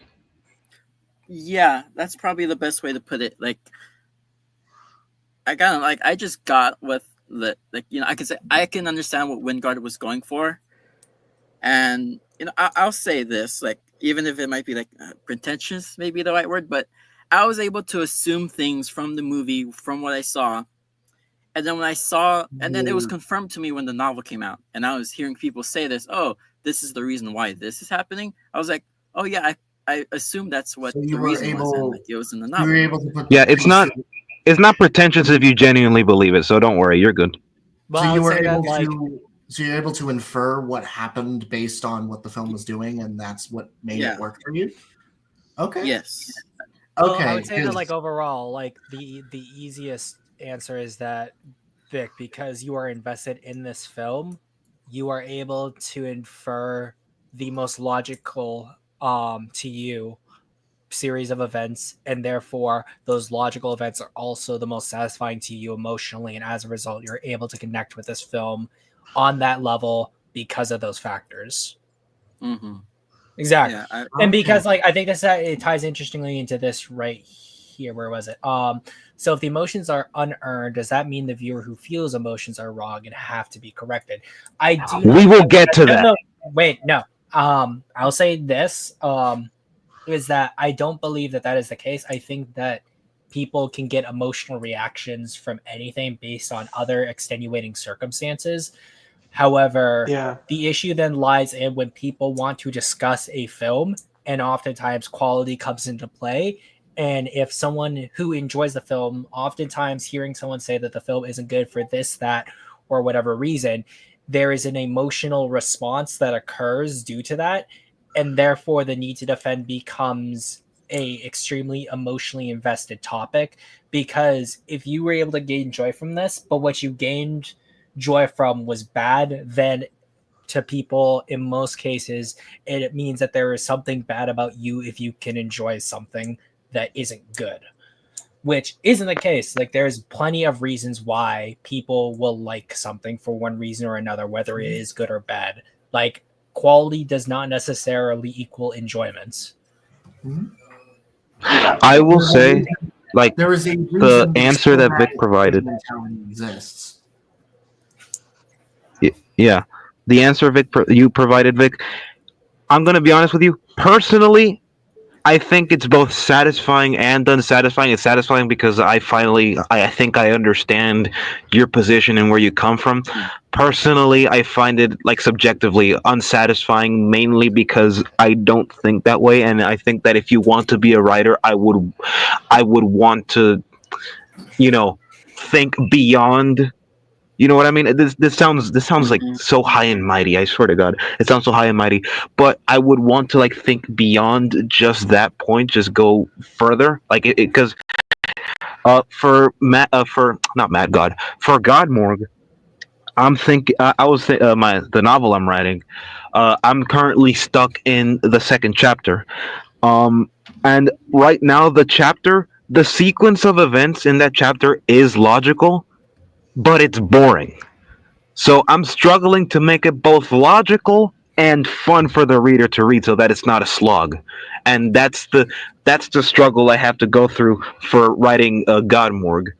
And so I don't. The thing is that I want to be the kind of writer that thinks of the kinds of stuff that writers nowadays just neglect. So that's why I find that answer unsatisfying. But Mm. at the same time, like it helps me understand your position as well. So I thank you for clarifying it, though. I did learn something. I did get something out of it. So Yeah, I Yeah. I'm think glad you I was do able it. to do You that. explain things way better than Up from the Dead. To be Yeah, fair, honestly, like I think this entire stream has been putting you specifically to the test.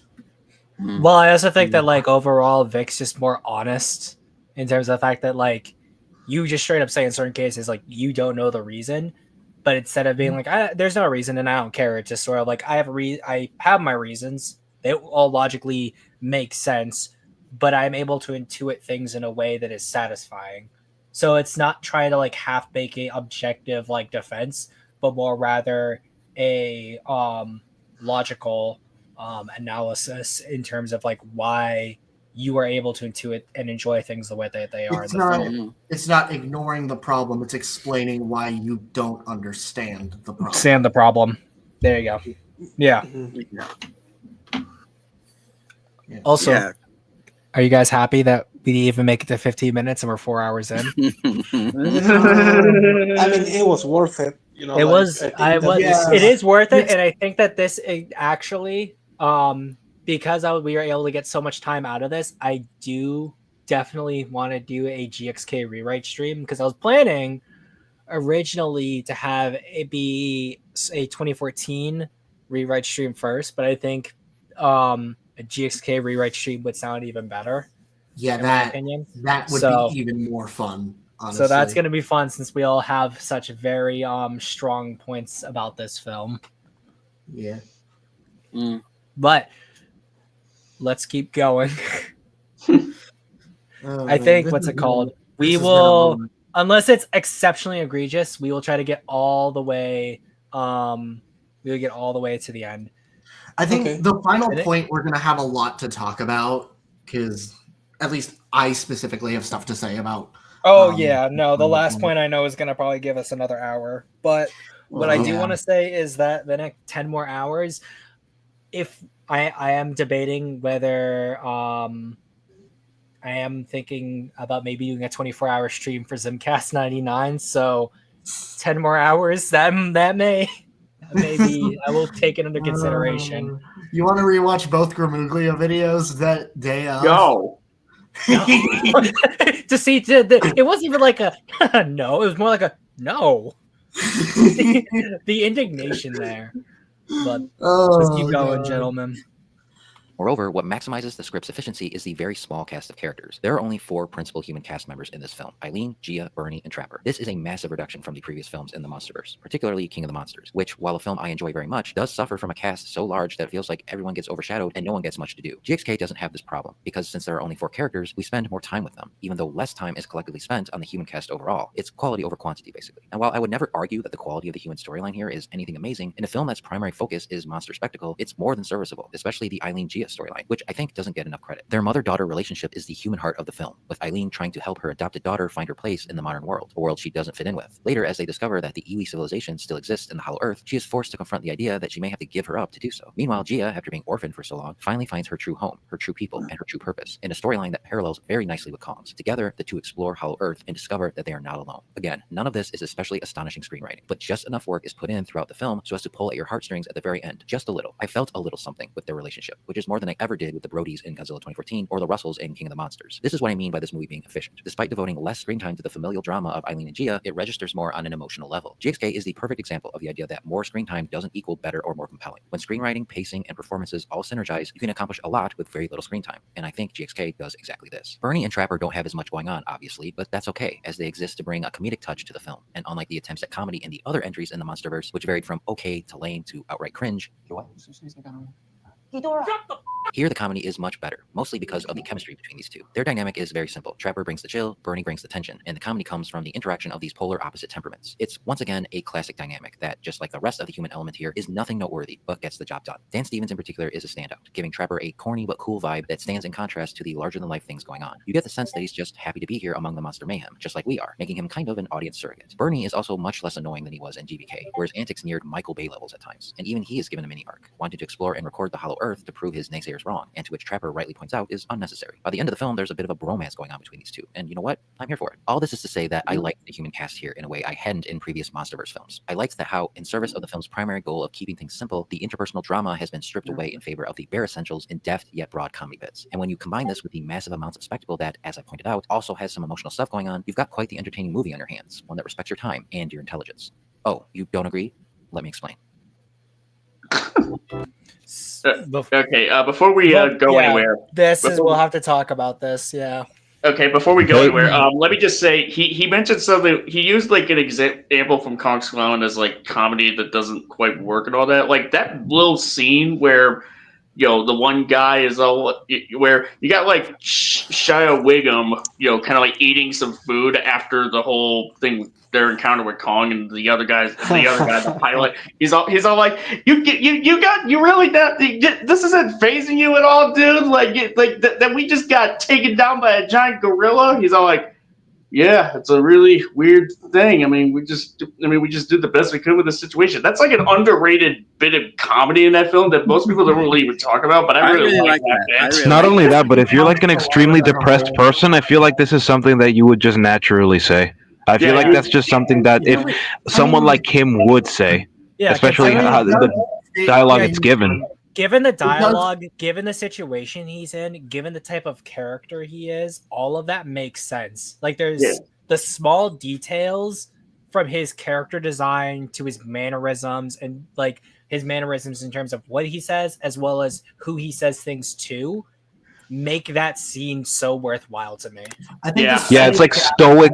It's like a stoic Giga Chad looking at these soy jacks crying over a giant monkey. Like, oh yeah, well we did the best we could given the circumstances. The circumstances in this case. Say that it's like considering he's the only one of the group who uses a Viet Cong weapon, he is literally the most well adjusted to the Vietnam War, and given how like crazy that war is, and how they say the crazy that war is.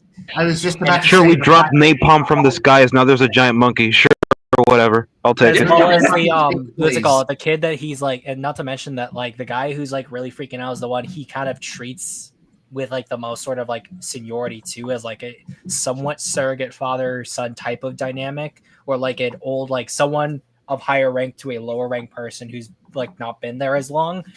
It makes all the sense as to why that comedy happens there, and it happens the way it does. Yeah, I like the actor Wiggum, Shia Wiggum, the old like Turner's guy. dad. I really like that guy. Like him. He's been in some good stuff. Up until this point, he has described the plot and the characters. Now, let me tell you something. Let me give you an analogy. Let's say a drill sergeant says, hey, reload your weapon while you're on the range, right?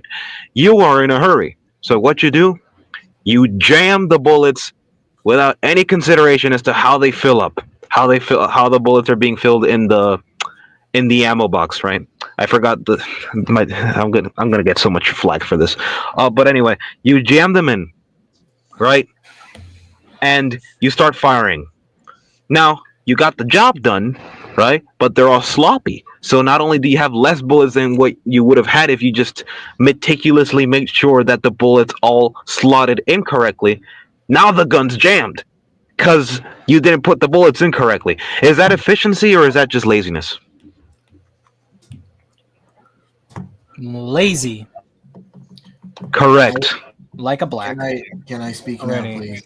And that's everything I have to say about what he said up until this point. I have nothing else to say. Yeah, at this point, it's just stating what we see in the film, and he just says, "Oh, and I like it." It's just for flavor, if you can even call it that. It's the same with the monster stuff, except you just swap them for the human characters, and it's just more of the same.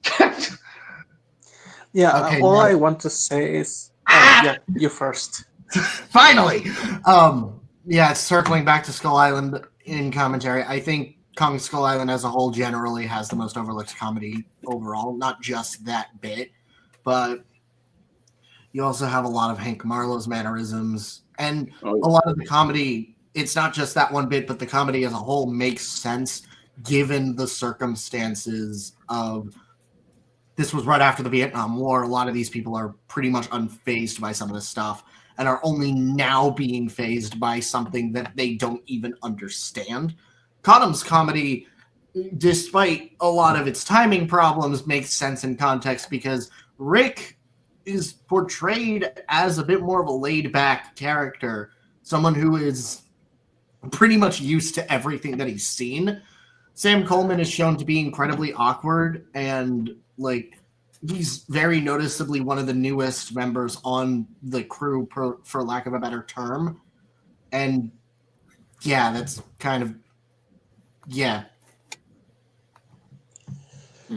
also want wanna to say say- that saying wow, that sorry. Bernie, for example, had like a mini arc. You know, like again, this is we have said this many times. That's why I'm not going to take too long.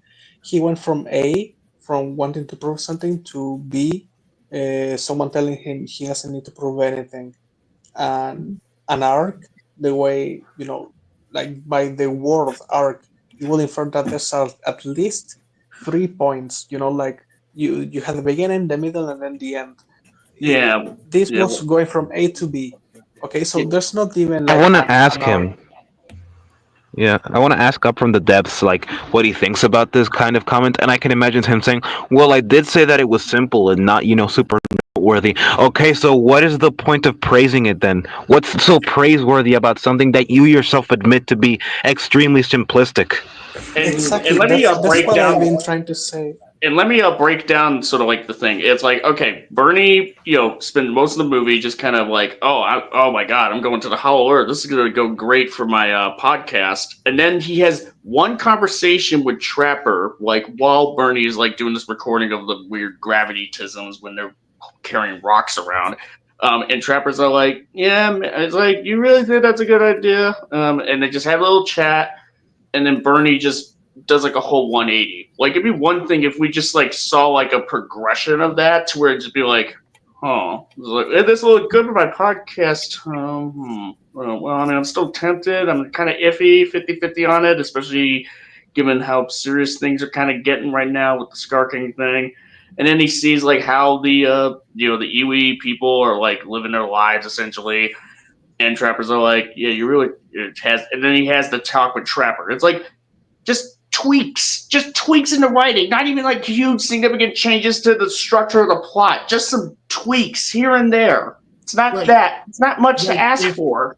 Or like for some reason, Trapper is like maybe after the tree eats Mikkel, like Bernie drops his camera and has to go after it. Maybe that would have helped a little bit more with his arc. Oh yeah, let's not forget about the fact that he ignored my favorite character in the movie, Miguel. Don't disrespect my boy like that. I really like Mikhail. I think he's cool. He's the only logical character. Well, he deserved to die for using logic. Well, I mean, he was kind of like, well, so much for signs of life out here. That's like, I mean, it's like, okay, that's kind of a dickish thing to say when you're like walking through like an area full of like dead bodies, pretty much of people who were like essentially co-workers of yours, somewhat, but like. But other than that, yeah, there isn't. That's really not even much like that's not even brutal. Like, no, it's not. No, everyone's. no, it's not. It's like everyone's KIA, bro. These people had families. That's like the equivalent of that scene, like to me, whenever I see it. Well, I mean, the way he said it is like he just like checks like no signs of life. So much of he says something and he kind of like says something else. It's like it's a little. I mean, it's probably a little. At most, you could say it's kind of cold. It's like you didn't have to say that. It's funny. I would call her a hypocrite for saying that because I mean, just look at Rome or Hong Kong. Oh yeah, when she's like, Chicago. oh yeah, Italian should be happy that Godzilla saved them. Oh yeah, that's right. Oh yeah, and not to mention, like she's like she just realizes that Gia had sent Kong to like some random part of the world for all they know. that could have all sorts of civilians there. Like, not knowing whether or not Godzilla and Kong could potentially kill people in collateral. Yeah. And that's like that's what I was trying to say before. Like being simple means that you get to do what you want to do very easily, but it also means that you don't get to do anything that's not worthy. So like that's why I don't understand up from the devs being like, oh yeah, no, this was amazing. It's like, yeah, sure, whatever. Yeah, this text card. When the moment I saw this, I'm like, oh no, up from the depths, no, don't do this to me. I had round 1 flashbacks. Up from the Willems. It's a silly movie about kaiju intended for children. This is a film. This is a film about space lizards intended for monkeys. It's a movie about giant. This is a silly kaiju flick for kids. Why are you watching it? And most importantly, why are you defending it? You're an adult. Grow up. Why are you saying that this film is way deeper than people make it out to be? When this is just when you're just telling people it's just a kids movie. Don't take it too seriously. It's like, why are you analyzing it or trying to? If I recall, he doesn't make this point, but exactly that's what I was going to say. Maybe he's saying that people are saying this. Let's see what he says. Yeah, let's see what he says. We will see. As stated at the beginning of this video, one of the most common points made about GXK is that it is dumb. This point often irks me when talking about cinema in general, because so often people use this term with little thought of what they are really trying to say, and is even kind of insulting, as it comes with the implied conceit of, if you enjoy this, you are dumb, or the makers of it are dumb, which of course we know isn't the case. Most often what people really mean when they call it dumb is, this work of fiction isn't concerned or constrained by the logic of the real world. I want to stop here because no, it's not even about the logic of the real world. It's the logic established by the previous films. And I think that this is kind of poisoning the well by saying that, oh, the people are talking about logic. They're talking about the logic of the real world. No, it's just the logic of the previous films that would make the cause and effect make sense. And even then, the foundation of logic in this world is the real world. I mean, just look at 2014. 2014 was marketed and sold as what if Godzilla was real. So I would obviously use spatial temporal relations from the real world and apply it to the world of the Monsterverse because that's how it started. Remember that? Remember Gareth Edwards? I bet you don't. And Kong Skull Island didn't go that far either. Like it's not like it went completely unrealistic. It was just more of a I like how people say that realism is boring. That they're essentially saying that reality itself is boring. I mean, have you ever lived through the 80s or the 90s? Have you ever been to a Freddie Mercury concert, a Michael Jackson concert? That's real. That's reality. You're gonna call that boring? Have you been to a downtown Boston? Hold on. You ever heard of the giant squid? That's real. That's very real.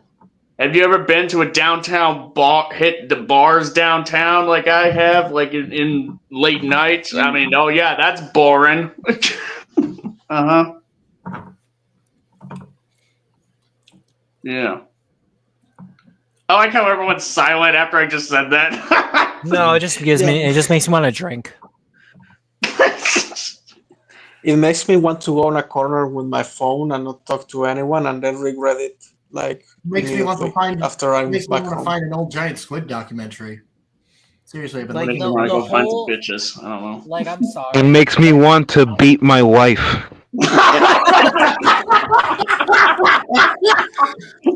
Well, it's 4 hours in, so I know I'm not getting my nuts slapped for that.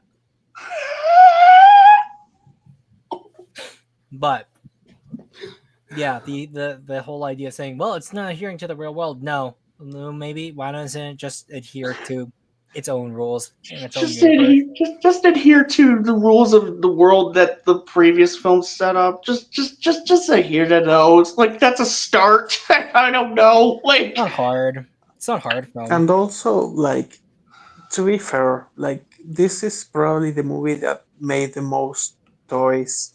Is it really that wrong to even say that this was, like, made mostly for kids?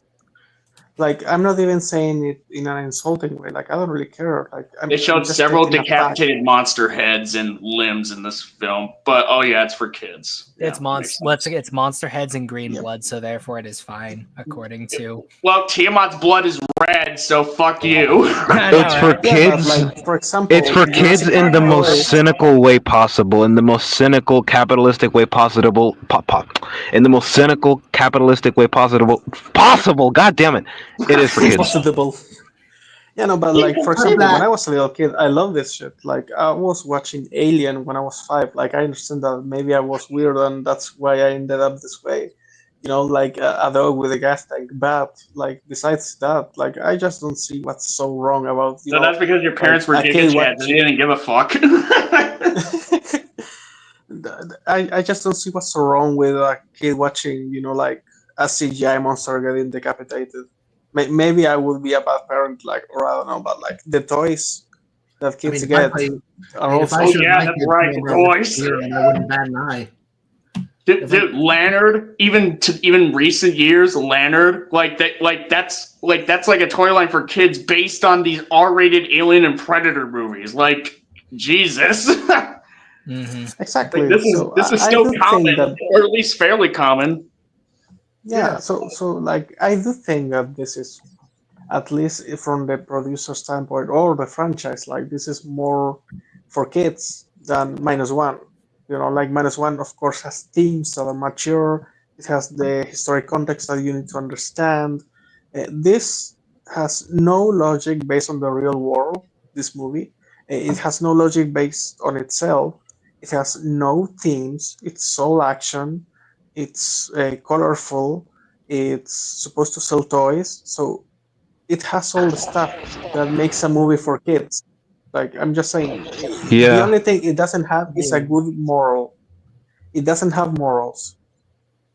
So I would I agree would with say that. that GXK is a movie for kids. To be fair, Sorry, go ahead. I'm basing it off of original intention, and from what Wingard has said, at least from what I could find, he wasn't intending for it to be specifically for children. I'll tell you this. I once visited my cousin like a week ago, and I found out that he had a Godzilla evolved toy, so I threw him out the second story window. Based That is a bit much. and black-pilled. That is a bit much. You don't need to kill a man over Godzilla Evolved. Destroy Ultima, I the child. understand. Godzilla Evolved, not so much. I will fight you. I think I did the world a favor. I don't know about you. I mean, what was he doing with that? Hey, what 6 more years? I can always start again. Make another cousin. No! What do you think about that? No! That's not even possible. Oh no! Oh my god! I mean, I No! hope you have an aunt. You did not and just not go not that an uncle. far!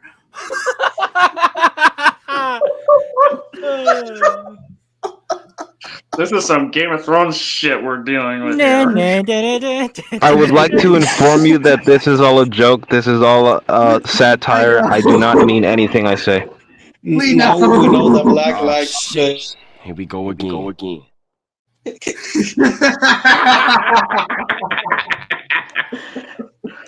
Oh god, do we have a video to finish this? Jesus Christ.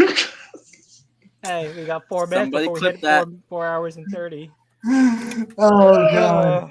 Let's keep This going. has been a fucking roller coaster.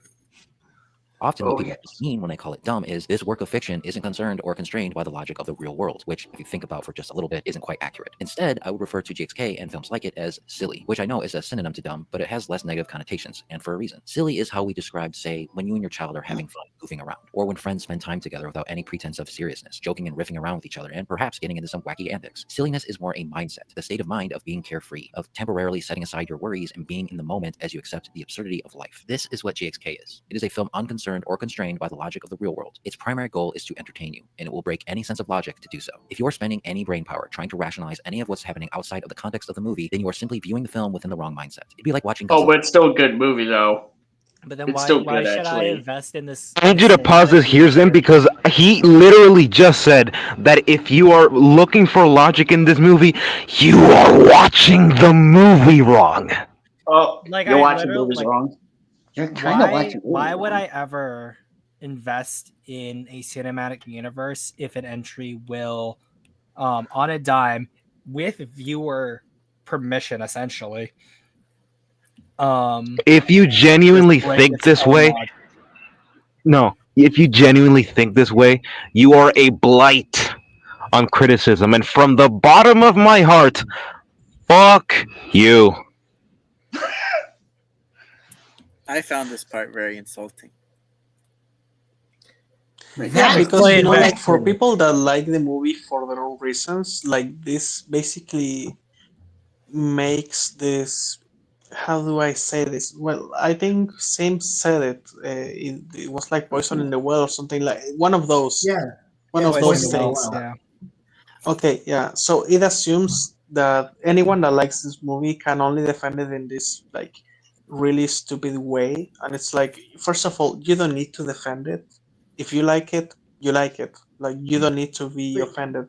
And if someone wants to call the movie dumb, and you think that you are being called dumb for liking it, sorry, but that's your own problem. You shouldn't be that insecure. And that's it. Like it's saying, oh, you cannot call them mongoloids. You have to call people retards. And then you say you cannot call people retards. You have to call them special. And then you say you cannot call them special. You have to call them mentally impaired. Like yes, you can try to be nicer, but the meaning is going to be the same whether you call this movie a dumb movie or a silly movie. Can I call him a It's going clown, to be the though? same thing. He's a little Yeah, clown it's a clown boy. movie. It's a clown movie. Was Yes. it You was can it call it whatever. We have the clown boy? We have multiple little clown boys in here. Funny. Oh. This is just miserable. This is just a morgue. I'm watching a mortician rip up a body. No, I you're got watching a more. mortician have sex with that body.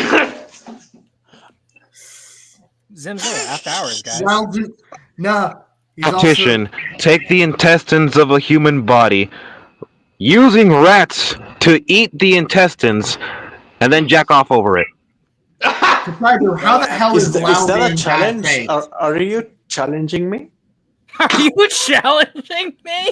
What? Okay, It sounded Okay. like a challenge. one sec. Before It's we continue, doable. I wanna step up to my friend's defense. Lau, Kasaibu, how the hell is Lau being bad faith? How? How? How is pointing out the inherent flaws of this movie being bad faith? Oh, God. We're not trying to take away up for the Devil's He's feelings, referring to we're the just other telling thing. you He why said that people Vic like can get logical points out of watching GXK, and is he watching it wrong? That's what he's saying, and that's what he's saying that Lau is saying is bad faith, which I also don't agree with fundamentally, because Vic openly admitted that the movie, he openly admitted that he intuitively filled in the blanks.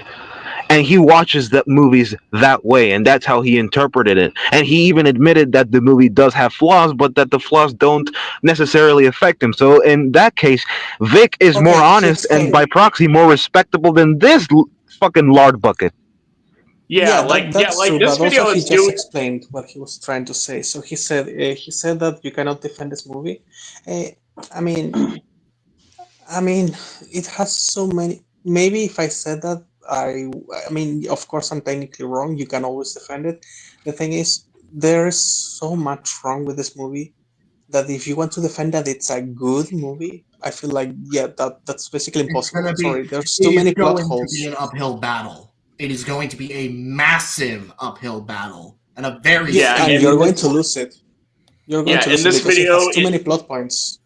Yeah, and let's just say this video doesn't do any favors to anybody who would want to defend GXK. Pretty much, If anything, it's like this is if this is supposed to be a battle cry from people who love GXK who want to defend it to their dying breaths, then I don't know, you're gonna lose the battle, because this video ain't gonna do you justice. Like if Vic, This isn't a battle cry. This is a whimper. Video than this. Like I believe Vic would make a better case for GXK than Up for the Depths here. Like unironically. Even like Vic, if you were to write a video essay about GXK, full force, full defense, I guarantee, I'm with Sea Monster here. You probably would be able to put something together, whether it be your own personal sentiment for the film or a genuine in-depth critique, Platoon style. Yeah, I would watch it. I would disagree mostly. I can already tell you that I'm probably going to disagree with most of what you would say, but I can definitely say that it would come out of a place of love for writing versus whatever the fuck this is. I don't even know what to call it. Like this is like a lot of it just feels like a defense against criticism rather than actual love for the film itself. It's desperation. That's all it is. It's desperation. It's insecurity. That too, yeah. Because again, like, and here's like, sorry if it sounded like something different from what I intended, Kasaibo. Just so you know, like, English is not my first language, so sometimes I'm going to use the wrong words and stuff like that. But basically, just for context, I went to watch this movie on IMAX, on 4DX, and on IMAX again, like on the same week. And I went to a different country to see it before it released on my own country. So like I liked it, and I'm not ashamed to say that I liked it or anything. But is this movie indefensible? No, you can defend it. Will you be right or wrong if you defend it? I think that you would be wrong because it has too many plot holes. Like 50% of the movie is basically plot holes, and we have to be objective at one point or another and say that a movie becomes bad when the writer is not doing their job, which is like doing the bare minimum. We have mentioned the bare minimum a lot on this video, and that's because at its best, this movie does the bare minimum. Like on a regular basis, this movie doesn't even reach that bar. So that's why I think that you cannot defend it. Of course, you can try, but I think you will be wasting your time. Yeah, and that's why it's so frustrating when people say like, "Oh, you just expect this movie to be like S tier writing, like Oppenheimer or -1 or anything like that." It's like we're like the suggestions that we put forth of like, here's how they could have improved. It's like small. It's like just tweaks. It's like just little tweaks. It would just be like it'd be steps in the right. Any step in the right direction is a step in the right direction in terms of improving this film's quality, even if it's just a little bit. So it's not even like we're not even asking for that much, really. I mean, we are asking for quite a bit in terms of like, oh yeah, this thing needs to be like revamped from the ground up in order for the plot to make, because the way the film is right now, it just does not work. Like you just had to revamp it. Especially considering, as Rooney alluded to earlier in the stream, we've had a basis, not even just -1 or Oppenheimer. On a lower level, we've had basis for films very akin to what GXK has done. Things like even GBK. Yeah, King Kong, the original King Kong vs. Godzilla, and Pacific Rim being two of the first examples that come to mind. Both films that revel in their craziness, but are willing to deliver them in a far better executed capacity. If that makes sense. And take this from somebody who did an hour and a Sorry, I'll let you finish here, but like take this from somebody who did like a Longman video on Godzilla Final Wars and how bad that movie's writing is. When I'm saying that film has better writing than GXK, I'm not like, that's not me saying this like as a broad hyperbolic statement. Like it actually has unironically better writing. By the way, Kai Saibo in chat says, Rick the Squirrel and OmniViewer could make a better defense. OmniViewer, yes. Rick the Squirrel, he already tried and he failed miserably. I ripped that video to shreds. You can watch it in my channel. But what he's saying is not too dissimilar to what Up From the Depth has said before the whole "it's a kids movie, it's not conservative logic," blah blah blah blah. He had a very similar strategy, and that's something I've noticed. Like the strategy for defense for this movie, it seems as if you can only defend it the one way, and that one defense gets ripped to shreds the moment you start, you know, performing synaptic connections in your brain with your neurons and going through all that neurogenesis in your brain. Like the moment you start using said brain, yeah.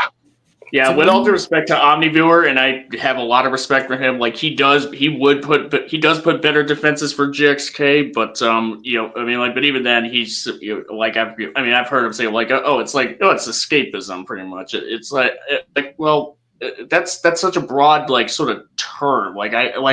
Because really anything can be a form of escapism. We're just whether or not GXK is escapism, that's not really a defense. That's just kind of escapism is just a film being escapist. That's just a description, really. Like whether or not it's good or bad a well executed piece of escapism or a poorly executed piece of escapism. That's the conversation that we're having here, not whether or not it's escapism and that in general. Yeah. Also, because Kong Skull Island is escapism, and it's good. 10 times better than this. For me, I've been more so reminded of the first Brutally Honest stream on your channel, C, and that one. Except the difference is that one was cleared up with the benefit of hindsight, considering Hannes had misplaced trust in his past self. We had the whole discussion. We were all there for that. Every single person who has been on the stream was all there for that. He stated himself that was a mishap. I think benefit of the doubt, he probably could have proofread this or maybe ironed out his point, but I don't. Oh God, where am I going with this? I would overall, the thing is that every time I've seen a defense for this film, it is almost always comes with the caveat of, there's problems here, and there, but I just don't care. And it's but then why are you defending it if you don't care? I would respect you more if you just said I don't care and then not engage with it anymore. You don't make defense threads about it on other websites. You don't do this, you don't do that. If liking it was enough for you, then that is honest enough and respectable enough instead of this. Yeah, you can't just be I don't care if the movie doesn't make a whole lot of sense. I really enjoyed it anyways. You can't just say that while in the same video say earlier, just have a thesis statement saying this film is actually pretty good. Now, yes, the plot doesn't make any sense if you break it down, but you know what? Who said that the film needed to make sense or be constrained in reality logic? It's what are you doing here? This doesn't anybody all of us on here, or even just anybody in general. If they just try to put those two together, they just know that you're just trying to put a square peg into a round hole. It just doesn't make sense when you're somebody who just says this movie is good and your reasoning for it is that because despite all the flaws, I don't really care because I had so much fun with it. It's okay. Yeah. I have to be honest, I thought you were literally going to say a square peg in a square hole. I was waiting for it. Here's the thing. Listen, here's the thing. It's getting really late for me, so it's I'm just trying to power right through this shit. I'm the same as well. It is literally almost midnight where I am as well. You're almost midnight. I know it's almost midnight where I'm at too. Does this hole go? That's right. It goes in the square hole. Where does this cylinder go? That's right, in the square hole. You know what? I thought he was going to say squirrel hole for a little bit.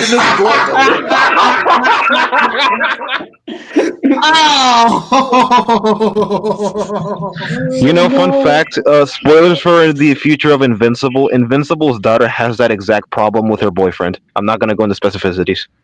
Oh, no. Oh my Yeah, god. please don't, because we ain't got all night. Oh, and by the way, like what I wanted to say is that if I could make like a video about GXK, which I wouldn't, because honestly, like the movie's not worth that much effort. Like here, I'm just talking editing and all of that. That GXK isn't worth it. And I would literally shit on it, like complain about every single thing, and then at the last 5 minutes, I would just say all of those things I said. Yeah, I don't give a fuck. I love this movie. Like, I think that will be like the biggest troll of everything that I could do, because like I really just don't really care. Do that next year for April Fools. Oh yeah, no, definitely. I agree. I gotta script out my April Fool's video for next year. It'll be like epic. What's the video? If it's I'm the not gonna spoil it. What? Oh, okay. If it's the Megalon Gigan thing, I have some Yes! insight. Yes, Okay, please. so you know how Megalon has, Godzilla versus Megalon. you know how Gigan is like very flamboyant. Well, Hold on. Let's save it for another time. Just I don't know. Like send me some notes in like in the DMs. Pretty much. I'll work. I'll get there. Okay. It's an April. It will be an April Fool's video, and that won't be like for another year. Yeah. No, Okay. No, see, you need to do it Remuglia retrospective style. So you have to have all of us read like quotes and things relating to it. Yeah. Because like what I was going to say was so fucked up that I don't think that you should say it yourself. I think you should just really say it. Okay. All right. Yeah. Send it to me in DMs. Send it to me in DMs like at some point after the stream. Okay. All right, let's keep going, gentlemen. We've almost made it to 20 minutes. We're the third half, baby. Also, guys, it's only 20 minutes until it's 5 hours. Go! Boom, baby. But 5. I'm just kidding. No, we'll keep going. Godzilla -1. The movie doesn't have Godzilla doing somersaults or dropkicks. That's not the point of that film. The point is to be realistic, to tell a dark but optimistic personal human. I did not mean to do this on purpose, but the film is meant to be realistic by the real world, because the last time I checked, the real world doesn't have rapidly regenerating dinosaurs that have survived for millions of years into the modern day. It's World War almost II like, isn't the real world. What do you mean? well, also, what's it called? The ejection seats were not very common in any World War II plane. So, by that logic, -1 doesn't adhere to the real world.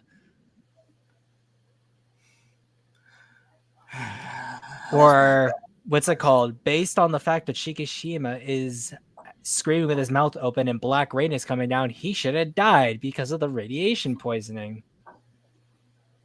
Actually, I would levy that point. The thing about the black rain, that actually is something that I would levy against. I'm kidding. No, I will give it that. But you know, given that this is like a World War II.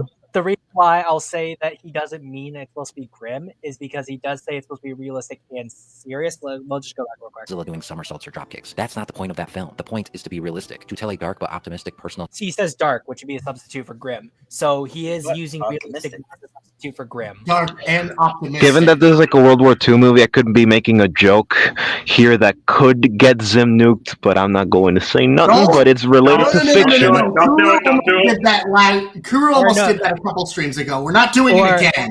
Or another one here. I think he meant to say it has a realistic tone. Not that everything that happens in the film applies to real life standards. The problem is that he's already stated that people who are talking about realism explicitly are referring to, well, it doesn't adhere to how things are the real.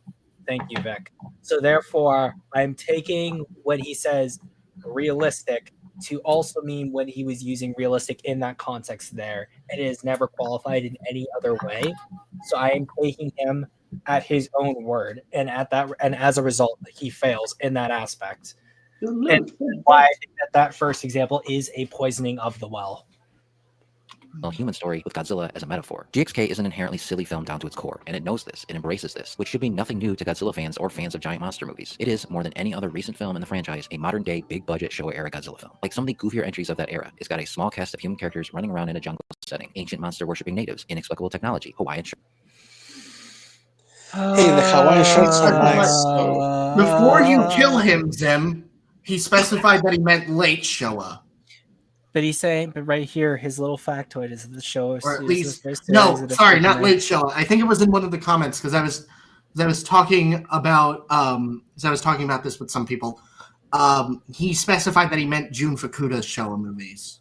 I think it was in a pinned comment in the video itself. No, but also he says it at the beginning, like when he compares it. So maybe I'll say he this just right didn't now. feel like it was necessary to do it for a second time. I know I will be half a century old when Godzilla's 100-year anniversary comes up. I will literally cheat death itself in order to live to see Godzilla's 100-year anniversary. And when I reach that 100-year anniversary, I hope to God himself that by the time we get more Godzilla films coming out, we're going to have people being like, man, it's just like the Kawakita films of the Heisei era, instead of continually trying to justify poor decisions in the films because of the Showa era. Like, the moment I hear someone say, it's like a modern Heisei film, I will literally jump for joy. Like, I will strap a wingsuit to my body, and then I will take a nosedive into the Grand Canyon, screaming "Awe True to Kaisar" and other Fallout New Vegas references, because then I can finally say that we've moved past. It's like a Showa movie, guys. Will you accept it's like the Millennium Era? That I'll also take. Well, no, because if time is a flat circle and we have to go through history, then we're gonna have to go through the Heisei era. It's just like the Heisei era before we get to the. It's like the Millennium series. No, but like if we breeze through the Millennium Era, it's like if we breeze through the Heisei era, and it ends up being like it's like Godzilla 2000. Would you accept that? Much like the Earth, time is a flat circle. Here's the thing. There are some silly things in Godzilla 2000. Godzilla 2000 also takes itself way more seriously than GXK does. Oh, yes. Very much. Here's what I'll say. I want to live to a point where people are going to be like, it's just like Godzilla 98, and then I will dance on your graves then. If you do that, no, Vic, if you do that, I will personally, no, Vic, if you do that, I will personally bury you inside inside Zim's coffin the moment a full trilogy of not a full trilogy, a full pentology of -1 releases, and they're all unique to each other. And nobody says anything about the past. They just talk about how good this pentology is. Godzilla in hell. I want to see that shit. The moment, Vic, if that ever was to happen, and you started dancing on my grave, that would literally be what brought me back to life. Like you'd literally just see me crawling around like a Wendigo in a graveyard, gets all spooky like, and then you just start seeing the GMK music playing in the background. I'd be like, and then like what's it called? Like part of my ghost, and maybe like Darth Revan, where I have like a dark and a light side, and I'd be like, because you said something nice about 98. The Zim will never forget. I'm just hiding in the woods, ready, waiting to play. We're all to blame. No, literally, like I will literally resurrect like Jason Voorhees, except I'll actually probably maybe have some skin, and I will look somewhat attractive. Hopefully, maybe, probably. Probably just. Oh, no. So, like, if Vic dances on Sim's grave, and then he comes back, and then Blackaroni gets Vic to get into Sim's grave, and then Minecraft is playing, we're all to blame. Probably, depending on the angle of the moon, I will be eating a burrito right around then. No, like what's it called? You're like gonna be eating a burrito, and you're just gonna sneeze, and you're gonna be like, the Zim has risen. It's time. It's time. It's time. I know, even better. Even better. You're gonna Osmo says in chat. Like, Lau, you're gonna just come back. You're gonna jump out of like a helicopter with like a jetpack, not a jetpack, a parachute, and you're just gonna come down just eating a burrito to watch this. Like I've been waiting my entire life for this, but you're gonna be so old. So instead of you jumping, you're gonna be like in a wheelchair with the parachute attached to your wheelchair, where you just munching Jetpack on like wheelchair. a burrito. Yeah. You know what? When I'm really old, I want to be on a mobility scooter with a shotgun and just see what happens. Like, maybe I shoot someone, maybe not. You're But just gonna be like I one of those want to- enemies from Bloodborne, who's got like the Gatling gun attached to his wheelchair. Yeah. Just anytime I think of someone with a wheelchair and a gun, I just immediately think of Bloodborne. But let's keep going, guys. Yeah. Of course, a handful of absurd moments with the monsters to anthropomorphize them to the point of absurdity. Kong using Suko as a bludgeoning weapon and Godzilla suplexing Kong off the Great Pyramids are two moments in particular that are going to go down in the annals of the franchise's wackiest moments, along with the dropkick, the dance, and when Mothra tried to stop Godzilla and Rodan from fighting. And there's the dropkick. Dropkick reference, dance But reference. hey, like weapon Hey, is really hey, fucking you bad. don't chastise It's not gonna go down in the annals of Nobody history. else brought No. that up. It's not going to go in the annals of history. It's going to go in the annals of history. Damn it, you stole it from me. The one thing I also wonder No, and also what Josh Mo said. Look at what Josh Mo said. He said, people will plant a burning cross on your lawn for even daring to mention -1 in discussion of GXK, but they can't not compare it to the Showa era to save their lives. True! So true, Oomphy. The other thing too, I just thinking about is that like the fact is that he's doing the Showa era comparison, yet like the reason why the Heisei era became like happened was because people wanted Godzilla to return to like his more 54ish roots rather than the Showa era. Like I just never understand why continually we'll get the bro. It's like the Showa era. Again, Okay. yeah, it's like We he's got the saying Heisei era. something Good. bad. Yeah, he's insulting the movie himself. Like he's like, people shouldn't call it a kids movie. Meanwhile, he's comparing it to the movies that were trying to be kids movies, Mm-hmm. and he's saying that you are not supposed to do that. Like, what the fuck, dude? Pick a side. Happens here when Mothra tells Godzilla to stop being a massive a-hole and listen. When was the last time we've had monster absurdity on this level? I can't think of a recent example, and in a massive successful Hollywood temple no less. It just shows how far the appeal of both monsters has come. None of this would matter if the execution of the spectacle was lacking, and thankfully that's not the case. I've heard people complain about the acting in this Yes, film. it is. Don't see it. While I will of course concede that the sense of scale is much reduced compared to the previous films, the degree to which it has been muted is greatly exaggerated. Is it? I don't think so. Okay. Yeah. You see the neon colors there? So, but one thing I Not want to even say go is there that, right now.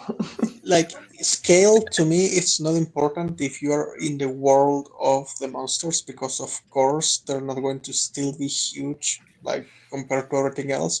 But he's saying that the action didn't suffer, and it's like, dude, like we went back to Final Wars, and you're saying the action didn't suffer.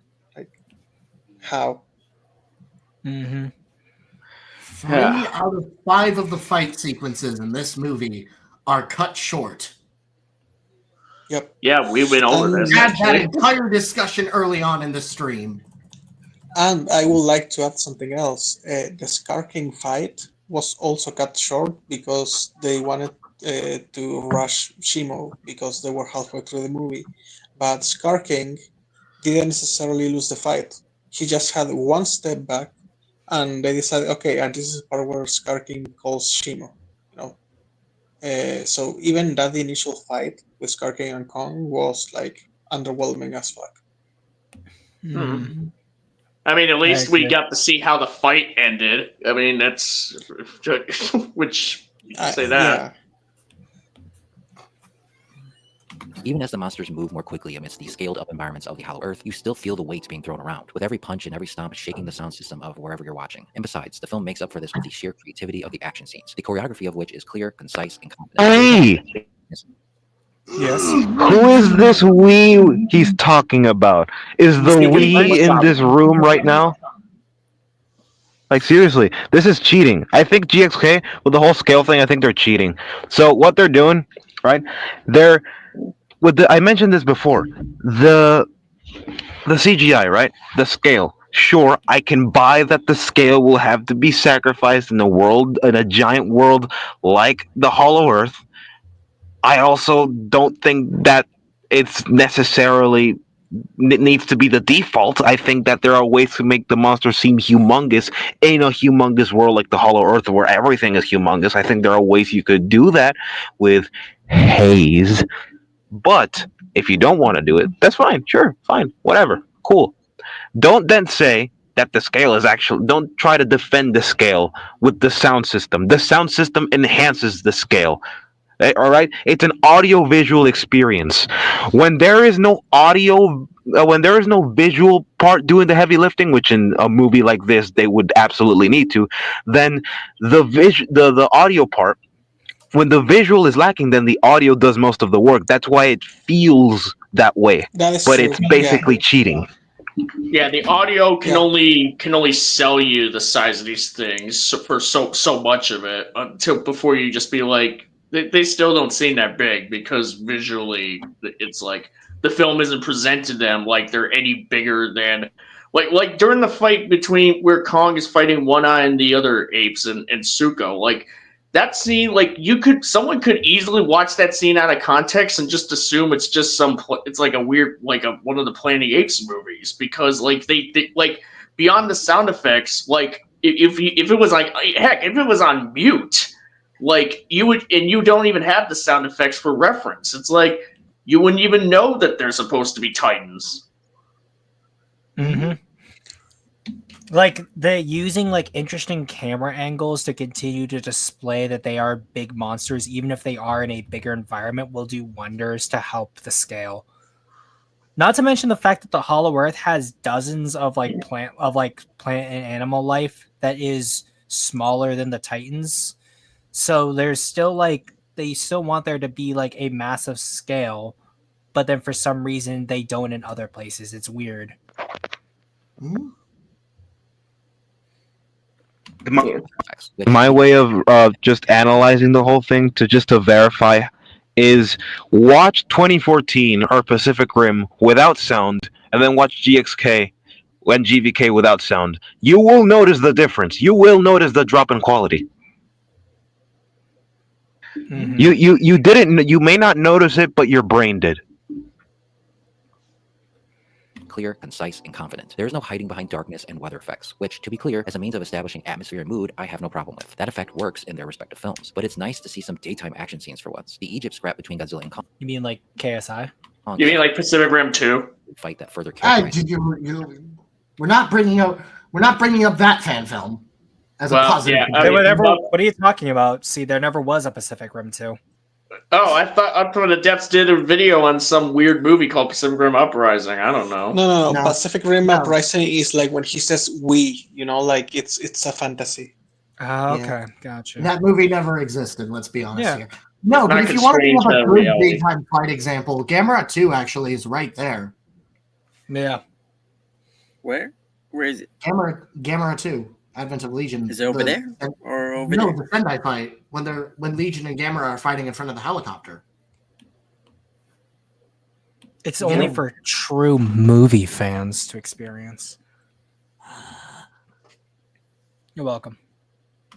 The Egypt scrap between Godzilla and Kong is a highlight, not just because it's a fun, silly fight that further characterizes these two, but because it takes place in the harshness of the brightest sun you can imagine, and it looks and sounds incredible. The other standout action scene is the anti-gravity fight, which is one of the most memorable of the franchise. It's so imaginative and colorful and playful. Every monster's got their tools and powers, and they're let loose in a way that suggests they're being controlled by a child playing with their toys. And that's what this film is, a child playing with action figures. Director Adam Wingard said in an interview with So it is a movie for kids. I was talking to See, I told you. No, but here's the other thing too: is that I'll read the entire quote out. Whenever I was talking to the visual artist, what I told them was I want the color palette of this film to resemble the experience of what it was like to walk down a toy aisle in the 1980s. So it wasn't the 80s synth aesthetic that he was talking about. So we now have direct confirmation that he was blowing that out his ass. But when you had Thundercats, G.I. Joe, Transformers, so many colors and textures, that's what I wanted to bring to this movie. This new heightened reality. I wanted to find out, can you take that over-the-top toy aisle experience, but then find a way to ground that into a reality? Well, so it is trying to have a reality, a hyper reality. Sure did. Even then, the hyper reality fails. But then also, the whole idea of a toy aisle is variety, but that also means that there's going to be conflicting aesthetics that occur because you are going through a toy aisle of multiple products with their own aesthetics.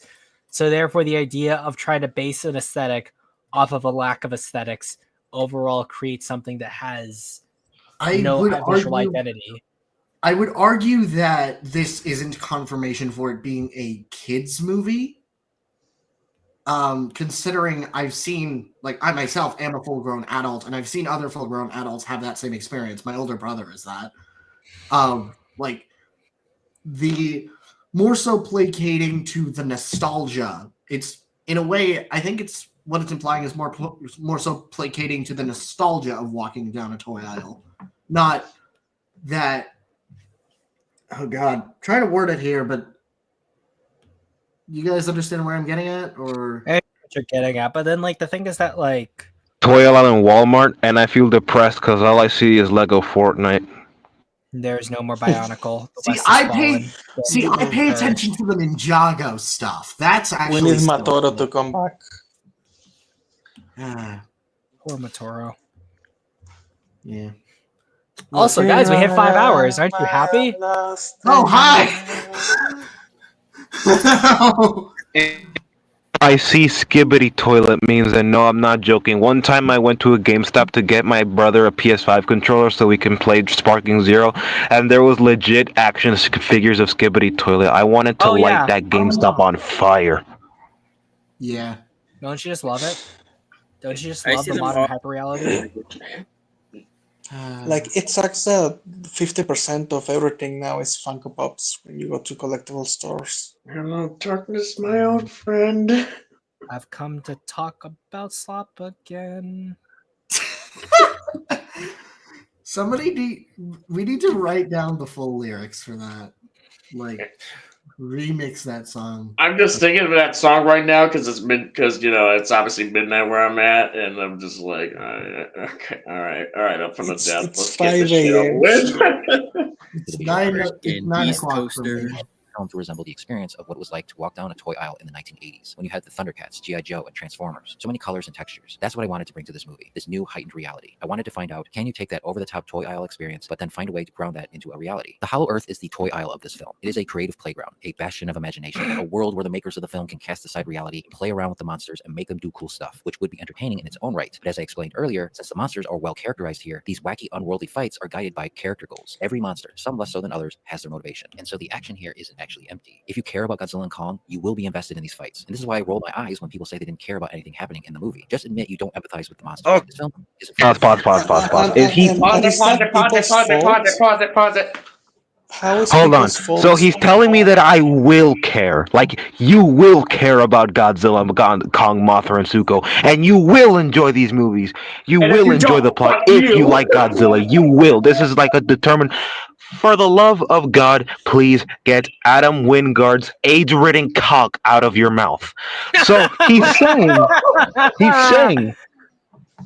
is saying, essentially, right?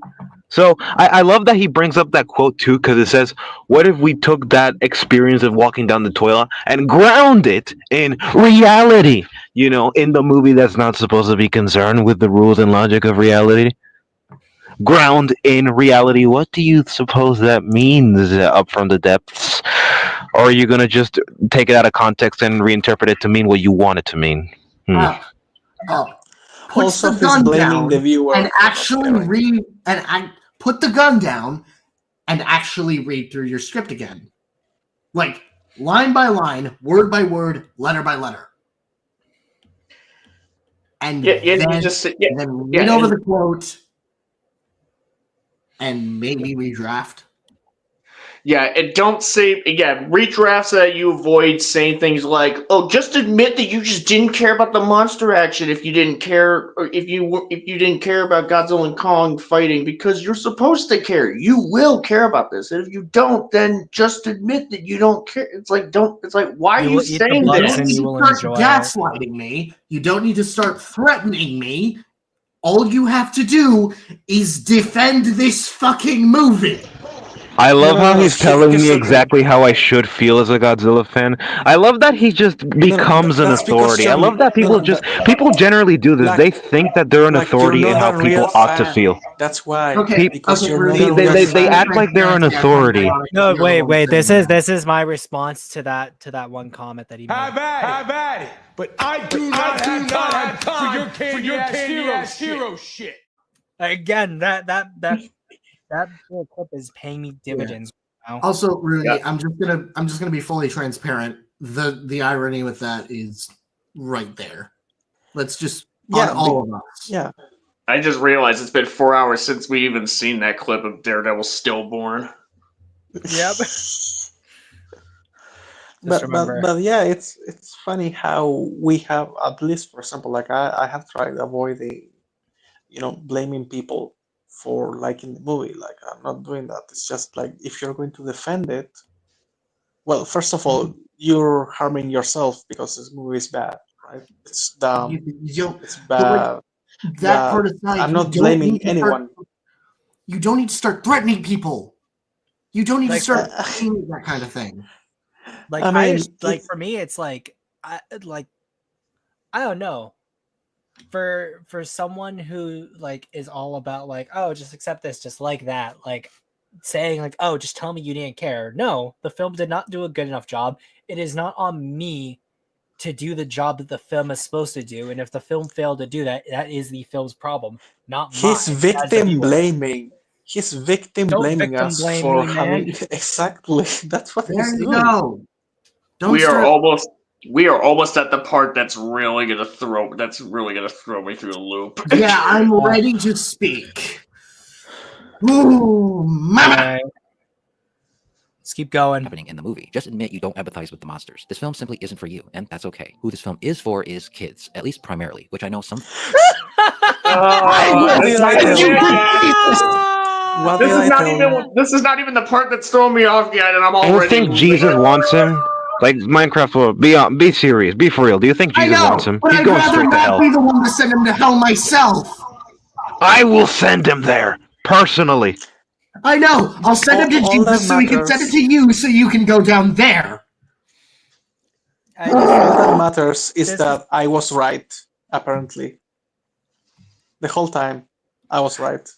It's a movie for kids. I fucking knew it.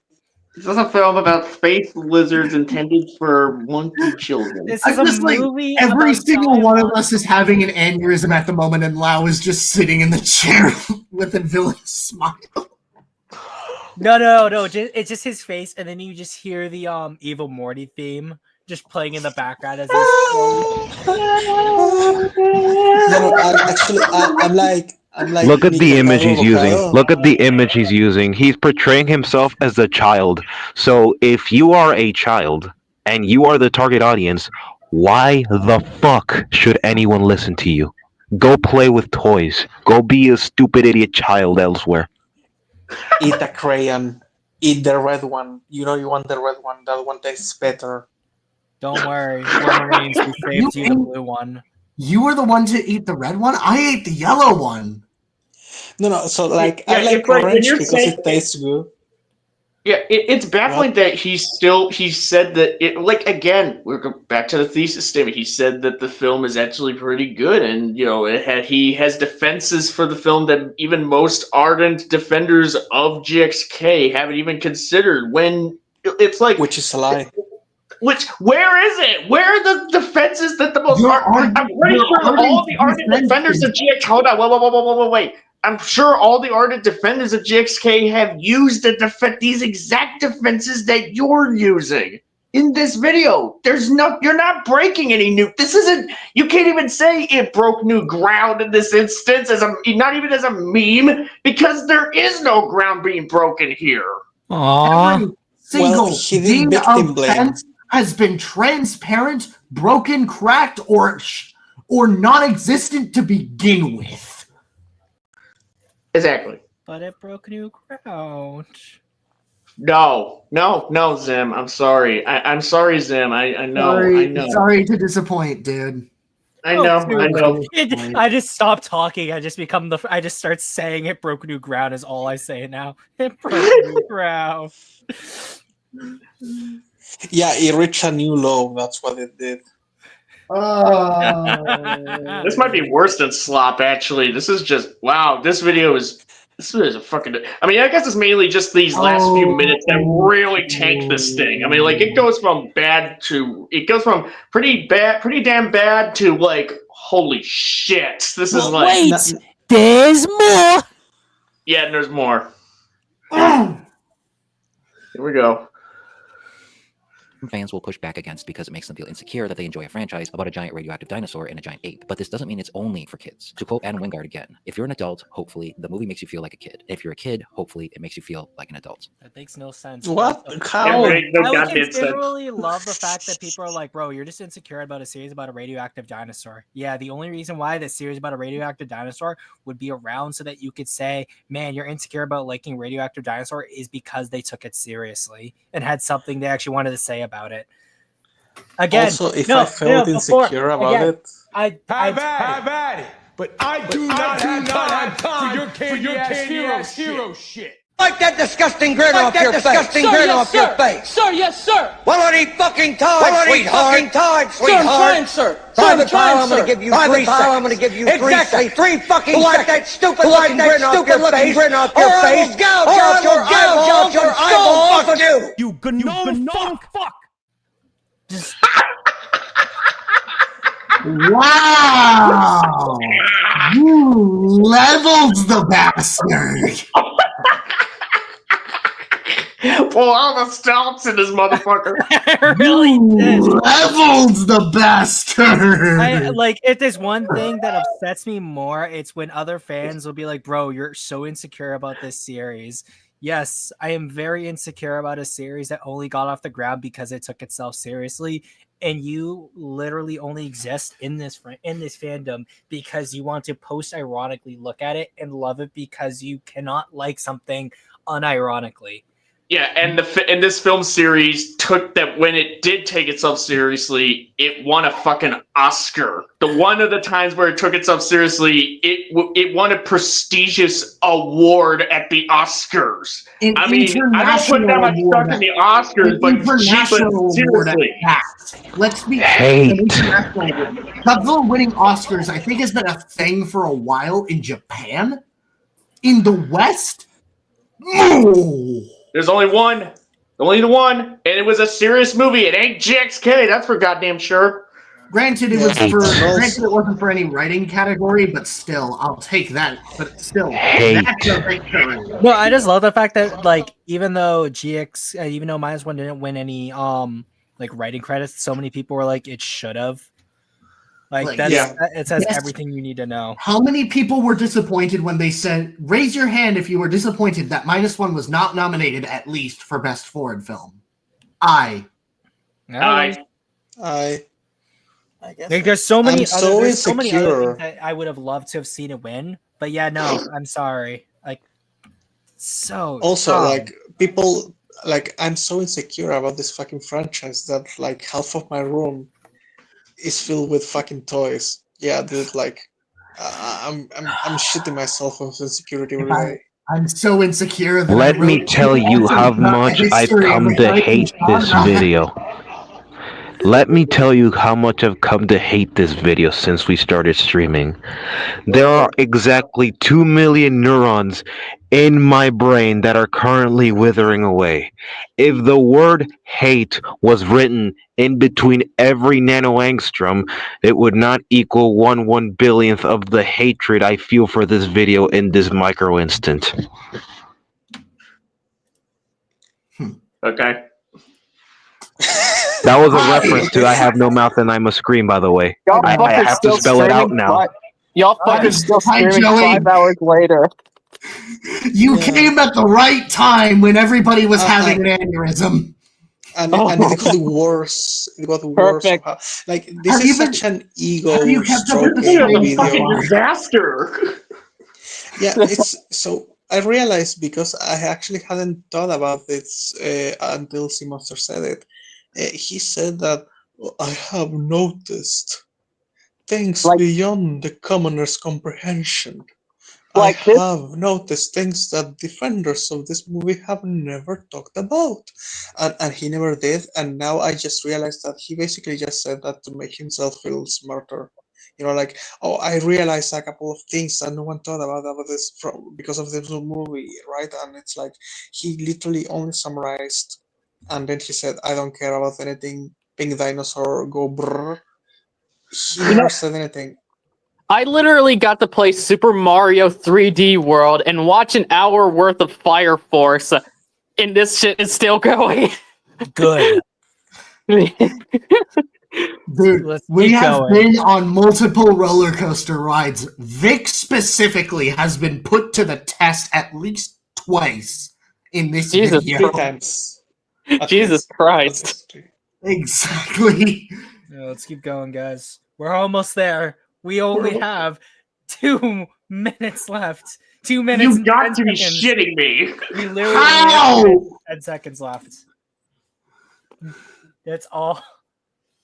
That's what GXK and kaiju movies like it have always done. They make us feel like kids. Because chances are you got into these types of films when you were a kid, which means the core of your love of the genre comes from a sense of childlike wonder. Because giant monsters are beings of wonder. They are impossible and thus spark imagination, especially in the minds of children, who themselves are smaller to the world around them. Okay, pause this. He used Final Wars as an example, and he likes to use Final Wars as an example of a kid's movie, but an issue I have with Up From the Depths here is this shows he has not watched any Kitamura film, because all of Kitamura's R-rated action movies, like Versus, Sky High, they feel like they could be in the same universe as Final Wars, have the same tone, same goofy stuff going on, just blood and gore. Like, Versus is basically Yakuza versus zombies. Not to mention, like, even Final Wars has, like, some fairly, like, I mean, even, like, I was a kid, you know, pretty much at one point. Like, I was fairly, like, in my, you know, like, tweens pretty much when I watched Final Wars, you know, like, the scene where, you know, like, the fake Secretary General, like, his face opened up, like, freaked me the fuck out as a kid. And it's because, like, the sound effects and the, like, it's a, like, even though it's, like, a body thing and all that, like, it's not exactly, like, even though it's not human, it's still, like, fucking nasty, you know. It's like, dang, this movie it kind of pushes the PG-13 rating a little bit. Yeah, and when you watch Kitamura's other movies with the same tone as Final Wars, like Versus, which you guys should fucking check out. Versus, great movie, basically Yakuza versus zombies with other supernatural stuff, violent as hell, very gory film. Huh? I'm sold. It's a great film. It's a great film. You would love it, especially if you enjoy the balls to the walls nature of Final Wars. Same with Sky High. Don't confuse it with the superhero film by Disney. This is a sequel to a J-drama, which is also very good. But Up From the Depths is going Godzilla Final Wars a kids movie because of its tone and all that. But it's like, by his same logic, are those kids movies the film with blood, gore, violence, and things of that nature? I don't think he's calling them kids in this He instance. is. I don't think he's calling it a kids Well, movie. he's using the clip where the kids are where there's a kid and Minula watching Godzilla tear through the town. As well as literally, here's how I know what he's saying. On Twitter, real quick. The thing too is that, like, that whole scene is also them being like, yeah, Godzilla literally hates humanity because humanity, like, was trying to burn everything in existence, or literally just like, yeah, mankind literally dropped atomic bombs, and that's why Godzilla hates humanity. Paraphrase. I would like to say something in relation to. Well, actually, I think we should finish his point about, like, the whole childlike wonder thing, because I have something to say relating to that. But first, I want to say why I think Up is saying that. When a while ago on Twitter, he was saying the Godzilla movies are for kids and stuff like that. And someone said, I'm not going to show my children, like, -1 or something like that. And Up From the Depths responded, yeah, I'd recommend something more like Final Wars, basically insinuating it's a kids movie because of its tone. When it's like, again, you know anything about Ryuhei Kitamura, that's bullshit. If you see Final Wars, that's bullshit. Yeah. Like, Final Wars is for teenagers more than anything. I mean, yeah, I mean, like that. It's like for as a kid, I loved it. I loved Final Wars pretty much. But if I was shown that as a teenager around the same time when I was first shown, like around the age when I first saw something like the Michael Bay Transformers movie, I still would love Final Wars pretty much, like, you know, as a kid. And I still love it now. I don't consider it to be a fucking kids movie, but I definitely think it has a lot of writing problems that I've done a video on, but I still love it. I think it's awesome. Yeah, So it's a make a better point. movie than JFK. So I want to make a point, and this is the penultimate point I will make for the night. So, number one, I think we should scare kids. I think we should use movies and scare kids. Why do you because some kids like to be scared. Why do you think some kids go out of their way to watch horror movies behind their parents' back? Why do you think so many people have fond memories of watching Coraline, 9, other horror movies, Alien, or people are kids nowadays. When they grow up, they're gonna have fond memories of Puss in Boots: The Last Wish because they're gonna count death as one of the more terrifying villains out there.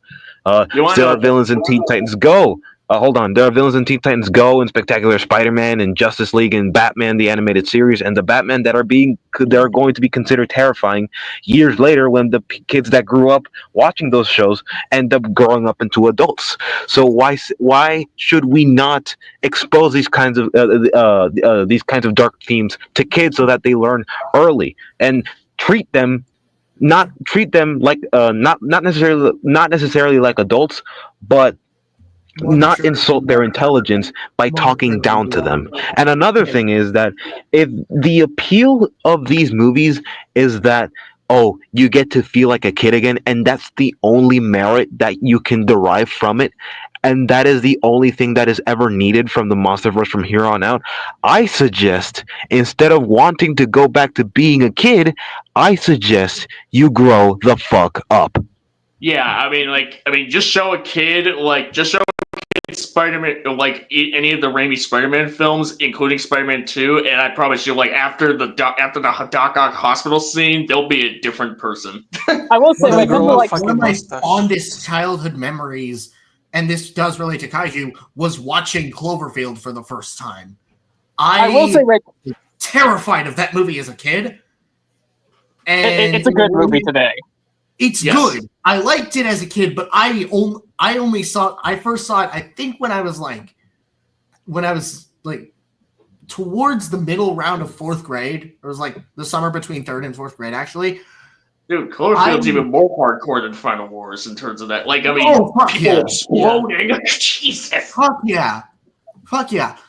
But like, to your point about scaring kids, yeah, Cloverfield genuinely made me fall in love with helped with my love for the wider kaiju genre. This was also around the time when I was getting into Gamera. It's right there. It's right there. I will say, like, when it comes to darker themes in children's media, there's a lot of stuff in Japan that does that. Like, a lot of people would deny this, but the entire thing of shonen anime, like, that goes from ages 6 to like 17 years to like 18 years old, like the target demographics. Most battle shonen, including the violent stuff like Demon Slayer, is geared towards, well, younger kids. And Sim goes for stuff like Kamen Rider and all of that. But Kamen Rider and a lot of battle shonen gets dark, gets violent, and tackles a lot of themes. Like the original Kamen Rider in many ways is partially a horror show, for example. And the original Kamen Rider, like the villains in the original Kamen Rider are literally neo-Yazis. That's what they are. How dark a lot of Ghibli movies can get. Yeah, exactly. Are intended for children. And like, for example, Harry Potter. Like every villain in Kamen Rider were experimented on by Yazis. I don't think I'm allowed to say that type of N-word either. But they were experimented on by them. And again, you have people dying and shit. Like you have a vampire type of episode, the second episode, and you have people getting their blood sucked and all of that. Mm-hmm. Or like people be like, "Oh my gosh, fantasy! Like I just want to fall in love with the fantasy. Like I love fantasy. The Monsterverse should be like fantasy." I fell in love with fantasy because of things like Dark Souls, Berserk, the darker side of Elder Scrolls. Like this whole idea that everything needs to be happy-go-lucky, awesome, fun, hooky-dory bullshit is ridiculous. I will say, yeah, but I think there also needs to be a balance too. Just a balance of just respect for tone. Like when things need to be serious, fucking commit. If things get to be goofy, commit. Invincible has a good balance of humor and dark moments, and it, believe me, has a plethora of dark moments. So it can be comedic when it wants to be, and it succeeds. Now, if I have a kid I'm not gonna just show him Berserk. I'm gonna first help him, accustom, give him a proper media diet.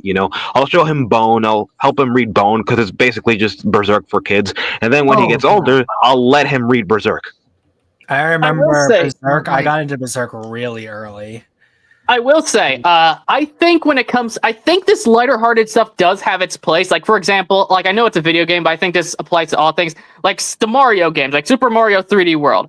I do really like that. But the issue with stuff like New Empire and all of that is it tries to bite off more than it could chew. I know I missed this part, so I'm going to address it now. Up from the Def said the characters work for the film it's trying to tell.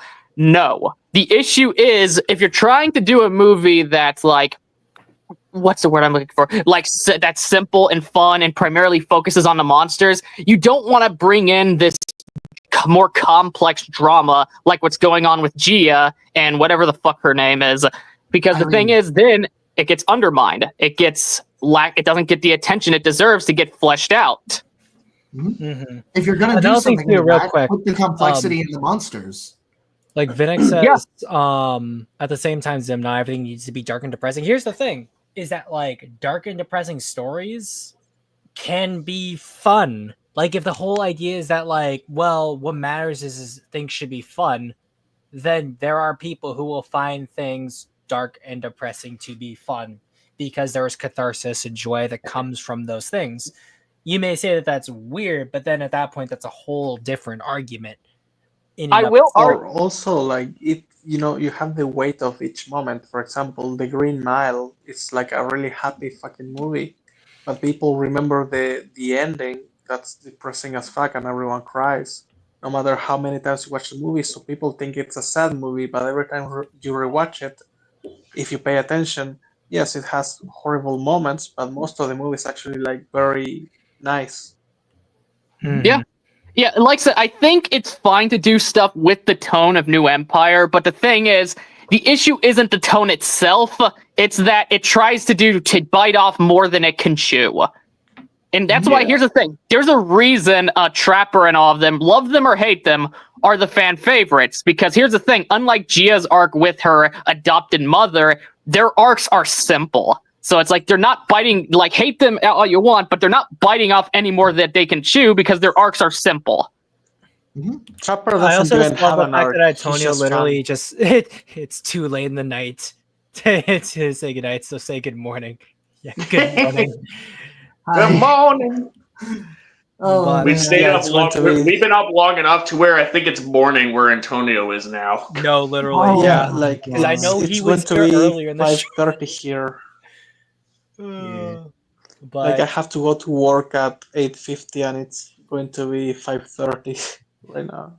all right, Oh let's my keep Gone through a going. full sleep cycle. All right, Yeah, guys. if I end up being late for class, I'm blaming you all. Well, I just got here again. Well, not you, Joey, but everyone else who was here before. Who was Let's here. keep going, I guys. decided to be here. You're the one that decided, hey, I'm going to join Zim's stream. We're almost here. Listen, I was not expecting this roller coaster. Jesus Christ, Minecraft, let's get going. Yeah, sorry. Way bigger in size, bigger in character, bigger in theme. And so it's okay to continue enjoying the sillier entries in the genre, because to do so is you simply tapping into that same childhood wonder that drew you to the genre in the first place. Back then, when times were simpler, you didn't care about plot holes or whether a piece of technology made any sense or whether it was realistic for a Godzilla or Kong to do something. It was the spectacle and the larger than life characters behind it that mattered. So is Godzilla X Kong silly? Yeah. Does a lot of it not make sense? Definitely. Is it unconcerned with deep characterization or theme? Yep, but all that's okay. It's not here to make logical sense or ask deep or profound questions. It simply wants to create an environment where, for 2 hours, you can unburden yourself with the trappings and anxieties of the real world and step into one where massive monsters exist, where cities get flattened by them, but no one dies, and where the pressing concern of the evil giant bone whip wielding monkey wanting to take over the earth. Who says no one dies? I know, right? Stop him. Long live the kings. I also Okay, love hold the on. fact that, like, as a kid, back up just a couple seconds, just so we can hear it. We'll hear it in clean version. There we go. Does a lot There you of go. it make sense? Definitely. Is it unconcerned with deep characterization or theme? Yep, but all that's okay. It's not here to make logical sense or ask deep or profound questions. It simply wants to create an environment where, for 2 hours, you can unburden yourself with the trappings and anxieties of the real world and step into one where massive monsters exist, where cities get flattened by them, but no one dies, and where the pressing concern of the day is an evil giant bone whip wielding monkey wanting to take over the earth, and there's another giant gauntlet wearing monkey and his radiation spewing dinosaur ally there to stop him. Long live the kings. the thing too is that, like, as a kid, like even though there were cases where I wasn't concerned with how technology worked, when I kept watching it, I would want to learn how it works because that was what interested me, because I wanted to tell stories. So therefore I would want to know, how did the creators think about this, so that if I was to make something similar, I would be able to do that. Like the idea that it's a very broad like brush that he's painting here with what kids are thinking. Like kids are thinking a myriad of different things. Some kids just want to see it and they don't care. Some kids really care, and some just aren't going to be interested in it at all. How can he unironically say that nobody died during that battle in Rio? Like, how the fuck do you even come to that conclusion? It's like based on what? You don't see anyone die. My favorite character died in this movie. You show him some respect. People did die in this movie. No, the people in Rio, god damn it. Like, here's the thing. If you ask Adam Wingard, hey, in this fight scene, was there supposed to be anybody in this city? Adam would probably say yes. So millions are dead. Millions are dead. I would like to preface everything. I would like to start off everything that I'm going to say relating to the giant monsters' wonder and why they've lasted for so long. I would like to start off by quoting Shusuke Kaneko in relation to Gamera 3 Revenge Virus. Go on. Giant monsters are an embodiment of our primal fears. We somehow sense our cities may be reduced to dust at a blink of a moment. Giant monsters are the embodiment of that. And the biggest reason why I myself was attracted to the giant monster as a concept, even as a kid, was because of the sheer, both the wonder, the awe, but also the terror that they may bring. I remember, especially in relation to Cloverfield, I actually did have nightmares about the Cloverfield monster, and once I finally got around to watching it, Attack on Titan as well, because of the sheer fear and fascination that the giant monster brings. I'm someone who did two, I've stated multiple times, I did 2 research essays on this, and the core thing that is consistent of the giant monster, regardless of where it's from, what it is, how it's portrayed, or how it's changed, is primal terror and fascination.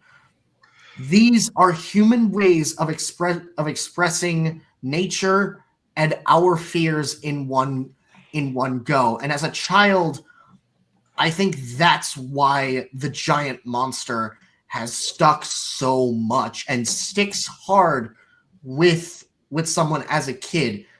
That's why the fact that as a kid we don't know so much, we don't understand the world around us, and so at times we may be more fearful. Hell, even now that's the case. Even, I guarantee, as full-grown adults, that might be the case for us as well, especially in modern day times with a lot of things destroying, with a lot of things just going crazy.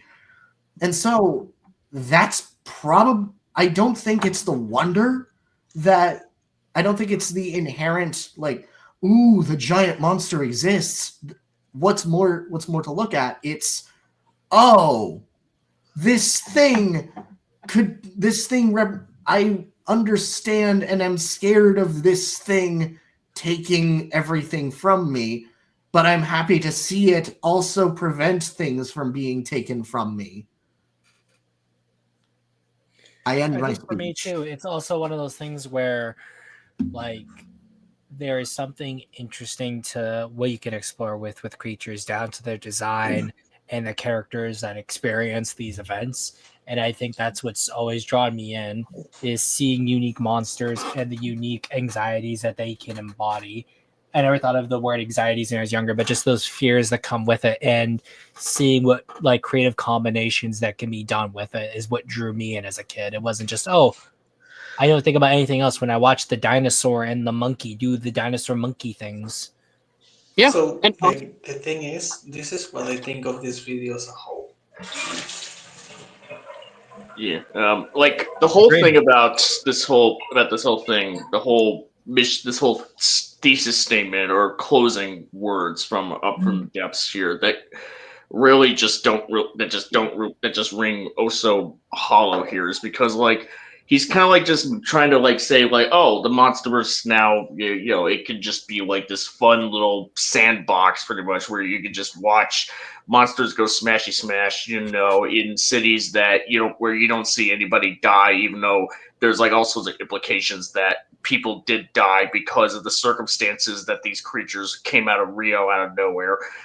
When you know, like, and you just kind of like when he doesn't even consider the fact that like people just come, maybe people did have like this sort of thing of like sort of one awe or wonder of like, or even just or fascination or fear or even or just sort of like almost like sort of like goosebumps from the back in the days of 2014 Skull Island and even King of the Monsters, where there was like a where there were sort of like a blank canvas of like a world full of these like these giant these leviathans, you know, like Godzilla and the Mutos and Kong, Skullcrawlers and Ghidorah and Mothra. Like, you know, you get like there's like this sense of like wow, these things are here, they're in this world.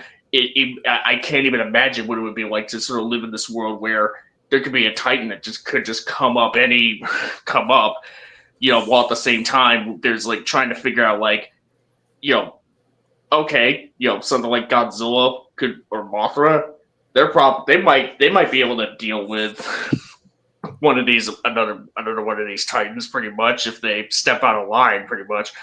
Like they like where King of Monsters ended, like it had this foundation where that future films could have built off from, where the world would just forever be changed essentially, where there's this uncertainty of like what this new era could bring about of Godzilla being the king of the monsters.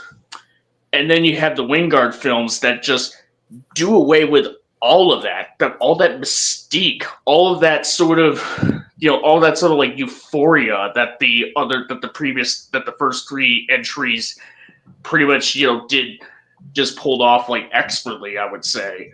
And you know, you get to GXK that just kind of is sort of like a natural progression from the GVK sort of squandering of the potential that was laid forth for us in the foundation that King of the Monsters put forward.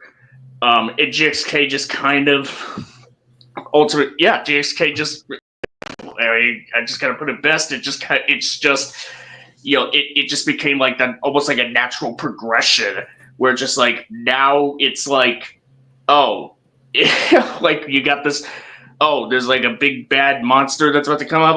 Well, don't worry, there's gonna be a prophecy somewhere. Or, don't worry, like Godzilla could just power up to the point where he's like super invincible. Or, there's like a piece of like crazy tech that Kong can use. Oh, don't worry, there's like, there's like portals coming up now. You know, appearing in the middle of like random places in the world. Oh, don't worry, you know, it's not going to be anywhere near where people could be sucked down into that portal and potentially falling to their deaths.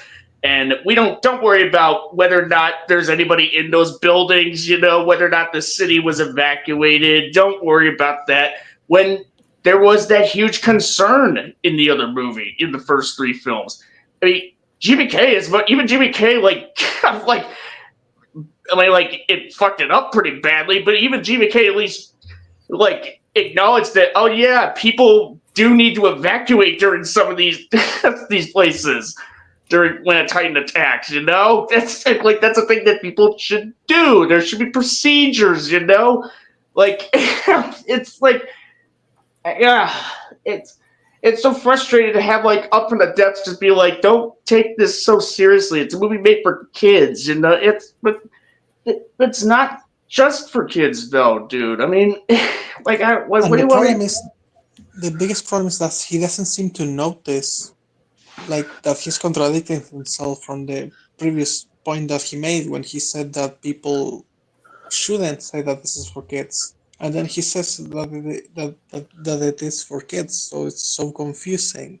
And he's back and forth constantly about it, where it's like it doesn't just have to be for kids. It's like, what? Well, which is it, dude? Like Yeah. for me, it's like if the idea is that like, oh, if this series is meant for kids, then and like maybe if you don't like it, then maybe you should move on. Then there should be nothing wrong with people saying, you know what, then I'm not going to watch it because then I hope that this franchise either dies so they can maybe get something better. There should be nothing wrong with people having that sentiment then, because then they are doing the only thing they can do, which is deciding with their wallet where they want to spend their money and saying like, oh, wow, that's mean of you. Just because you don't like it doesn't mean it deserves a fail. It's like, well, I don't feel this way. A lot of people feel the same way as well. So then maybe then the studio will learn if we don't give them money. Yeah, that's why we're hoping. Here's the thing. That's why. And here's the. I am still hoping that Grant Sputore or whoever's coming up next. Like I'm hoping that Grant Sputore can somehow turn this around. Like I really do. Like even if he just makes a good movie, okay, yeah, that we're building off the foundation of Wingard movies, which is certainly one, maybe not like the number one worst foundation you could build off from, but in this particular instance, it's definitely not great by any stretch of the imagination. But it's like, could you make a good movie following up on GXK? Possibly.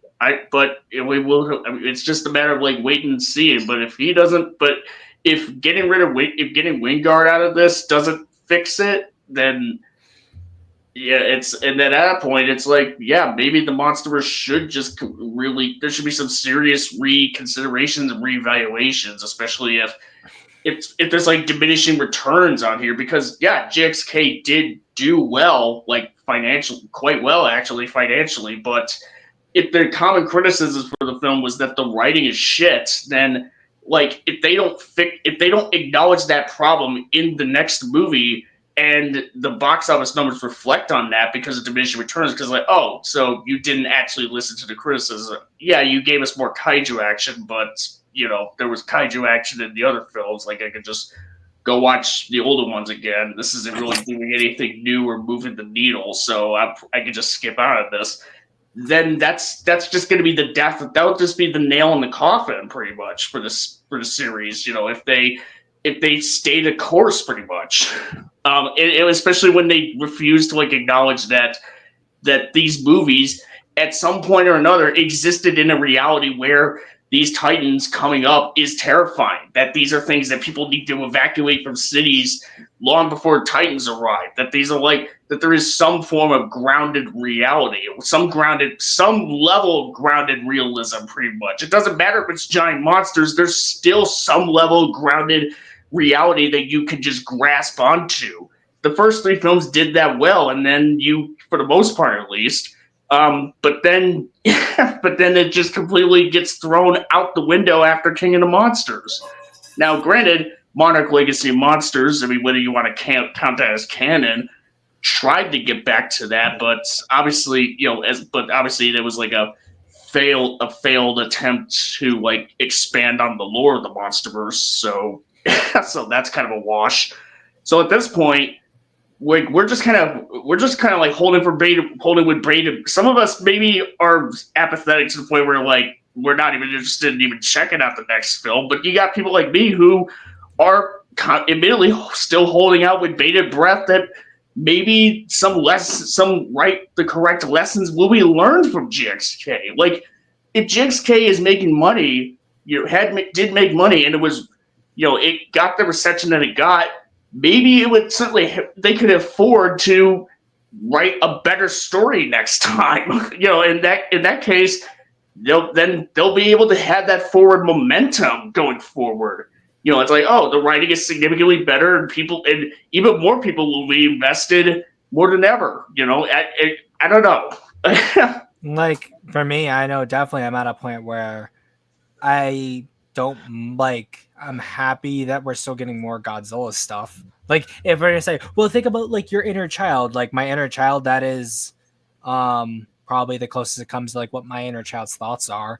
But like if GXK is really going to be the like future of American Godzilla movies, then like Am I going to have them on DVD? Yes, just for completionist sake, really. Am I going to see them in theaters? Probably only once the first night in theaters. But outside of that, I'm not going to go out of my way to see them multiple times because I don't owe the movie. I don't owe the movie more than that. I don't owe the the MonsterVerse universe more than that. There were certain parts of it that I was invested in. I went out and supported it. Apparently, that wasn't what other people wanted. They didn't support it, so therefore they went in a new direction. And in that case, I'm just like, cool. I don't really care. And if someone's asking me, do I want to see it die? I'd rather see it die in that case, if that's the direction it's going to go. Yeah, like for example, I liked GXK, but to be fair, I haven't seen it since I watched it in cinemas like a bunch of times. And the thing is, while I like it or liked it, maybe next time I watch it, I won't like it as much. Who knows? The thing is, yeah. I mean, just take this from some. Sorry, I'll let you finish. Okay, yeah, I was just going to say that. What's my incentive to watch the next one if I can just watch this one? I don't. While I like GXK, I don't think I can go on like this for one or two more movies. Like maybe one more that's stupid like this. Okay. Yeah. Two, nah, probably not. Yeah, I mean, at this point, as much as I like you, Lau. I enjoyed GBK and GXK. Just there is that little part of me that does maybe go, oh hey, it's yeah, Godzilla and Kong, but really, but it's I'm not gonna, but I would definitely be I definitely don't want to encourage, the poor writing that goes into those films because that should not be the standard that we should be holding, these films to really, no matter how much we enjoy them personally. It's kind of like with the Fast and Furious movies for me at this point, where I'm kind of at a point with the Fast and Furious movies, even though I've still enjoyed it at this point, even long after it probably should have ended, which was Furious 7. I can still say, I pretty much would say, you guys got one more movie for me, and that's really about it. And I don't after that, I'm just gonna have to tap out. This is kind of like that for me, where you got one more chance. If you make a movie just like this, like GXK, I'm pretty much if you make GXK 3.0 or something, I don't know, something stupid like that, title wise, then I'll still go see it, but at this point I'll just be like, yeah, they didn't learn shit. Well, the thing is, I enjoy these movies. I'm talking about these MonsterVerse type flicks like GVK, GXK, and all that. But I also acknowledge their flaws. Like I said earlier with the Mothra thing, I'm subjectively happy that's what was chosen, but it wasn't the best decision they could have made. It's you can enjoy something while acknowledging, this isn't the best route they could have went. And there's many cases of that here. And I'll definitely go to see it. I love Godzilla. I love Kong. I overall think it's entertaining, and I love the theatrical experience, especially being there with people I care about and experiencing the movies with. But I'll never defend the flaws that are in these movies, and I'll always point them out. And the thing is, I did write an article for Sakura Central called the MonsterVerse is not the franchise standard, and a bunch of fucking idiots were crying at -1 comparisons, even though I went out of my way not to make -1 comparisons, but you know how they are. Yeah, can I say something before I go? It was Burning Cross if you mention -1, but we'll die on the hill to say it's Showa. But yeah, Black, go. I want to say a few things before I go, because it's getting late. I'm tired. I'm eepy. Yeah. I need me to sleepy, and I'm losing my voice. You can tell by how deep and sexy it sounds. So, number one, this video has been an amalgamation of every single shitty defense in favor of every shitty movie that you've seen throughout the past few decades. We're talking Star Wars, the sequel trilogy, the newer Alien movies, all that bullshit. You're saying it. you've all heard it before. Patrick Willems, the Stuckman, Chris Stuckman. You've seen it all. You've seen it all before. Just right. You've seen it. All of you have seen it. You all know how these people argue. High Top Films, Brown Table. Brown Table has mellowed out. All right. Brown Table has learned over the years, so I will give him credit where credit is due. He has grown. High Top is still High Top. And Filmento, he's shaky, but everyone else, you've heard all of these arguments before from Snyder fans, from sequel trilogy fans. You've heard it all before. And this is just an amalgamation of even Monsterverse fans like Rick. And there are some of the arguments that even OmniViewer made, which, as much as respectable as he is, he has had some very strange, some very bizarre takes. Agreed. And he has had, it's like an amalgamation of every single bad defense rolled up into one. I'm hesitant to call it cohesive video because this video falls apart at the seams. The next thing I would like to point out is something that something that Minecraft World alluded to, and it's just the appeal of monsters, which is something that is in the title, like why we love monsters. I'm gonna get really personal. I love monsters for almost the exact same reason, except it's purely just terror. I love being scared. As a kid, I grew up in a Pentecostal household. You know how Pentecostals are.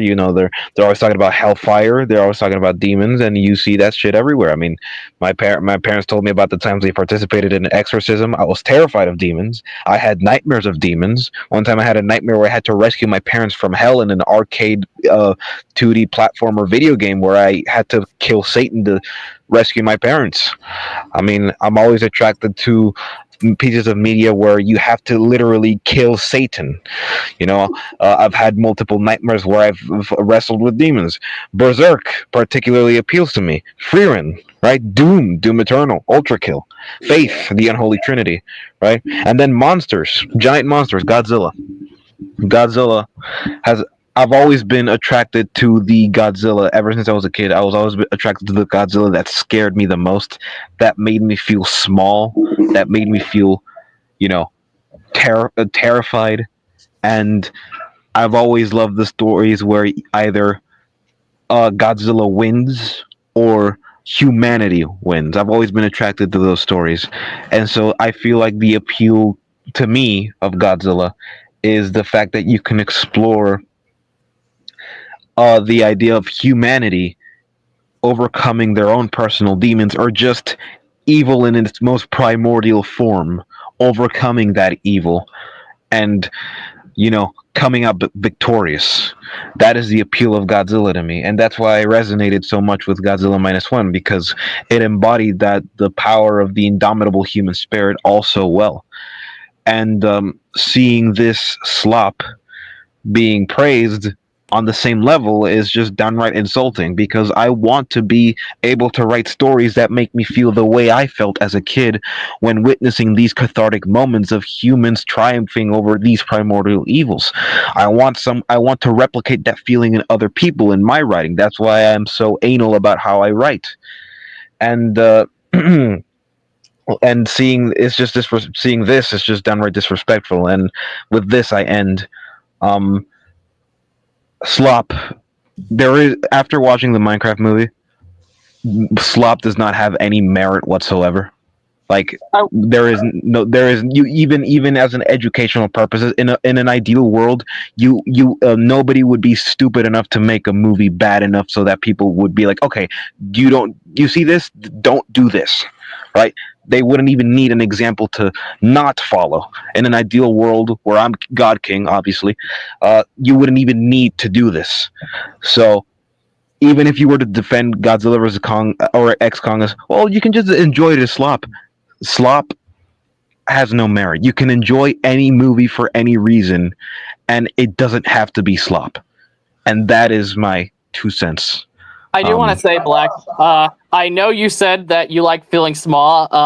May I offer some advice? Show your meat to the local girl.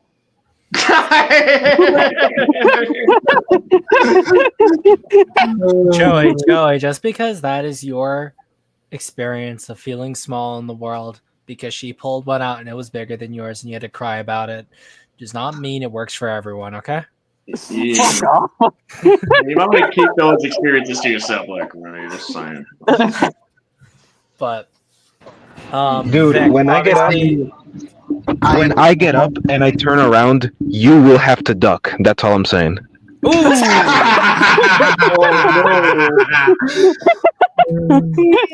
Yeah, I wanted to say something in response. For me, the giant monster is almost Godzilla in specific has almost always embodied some level of hope, whether he be the hope of humanity being overcoming its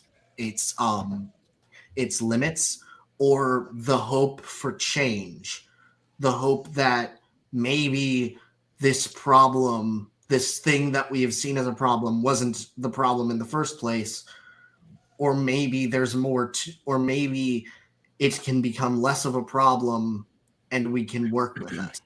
One of the biggest reasons why I love Gamera is because he's a subversion of the giant monster, being a giant monster that is for the most part a purely benevolent force that inspires change and hope in other characters. I'm not a cynical person. I don't like to be. I tried to be for 4 years and I hated it. So when you have something like a giant monster, even a creature this powerful, either inspire humanity to change for the better or itself decide to change for the better, it's almost always going to be something that I would like to gravitate towards. That's something I'd like to bring up in my Nemesis essay, and if I do a character study or video essay on Gamera or Titanic Creations Soul War, since Soul War has a lot of things to say in relation to that. It's kind of, I think that speaks wonders. I think both of our perspectives, Black, actually speaks wonders to the power of the giant monster as a trope. Not even just the giant monster, but the monster as a trope. The fact that it can do so many things, can inspire so many different ways, and say so many different words in so many different languages, both long dead and frequently spoken. It makes the new empire, in a way, a bit more disappointing as the time continues, because it had the opportunity to continue that. Because it built a foundation, because it was built on a foundation, on a legacy. Even the Monsterverse beforehand did this. It was built on a legacy of discussion of either primal fear or growth and change and everything in between, and it chose to do neither. Yeah. I mean, just before we all close out here, I was gonna make all of these closing statements. Essentially, they're y'all's closing statements, so it just leaves Vic, really. Oh, okay. Well, let me just say one last thing. I mean, remember last week when we covered J Films, pretty much those videos. Yeah. I would like to apologize to him after this, because my God, like, I mean, J Films, like, I didn't care for your videos, man, but you know what? Like, I can't really say that those videos at least those videos would not, or like, only get so offensive. They're not like, they don't get to the point where they're poisoning the well. Whereas I think Up from the Depths, like the fact that he has like this following and he made this video, it's like, I think it really will. I think it is going to just damage the well, cause even more damage and poison the well more. And that's pretty much going to be why I'm more inspired than ever to try to get my video done as soon as possible, because of like, this video that we just covered cannot go unchallenged. I just like, this is just unacceptable. I know. I hate these kinds of people because they will breed the kind of people that will ultimately demand for more movies like the Minecraft movie and this. And ultimately, writing as a whole in cinema takes a hit. In the centuries that cinema has existed, in the centuries that movies have existed, we have had movies of oscillating quality.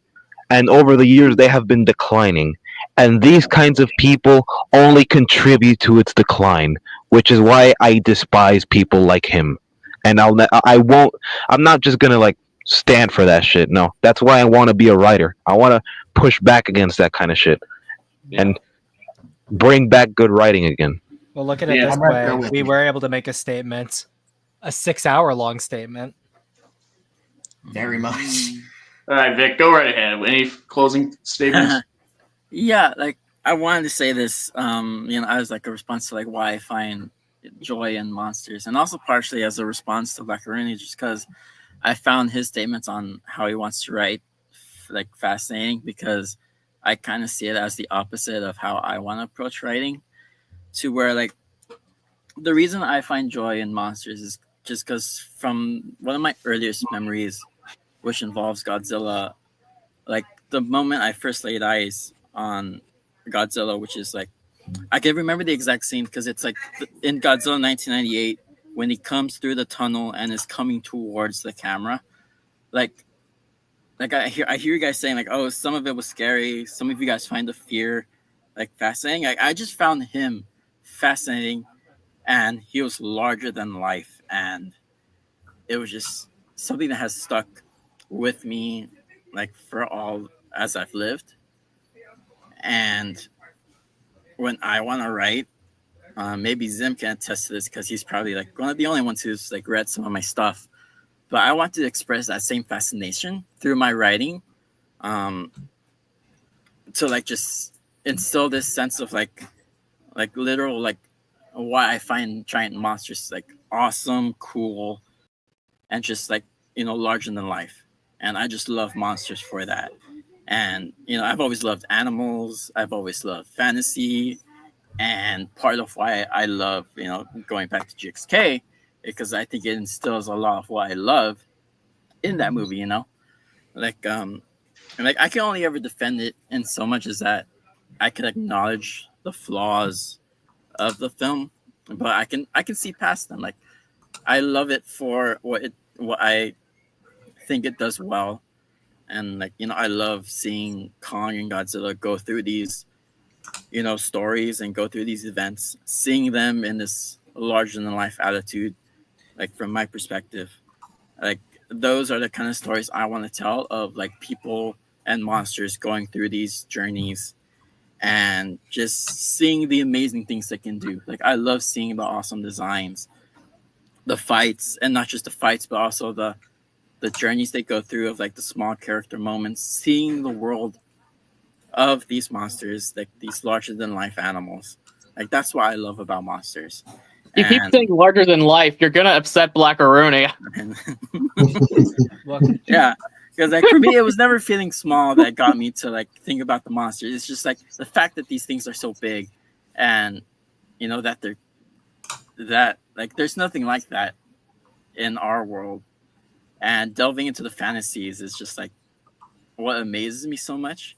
And so when I write, I want to instill, like, I want the reader to have fun and to see why I find this so fascinating. And that's why I prioritize the stories I write. When you say stuff like, if you're saying so much stuff like fantasies and all that, my dirty ass mind is saying so much shit I'm probably not allowed to say on this podcast, so I'm not going to. Gojin, you ruined it. I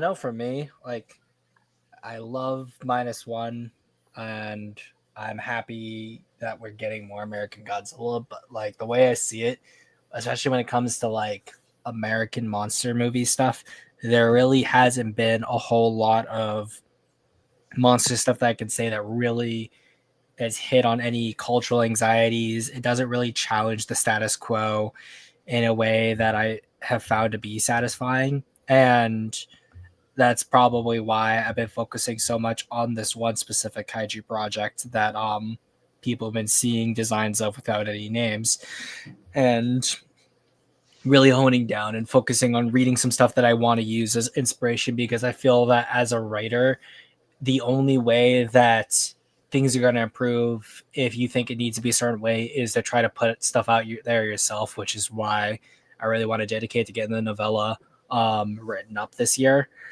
But yeah, like I think that if there's a thesis like the slop that we have just subjected 6 hours of our time to, then there needs to be an antithesis to the slop, which is streams like this and continued discussions. And that's why I'm always happy to have my co-host, my brothers, here tonight, as well as you, all the viewers. The views definitely fluctuated between close to 20, which I'm happy about, and then to the faithful 8 still here. And boys. And literally the moment I say the faithful 8, another person makes it 9. So to that 9th person, I love you and I appreciate you as well for coming at the last moment. But yeah, this has been fun, and this will continue to be fun because we're going to keep on doing streams. Obviously, this is only Zimcast 91. We are only 8 away from the fabled Zimcast 99.